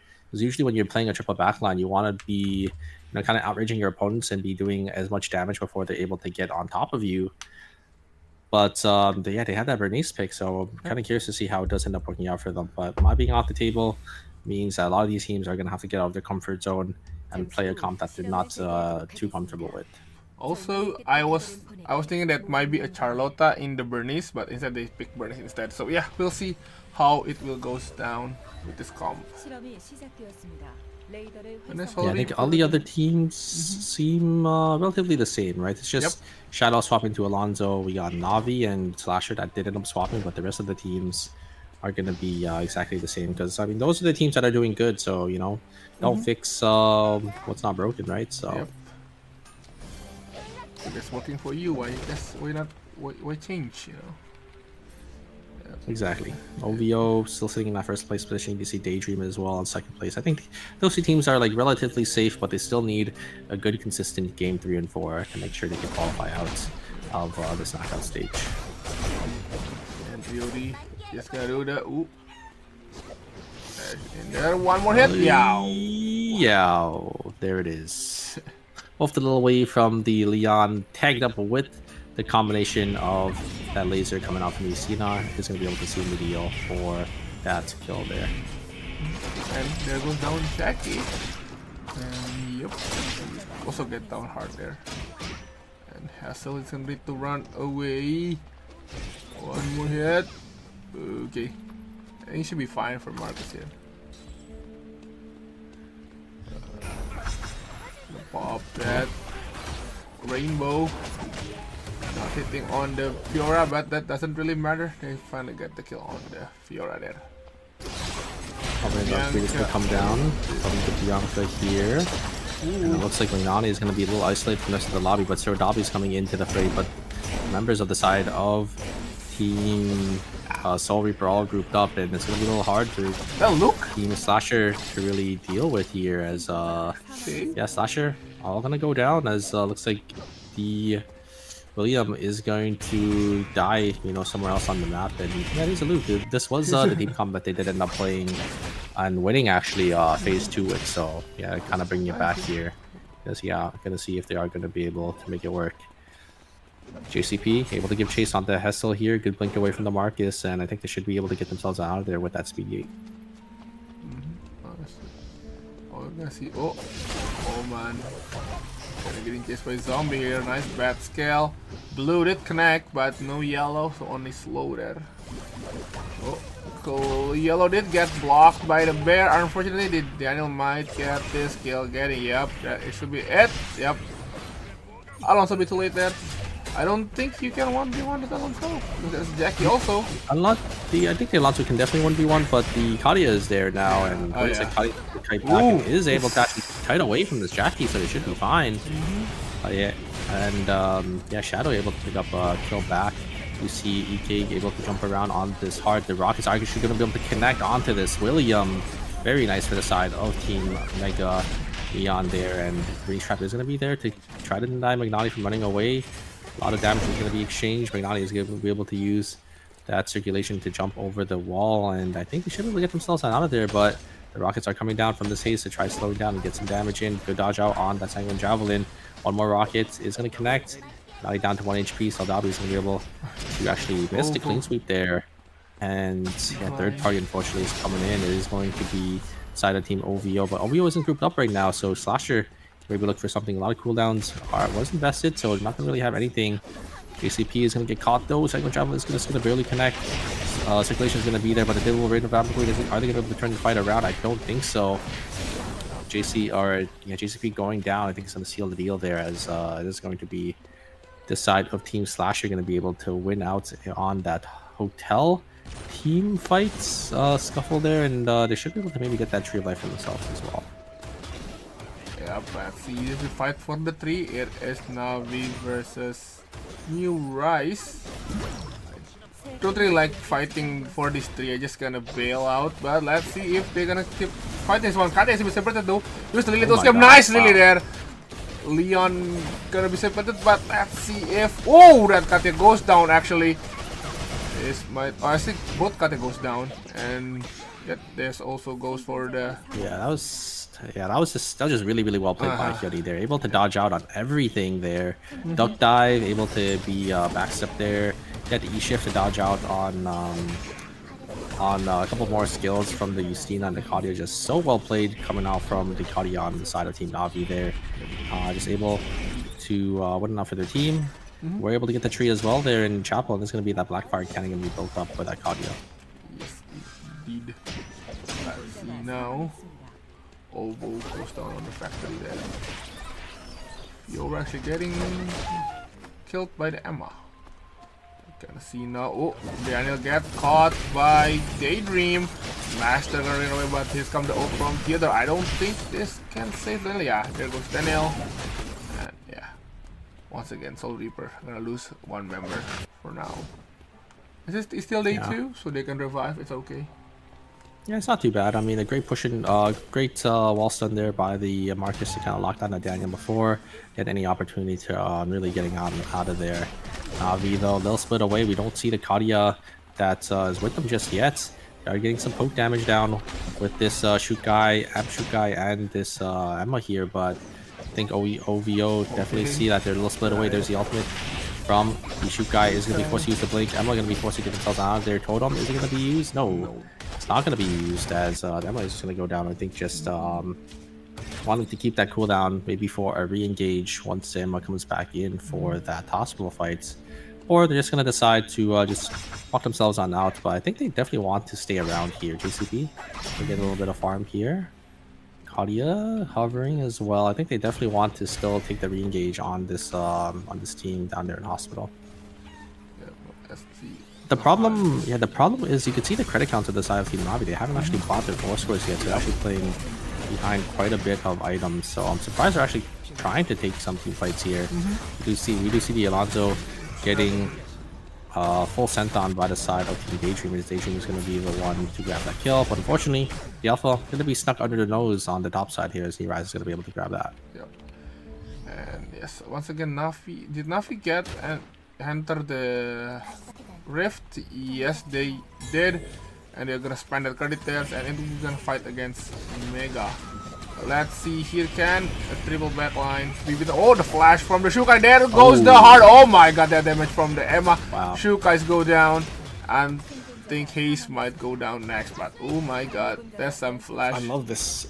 I love this from Navi. We're seeing some life in this team. Yep. A great double polymorph into just the burst damage before the heart can even drop their ultimate down. Right? No Peacemaker coming down because they just ended up getting CC locked and exploded before they're able to even press any of the buttons here. Jumo is going to get focused down by the Jackie. Great Tango Javelin. Keep them alive just a little bit longer. But I think should get run down by this Jackie here. There is the passive with the Tango Javelin once again. So hard to chase a Bianca because of those skills there. As Jackie still wanting some more. Zombie looking for something here, but Jumo actually able to turn it around. Is going to be able to get that passive proc, but third party's going to be here. Mega should be able to just find the kill. Jumo gonna try jumping on in with that circulation to maybe try trading the kill, but not gonna be able to find him. Let's go. Shadow now gonna fight against New VN. New Rise get the duck, then doesn't get anyone use the surf up just to escape. And Alonso is pretty low. Same goes with the Tia, but I think they might find. Oh, there's an aggressive E there from the Katya. Katya get jumped in by the Justina there. Oh, yep, there goes Justina. This might be bad. Oh, ult didn't connect it, unfortunately, so they only get the Justina there. J3. Oh, guy get hit by the meteor. I don't think he got hit by the meteor, but he just going down. But that's a wipe! Yeah, gonna go down in 8th Reaper. place here. It's so unfortunate because they're in that 4th place spot. Looks like they ended up getting probably sandwiched in between the side of Team Mega and the side of Team Navi there. Yes. Team Navi and Mega both looking for this meteorite. Who's going to be the one who wants it more? There's this explosive bullet. Is going to get a connect onto the Emma, but the great double knockup coming out from the Shukai actually able to peel off the members of the side of Team Mega, and it is going to be Navi going to be the one to come out on top. A huge play coming out from the Shukai.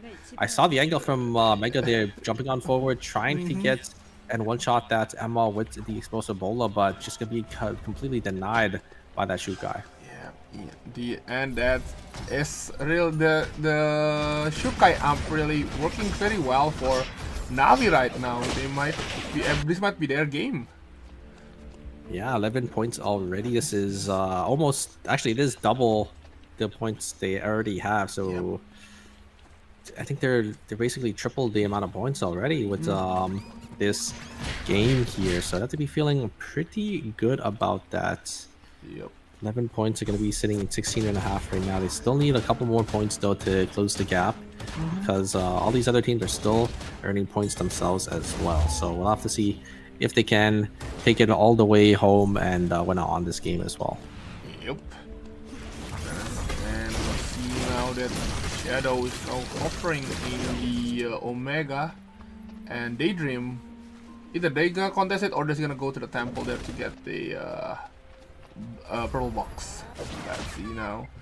And also Slasher, we haven't seen any action from them yet. They have only one kill at the moment. Q is not connected there. Oh, News is actually running away. They actually down a member. Yeah, just a Justina here. I think they want to look for the rift, but because Slasher is now there, they can't really go for that, so they're gonna have to just buy back here. Navi getting 2 more kills, this time from the side of Team OVO there. Saradabi is gonna get sent on though. It looks like, actually no, they're the ones actually denying the side of Team UI's going on the res, as they're gonna be able to get the Leon's gonna be another minus 200 for the side of Team UI, so it's gonna be a minus 600 in total. Definitely not what they're looking for. Great read there from the side of Team Slasher to actually hover around and deny Team UI's guy one getting the res there in school. Yeah, and again, the Navi really working well with that Shukai amp. So yeah, let's see if they can manage to get this momentum until the late game. Now let's see OVO fighting with Slasher right now, and Barracks has been used into the Rosie. Rosie is getting separated with the team, and still no casualty yet. Oh, there goes William. Uh-oh, Jumo, they're gonna right away there. They did get the William. The Luke just staying alive, just barely there, and then getting the double executioner bonus because Luke actually gets more HP whenever they actually end up getting a knockdown there. So it's able to heal up so much of their health, just able to swing the team fight back into their favor. And Sasha's actually going to be the one to come out on top, surprisingly there, because I thought it was looking pretty bad. But the Luke just being able to barely live and getting a lot of value on that William before going down. Now, let's see if it is OVO with new Rise.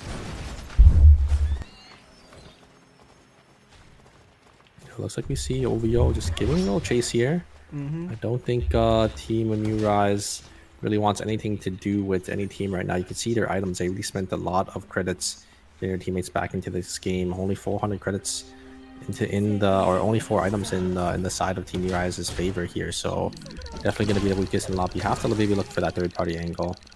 Do see a purple Bori gonna be used or gonna be hit from a young man, but the problem is their team isn't really grouped up with them, and oh my god, young man just barely escaping out of there with that VLS system, able to get themselves over into the hotel. Yep, almost get caught there by the burger flip. See now, it might be a fight here. Slasher versus Shadow, but I think Slasher is gonna run away. They need to craft their item first. Yep, that is the second blood for the Luke. So this Luke is looking a little scary. We got 2 Mithrils, 2 Bloods, and a 4 scorer as well. This Luke is so tanky, he's going to be able to do so much damage. These teams have to kind of watch out. Slasher's in a really, really good spot. You can see their items as well. Both of their carries are still on 5 gold as well. But this Luke is going to be a monster here. And you're going to tank Luke as well, so you're going to be able to soak up a lot of damage. Team Rise just going to use a VLS system. Again, they're sort of on the back foot here. Not really having any items to their name. We do see Shadow actually going to use the VLS system as well. Cemetery going to be spawning down there in or Wickline going to be spawning down there in Cemetery very shortly, so teams have to definitely watch out for that depending on who's going to want to contest. We do see Slasher. I think they know their item advantage here. They probably going to want to send it, but the problem is they know they can't really push into a corridor into this Theodore. There's also going to be a red box spawning into the hotel, so probably going to be wanting to take that first. The jump and Wickline is at Forest? Yeah, it's Forest. No, Cemetery. Oh no, wait, Cemetery, my bad. Cemetery like that. Is Navi going to get the Wickline? And ooh, Shadow just gonna give it up and let Navi get the Wickline and the blood sample. Blood sample given to the Emma. And that will be the second blood, I believe, for Navi. Yeah, I mean, Navi looking pretty strong here, getting a completely uncontested wick. Blood sample looks like it was used for the Widowmaker, I think, just a substitution for that. Right. Oh no, the stuff Team New Rise are just caught in between 2 teams, and that is going to be it. I think New Rise is going to go down. They're a little too weak, as if Team OVO can actually just full send it here and actually get themselves on out. No, they're going to get punished for it, actually, as Grateful Rainbow is going to be able to connect onto the Razi, as they are going to have to eat that 200 credits. They are going to be able to at least get a nice little consolation prize here to maybe buy back their team with that prosperity orb, as they're going to have to TP over to their team now. I think it should be fine down there in Chapel, so it's not the end of the world. They were able to get a couple kills and get the teammates back into the game.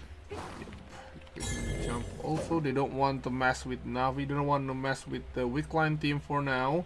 Is it gonna fly toward the Slasher into the hands of Slasher? Oh no, they're just gonna get instantly killed. That's a disaster. Like for the side of Team Slasher. Great camera hop coming out from Sewadabi there on Luke to hit that clean sweep as well. Disaster DLS for the side of Team OVO, but can't really turn around last second there, as they were just going straight and trying to make as much distance as possible from that wick team, but running straight into the hands of a team like Slasher Esports with that Bianca as well, that just has that huge range of attack, being able to just connect onto all 3, just gonna seal their fates. Okay, so yeah, we at the moment we don't have any Rats team. Everyone is still a full member, but I don't think no one wants to mess with Navi, so we might see a fight between Daydream Shadow and Slasher Esports. Let's see if that's happening, or is it gonna stay like this until the last final zone, or I mean the temporary final zone. Yeah, we got 4 teams left here. I'm gonna have to see if which teams want to go where. As we could already see, Team Daydream is holding the top zone of Chapel, and Team Navi on the bottom side on our Chapel, and then Daydream is on the top side of the school. So we'll have to see which teams do end up pushing into which. I think Team Slasher, they feel pretty confident. I think they have a lot of items to their name. They definitely want to look for, you know, a clean 3v3 before these other teams, you know, slowly start to come in. But Shadow, I think, are on the opposite ends of the spectrum there, as you can see their items. Actually, they're actually pretty strong as well. The Kadia is also sitting on 2 bloods. The T is also on 5 gold, but I think just playing around the third parties, sitting in the bush, and just waiting for these other teams to start fighting first before they end up walking in. Yep, and is it bullet? Yeah, there's a blood shoes in the Bianca. I think it was the rose step probably. And then look to blood item. William, presently William doesn't have any blood item on him, but we definitely need it.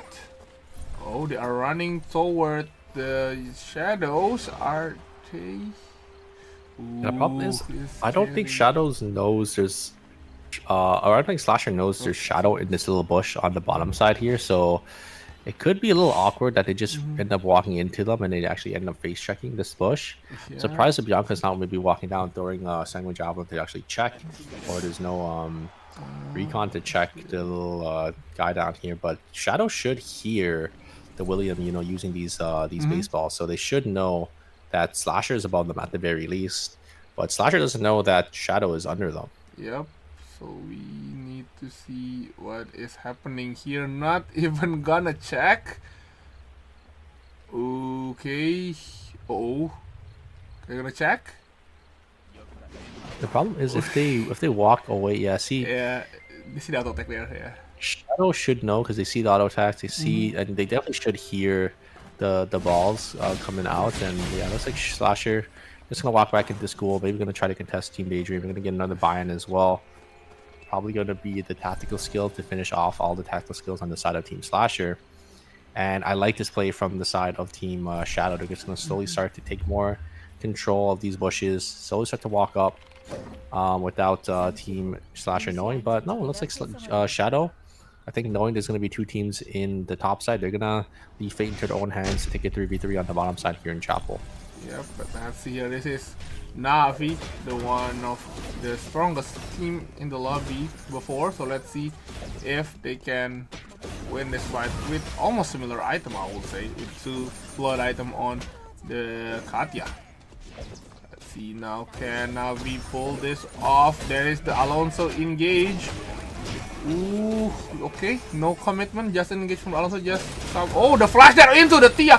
Tia HP goes down so fast. Volley. Oh my god, there also god. There goes their Katya, there goes the Alonso, and Tia might go down next. Oh my god, the damage from the Emma, but here is come another party with the Daydream. Third party. Shuka doesn't have any more ult. This might be bad news for Shuka's out. Navi. Yep, Shuka's still surviving, but yeah, it's gonna run away. They're out. Oh my god. They're all out just barely with 1 HP. They get a full reset here. This is really good for the side of Team Navi, as Daydream actually ended up using a lot. There's a change actually going to be used to jump over the wall there. I was on control going back to the side of Daydream. There's the ultimate coming through. Look at the damage coming out from the side. Shoot guy is going to be able to kill the Theodore and the knockup as well. The shoot guy coming out strong for the side of Team Navi. I think they should be able to just finish the job here. Another great knockup coming out from the shoot guy. Huge game for the side of Team Navi. 24 points already. Just an amazing play coming out from them. The Emma as well, just playing out of his mind, able to find these key targets. They were able to get that Kadia down instantly from the side of Team Shadow.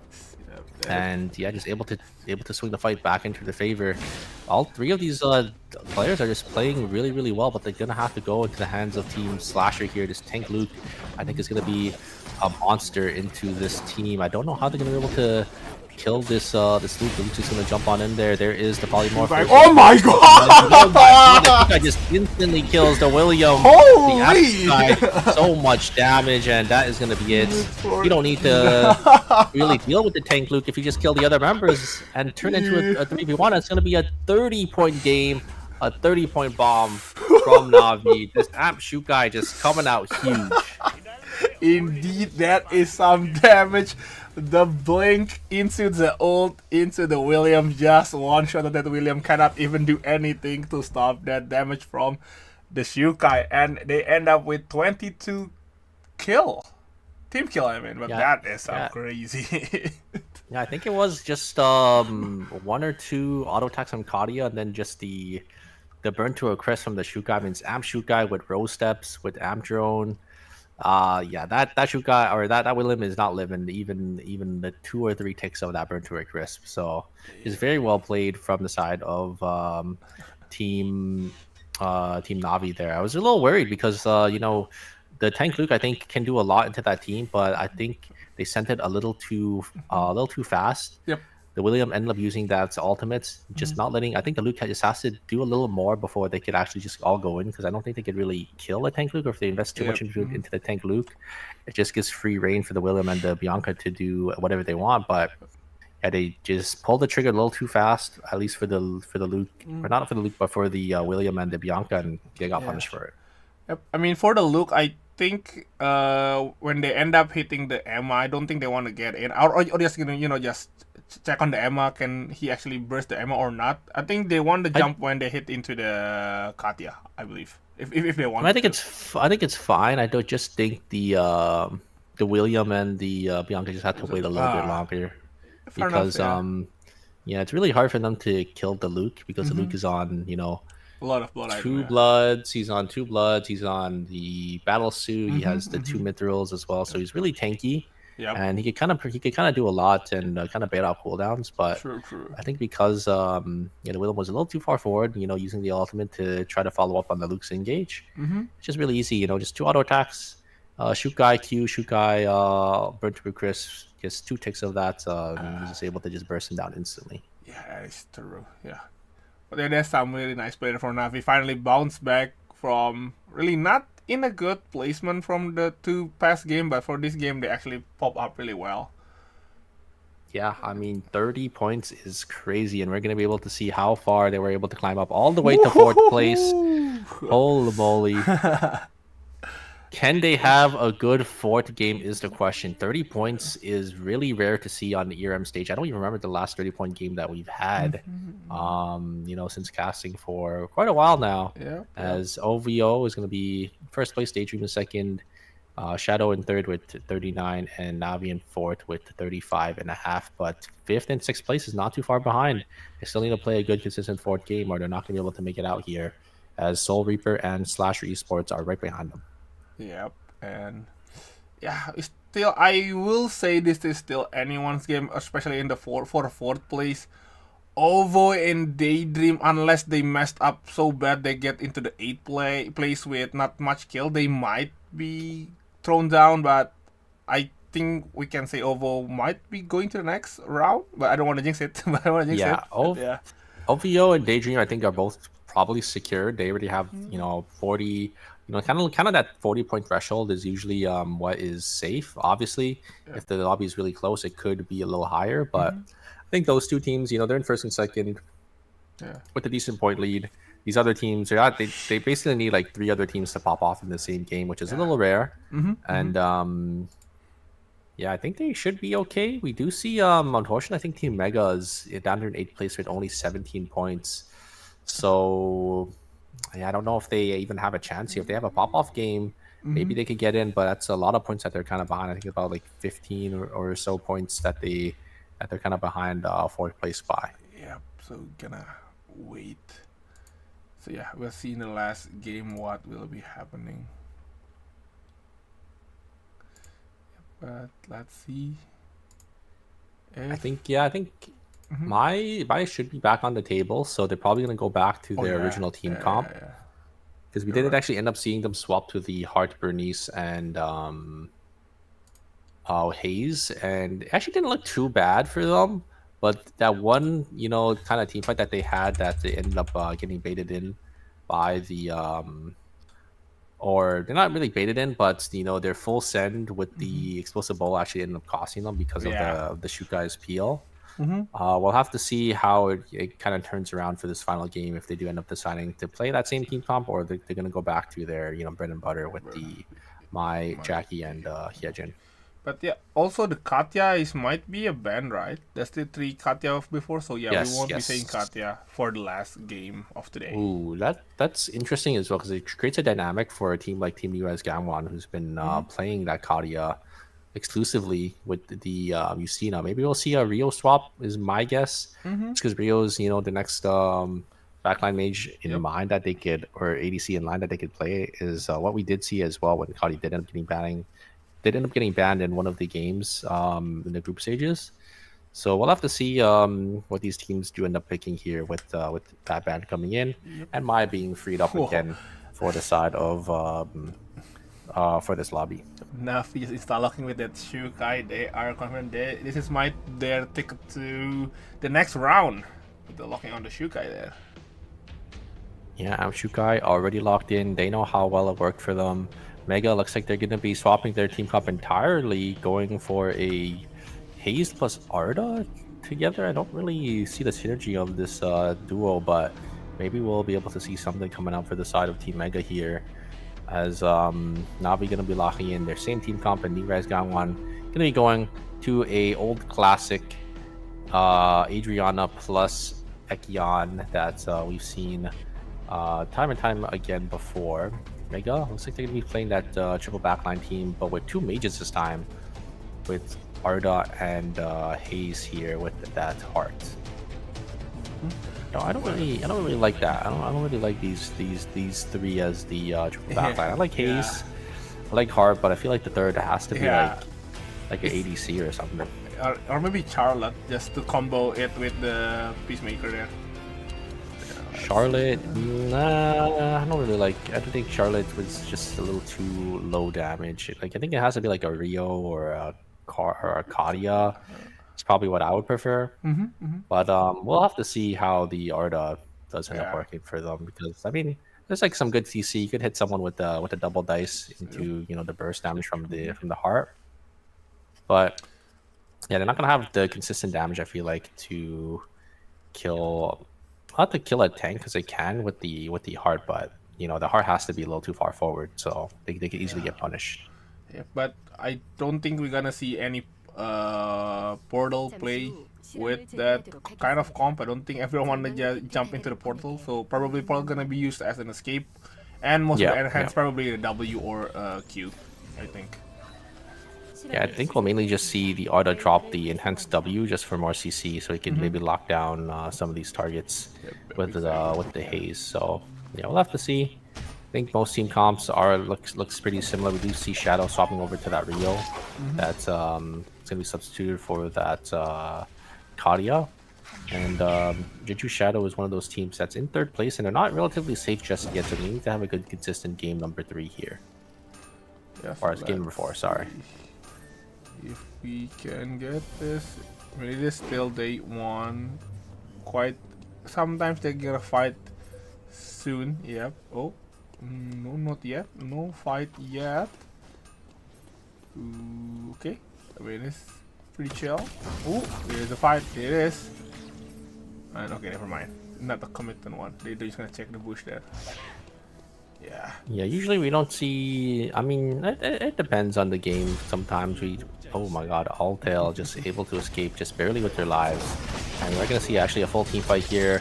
Aussie actually is gonna get caught up though by the side of Team US Gangwon, and they're gonna try full sending it here onto the Mai as well. I don't think the Mai can get away here with all the slows from the Karla and the Ekion. So nice 2 kills for the side of Team US Gangwon, and they desperately need it, right? They're in that 7th place spot.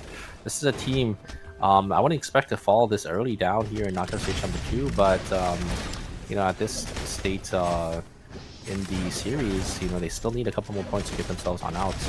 You see the Razi able to get the solo kill onto the side of the Haze on Mega Neon the wrong there, and Heart is going to get caught out as well. This time to the side of Team Slash Esports.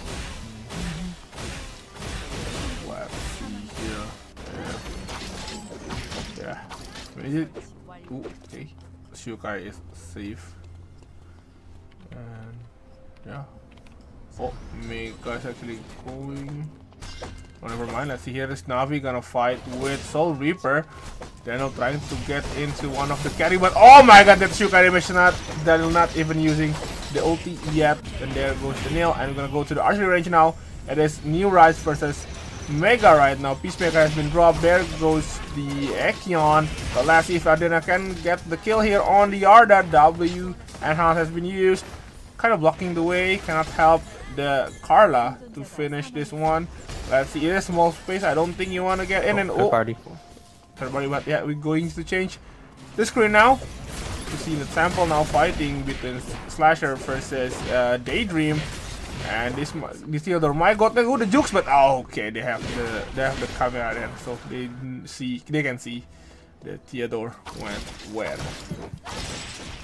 Yeah, looks like Soul Reaper was able to get a kill early on the top side there. No, it looks like Shadow able to find memory on the bottom side here in Factory.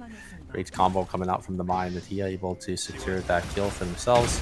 Mine on the top side able to get the boars here in school, and Sadabi now kind of caught between the members of Team Daydream, but I think they're definitely looking to try to take this hit. Miner is going to get caught though by the blue period on the top side in school. Another kill going to the side of Team Soul Reaper. So a lot of points already in this game. I think over 10, maybe 20 kills already this early on into the game. Your memory is going to get caught though by the side of Team Shadow here. He's going to be able to blink away that my taunt, and the Rain of Vampire is going to be able to separate the members of the side of Team Shadow. There's exclusive going to be used.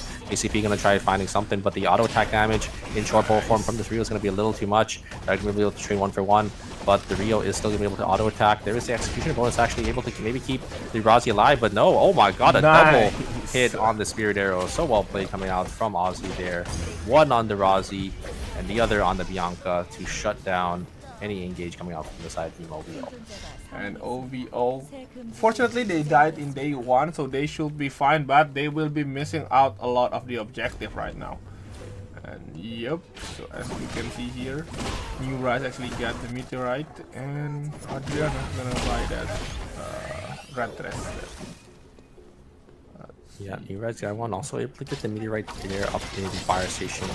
Pretty good spot there. We do see the 1v1 between JCP and Blue Period able to blink away out of the shackling anchor, but the normal anchor is just a little too much damage for JCP to really deal with. Their Ring Front is going to come through it. They should be able to finish the job. There's the auto attack is going to follow the Kadia. Passive is going to be able to finish it there. The coffin is going to be used to try to get Jumo away, but oh no, OVO is out. OVO going down in 8th place. 2 points, is that going to be enough? I mean, they're in first place, in that first place position, so I think they should be relatively safe. It's going to be 48.5 points. That is going to be it for the side of OVO. I've never seen a team go from 1st to 5th in the last stage, in the last round, so I think they should be fine, but that does open the door a little bit for these teams to outscore the side of OVO now. Like if Daydream gets maybe 7 points, if Jeju Shadow gets 10 points, if Navi gets another 10 points, and then Soul Reaper actually has to get 20 points. Kind of unlikely. It's really unlikely, but could happen. Could happen. Could happen indeed. This is some I guess I will say miracle, I guess, for some people, for the team, that we have a chance now, because seeing that OVO is down really fast. But now we are going to see here a fight in the archery range. Mega versus New Rush. Deku just jumping in, dodge the cube there. Heart now getting zoned out, and he's coming third party, which is from the Soul Reaper. Soul Reaper Jackie get the kill on the Arda, get the kill on Haze. Oh, this might be bad for Heart, and there goes Mega. Oh no, wait a second. No. I think New Rise might also be dead too. Oh no, actually no. Looks like the Carla was able to actually solo it off on the Daniel there, able to keep themselves alive. A little scary for the side of Team New Rise for that third party, but Mega is going to be out for the count. They're going to be our first team eliminated for knockout stage 2. Not going to be able to see them again this phase, unfortunately. Thank you guys so much for playing, as yeah, they'll be our team that is going to be 8th place for this knockout stage. Unfortunate. Teams dead so early though. Yeah, This early on, Knights 2, there's 2 teams dead, only 6 teams alive, so that means the map is going to be so much more open for these teams to really work with here. We do see the Marcus is just going to be the solo entry for this Rift, as Soul Reaper going to be the one to actually win it out here, and 11 points already for Soul Reaper. Gotta be a little scared if you're OVO now, because this is the team that's in 5th place that can actually outscore you, and these other teams that are in 2nd, 3rd, and 4th don't need that many points to get there. Yep, indeed, this might be scary right now. They do have the, I think, more kills that might be help, but let's see here if they can get the kill on the Nadine for Navi. There goes Nadine. And yep, for this round, Navi didn't really pop that off in the early games, but I mean, all they need to do is secure their placement. But Soul Reaper might get chased, might have the position, might took their place for the next round, but let's see. The Soul Reaper is already outscored Team Navi right now, and I think even Team Jeju Shadow, actually no, it doesn't look like they actually outscored Jeju Shadow just yet, but already outscoring Navi, so Navi still has gonna have some catching up to do, because Soul Reaper is in that 4th place spot currently. Yes. And this is the last game, so they have to make sure they secure and they lock down their 4th place spot here. Yep. Shadow looks like they're gonna be walking into the red zone here. Navi also gonna be walking in as well, gonna be trying to play for this box, but the Shukai is going to be on the bottom side with the Nadine. I think they're just going to try to trade these boxes. I think Navi wanted to be a little more greedy to try to get both boxes, but only going to be able to get the one down here in dock. Yep, they decided to do that, and the box is containing Meteorite and give it to Shukai. Item-wise, pretty similar, I would say. Yeah, pretty similar. Yeah, pretty close. So yeah, it is. They can do a fair fight there. Navi versus Shadow.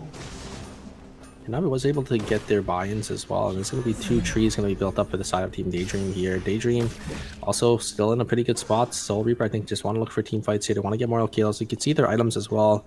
They're in a really good spot this early on to the game, having that many items. I think getting probably some RNG off of the animals here.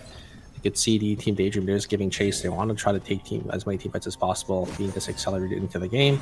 But the Team Daydream isn't really going to allow that. They're just going to walk themselves on out. Not even going to stop by for those mutant Wolfpack, but yeah, has to be a little careful here with the side of Team Soul Reaper kind of breathing down their neck. Yep. Let's see now here. New Rise. I think Daydream is trying to find that secure hotel right now. Yep, gonna take that console. Ooh, Marcus. Yeah, okay, he should be fine. Yeah, I think New Rise definitely sees the team on the side of Team Daydream want to engage as well. I think Team New Rise is one of those teams that's a little too far away in terms of points, so they need to start taking team fights, because yeah, they're a little far away. Soul Reaper is already 11 points as well. Hiccups engage coming up in the Mai though, isn't gonna be able to get the taunt, but the change from the is going to be there. The damage is going to be there from the Shukai, but just barely not enough, as the Shukai is going to go down. Navi now in a really rough spot. They're going to send a re-engage with them being down a member. Team Jeju Shadow is able to get the kill. It's going to be a -200 for the side of Team Navi here. A little unfortunate. They're going to try wrapping around to maybe get the res here in Chapel, but no, they're actually going to drop the kiosk down and get a safe res here in red, as Team Navi might look for a re-engage here. Jiangji only sitting on 2 seconds left. They have to be a little careful. Emma, little split away, and I think should get caught here by the Mai. Is going to be forced to use a totem with the shuriken skill, but the change is going to be there. Looks like they were able to get the cooldowns back to get themselves to safety. And have to be a little careful here. Navi, remember, they're in that 5th place position right now. If they go down, that's going to be it. But let's see here if Shadows can turn this one. Can they get the comeback fight they want? That Shukai's been using but damage doesn't really deal so much. Oh, this is quite bad for Navi. They are forcing the fight too much. Oof, the damage doesn't really dare on the Shukai, unfortunately. The Shukai just took a little too much damage before they end up starting that team fight, because they end up getting taunted, and then yeah, the Shukai was just in a really awkward spot. Used the Brink to Crisp and just decided to blink on forward to maybe try looking for those an angle to the backline, but nothing was really there. You know, the backline was still full HP. They weren't able to get enough damage down, and Navi just gonna be in a rough spot now. Minus 400 total for that team. Yep. So I think Navi want to farm for a little more. They know that they cannot took that fight at least, so they need to farm a little bit, get their item, and try to fight another day. Let's see here. Yeah, it's looking a little rough for the side of Team Navi here, just not having the amount of items. I think and Soul Reaper looks like they're going to be coming in to contest for this meteorite, and I don't think Team Navi can really fight a team like Team Soul Reaper right now with the amount of items that they have. Are just gonna walk in though because zones are swapping, but Soul Reaper actually don't really want to contest here. I think maybe they see another team that's in the fray, or just the positioning just not favored for them. So it's gonna be a nice meteorite gonna be given to the side of Team Navi instead. Let's see now. Oh, Nardinus following. Oh, that is some no, scary that's face really check. bad. Oh, that is bad. That is bad. Shukai's far away. He's dead. Oh, wait a minute. Wait a minute. Crossbow. Full stealer. Dodge the grenade there. Ooh, that is so scary, sniper. 1, 2. Ooh, that should be safe though. But oh my god, the Marcus. No, no, Navi, no. This is bad. Yeah, that is not really good for the side of Team Navi there. I think monkey wiring straight into the hands of Team Daydream, but I mean, I don't really think it's the team's fault. You know, you don't really expect the team to just be staying in the red zone on the top side, because what happened and how Daydream kind of got on above there was there's chilling in the fire station temporary zone, and then when it expired and the school reopened, they just walked in. So you wouldn't really be expecting anyone to be above you there, but yeah, just end up getting punished there. Monkey wiring, not gonna have that monkey wire key cooldown to get yourself to safety, and let's give Daydream the green light. Soul Reaper might get this one. No, Truth guy can't really get away. The Emma can. Maybe they could just play for this rift, but I think Team Soul Reaper probably know that there's gonna be an Emma lurking around. Try to play for this to get the rest. But will Soul Reaper actually kind of get into the zone? They don't want the risk at another yeah, they team should know actually. there's they should know there's someone lurking. They're just gonna defend it here, which is a really heads up play for the side of Team Soul Reaper. The Emma, they see the Emma, and that's gonna be it. That's Team Navi. Navi, unfortunate. I mean, it was. But wait a minute, Soul Reaper now is getting third party by Daydream. Ooh, there it goes. The Carla, unfortunately. Soul Reaper. It was on the Carla, but they have a lot of credits here. The problem is the Carla is the one that has enough for the blood sample, but I think if they res with Daniel, they could still actually buy the blood sample here. Looks like. So I just need to get the res up, and they should be fine. A little unfortunate for the side of Team Soul Reaper, using up all the cooldowns to probably kill that Emma, but Navi, yeah, going down in 6th place. They're gonna probably end 5th here. A great performance from them, almost a comeback story coming in round 3 with 30 points, but just unfortunately not gonna be able to close it out here for them. That's very unfortunate for them. Now let's see. Did they so we already have their team member full now. Soul Reaper is gonna be zoned out by Slasher. Daniel is too far away. Jackie did manage to get away. Be fine now. Okay. And then let's see here in a different spot. It is in the New Rise versus Shadow right now. No casualty yet. Ooh. The Acheon almost get burst down there by the Tia. And all the members from New Rise can run away. And let's see here now. Soul Reaper just sandwich in a two-team situation. No more timer. There goes Daniel. And I think Jackie might go down next. Ooh, got to run away. That should be it. And there goes Soul Reaper. And we go to the that we have yep. is that going to be enough for Soul Reaper? 44 points in total there. We do see Team New Rise also going to be trying to compete and contend for a spot here. A lot of damage going to be there. Huge find from Ekion, able to get so much value in getting these slows. Oh, Youngman is going to go down as well. Shadow going to lose out on 2 members, and it's going to be that day 5 cycle. So now just going to have to look for that Lumi res. Shadow sitting in 47 points. I think they should be already secured. But still just want to probably try playing out this game here. Daydream also, I think, secured as well. The question is New Rise going to have enough points to outscore a team like Team Soul Reaper? They need 44. Right now, they're only sitting on 14. They need 44, so they need 22.5 points. So 23 points here. 14 points. They have to get the rest of the lobby, I think, to even have a chance.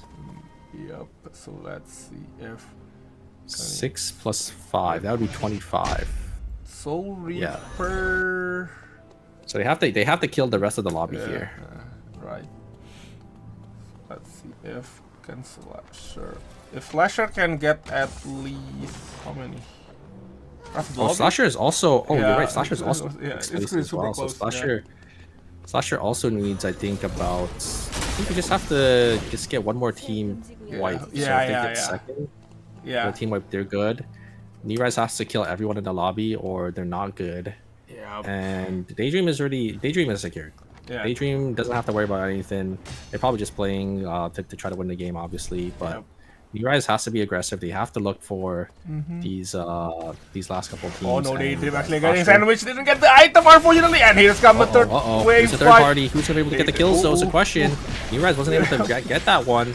But New Rise actually gonna set their sights onto Slasher. If they kill Slasher here, actually the threshold is gonna be actually no, it's gonna be the same, but they're gonna be able to knock down Slasher from actually outscoring them here. I think that's what they're going for. Slasher, this is not good. It's gonna be the last member alive. It's gonna be Luke. New Rise might actually be able to do it here if they're able to get the rest of these skills.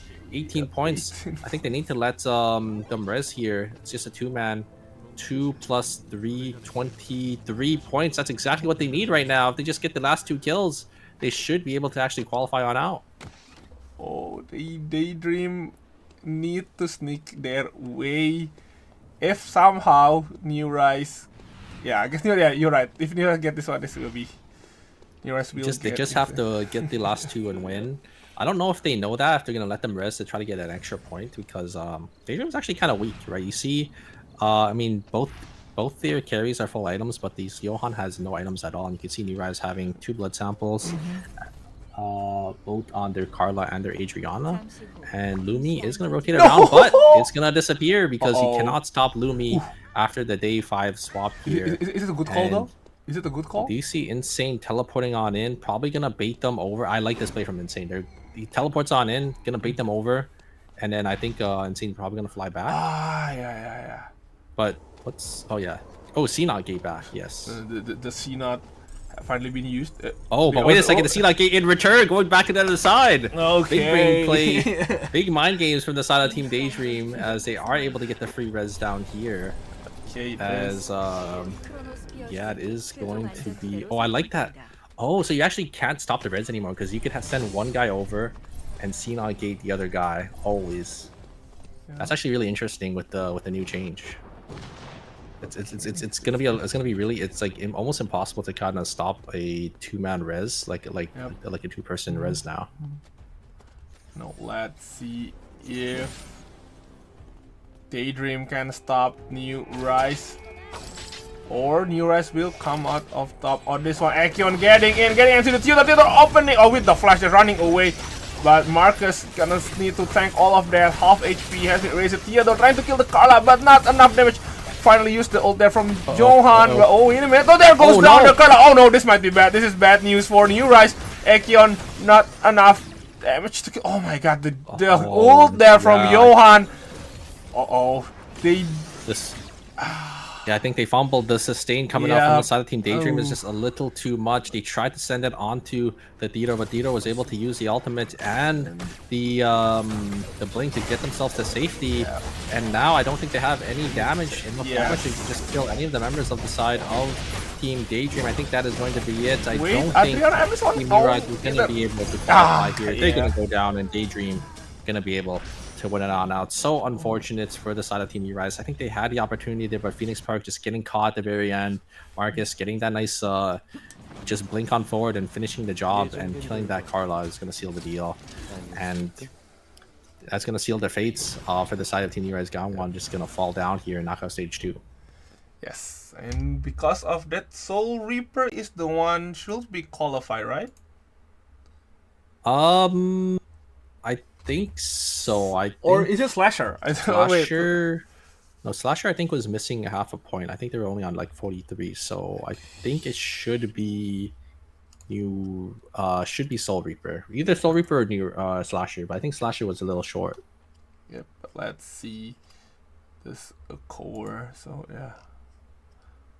So yeah, we're just gonna wait for the score to be announced. So yeah. It is some crazy game, yeah, because it's super close, and especially when they see the first one, which I think it was OVO, was eliminated very early. Everyone was kind of fired up, trying to get at least qualified for the next round. So let's see who will go to the next round.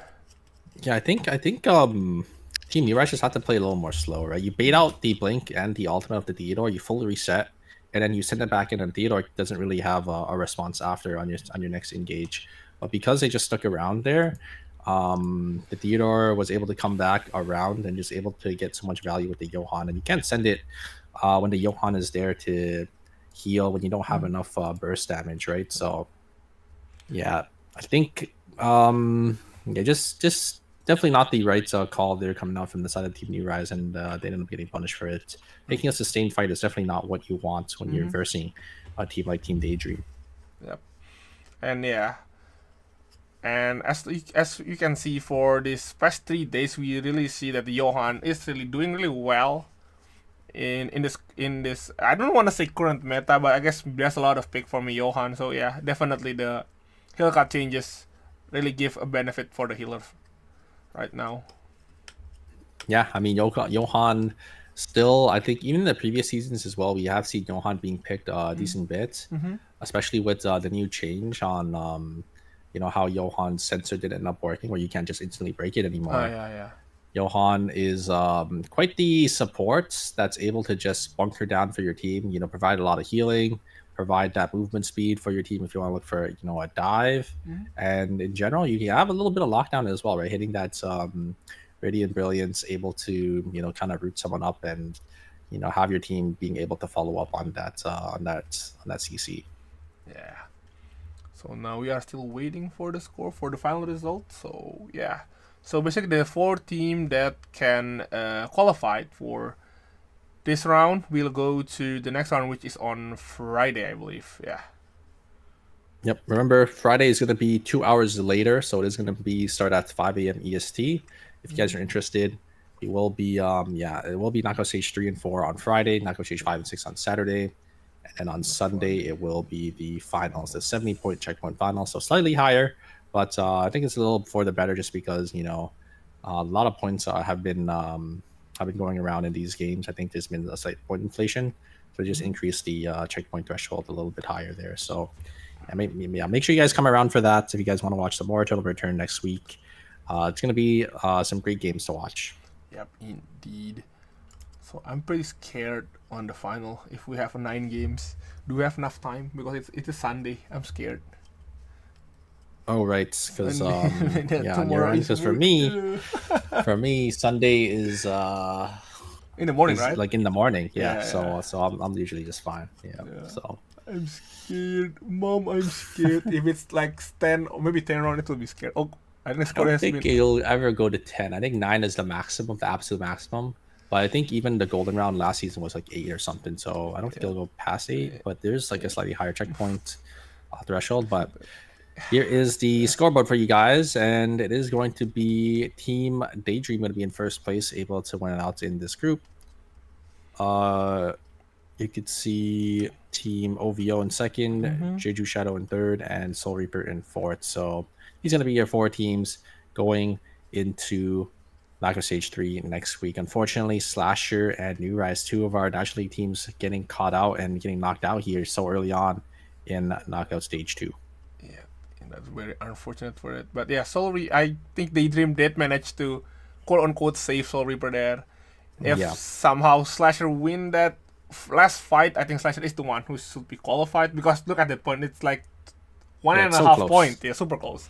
Super close. Yeah, this lobby was really close. You could see Mhm. second and seventh place is only a 9.5 point difference. Yep. That's how close it kind of was for this group. So I'm a little worried, for these teams that are moving on because of how close it was in knockout stage 3, how Mhm. they're gonna be able to do with the later knockout stages. And I think that means I think so. New Rise is out. I Mhm. think it's only Team Daydream, or it is. I think Team OVO also came from the lower knockout stages. Yeah. So we'll have to see, if these guys can make it all the way to the finals for, that golden run. Yeah. It's Team OVO and Team Daydream. Are from the, I think from previous round. I Yeah. think, I think the other two are from knockout stage 3. So. Yep. Can these two Yep. teams Yep. make it all the way? I Yep. think Team Daydream looked pretty solid. You could see as well now exactly where these teams are coming from. So OVO and Daydream, they were the 8th seed for knockout stage 1, and they are gonna come out and I'll make it all the way to knockout stage 3 already. We'll have to see if they can climb up any higher. Yeah. So yeah, for the player, they will have some, I guess, 5-day break, I will say. So plan out some new strategies or just take a rest. And I think next week, the new character should be available to play, right? I think so. I think they should be enabled next week. Yes. I think should. Yeah, I be, think with that, that is going to be it for us. Mhm. It was a great weekend. I definitely enjoyed the games. Group stages, knockout stage 1 and 2. Very excited next week as well. Unfortunately, I'm not going to be here for knockout stage 3 to 6, but I will be there for the finals. I'm going to be a little busy, with work and stuff. But yeah, I'll definitely come out and watch you guys and see how you guys do. Remember, there is going to be that collab for Persona coming out in about 4 days, so make sure you guys come around for that. It's going to be 5 exclusive characters or exclusive skins for these characters. I'm very excited for the collab, even though I don't really play any of these characters, but I'll probably try out like Adriana or like Sylvia or something, I think. I will play the Carmelo, definitely. I'll try that one. I've never played Carmelo, but I will try Carmelo. And Okay, yeah, all right. code. Yeah, I wasn't gonna give out the code, but hold on. So yeah, I think I'll just show the code then. I think announcement probably we is should. the same as Yeah, we should have a coupon code for you guys. This is the code. Wait, hold on. Boom. There's the code. You guys can One use code is AKWWUSIO215. Make sure you guys redeem that. This is gonna expire pretty shortly. So if you guys want those common season fragment vouchers and that 1-drop token that you could use to redeem, some nice career rewards, make sure you guys do that. Okay. Yep. Hold on now. And jumping back, looks like they're showing the 3-year anniversary for Eternal Return. Very exciting time. Maybe we'll get some more anniversary skins coming around for some of these characters. The last ones were really good. The Haze and the Suwa one. I'm a big fan because it is it was a Suwa skin. So yeah. Oh no. The Suwa one was the 1st year anniversary. The second one was Alina, right? Alina and Eva, I think. Eva, yeah. So 3rd anniversary might be coming around. Oh wait, I think this is the 3rd one. What? They haven't announced the 3rd anniversary, or the Eva is the 3rd one. I forgot for the skin. No, the Alina and the Eva were the second one. The second one. Anniversary. Okay, So they haven't announced the 3rd one yet. Okay, so looking forward for that 3rd one, and maybe we do have like 2 seasons with all the female characters, so maybe next season we might see a male character for the skin. I mean, we do maybe. in the artwork we see some male characters, so maybe for the next season we might get a male character skins. There is the coupon code for this season as well. Make sure you guys redeem that. Season 10 Royale. It is 200 MP, so make sure you guys grab that. Yep, Can be yep, discounted for your boxes or emotes, anything you want to buy. yep. Make sure you guys use that. And, oh yeah, and the ER Valentine also a code that you guys can use. Yeah, get some nice 8 coin XP boost, 8 coin boost. So if you want to get any characters with those 8 coins, honestly, you could buy those skin boxes as well. I think it costs like 30k coins every month, every sets. You guys can grab that, or you could use the ER shop, which is one of my favorite features that they added. By the way, Yeah. just able to just roll for any skin you like. It doesn't really benefit me because I already have most of the skins, but It's the I think same. I think it's just a really nice feature to have Yeah. that's players can kind of look forward to.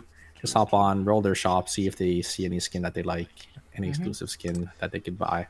Yep. Pretty nice. Yeah. So yeah, gonna wait this for me. Yeah. I think we'll just gonna wait. I think after the announcement, then I'm gonna end the stream. For now, you guys can show this series announcement again. This season we don't have any what do you call it, mythical skin, but you can buy the rerun skin for a 450 season coin. I think you can use that. So yeah, if you guys want, if you missed some skin from the past, you can buy them now. Yep.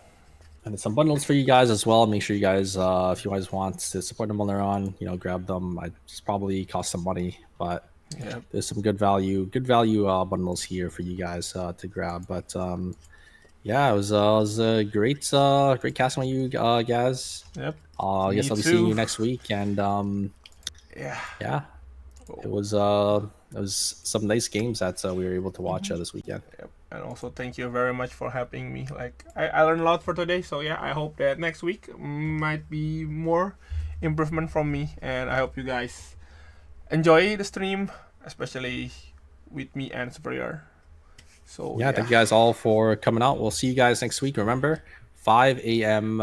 EST for Friday, 3 a.m. EST for Saturday and Sunday. And there is going to be, I think yesterday was the qualifiers for ERCCS. I think next week is going to be the qualifiers in the semifinals, probably going to be on the mainstream as well. So make sure you guys come around for that. If you guys do want to watch some more Eternal Return, some more competitive Eternal Return. And yeah, with that, I think that's going to be it for us today. Thank you guys so much for stopping by, and we will see you guys next time. Yep. Take care. Bye-bye. Bye.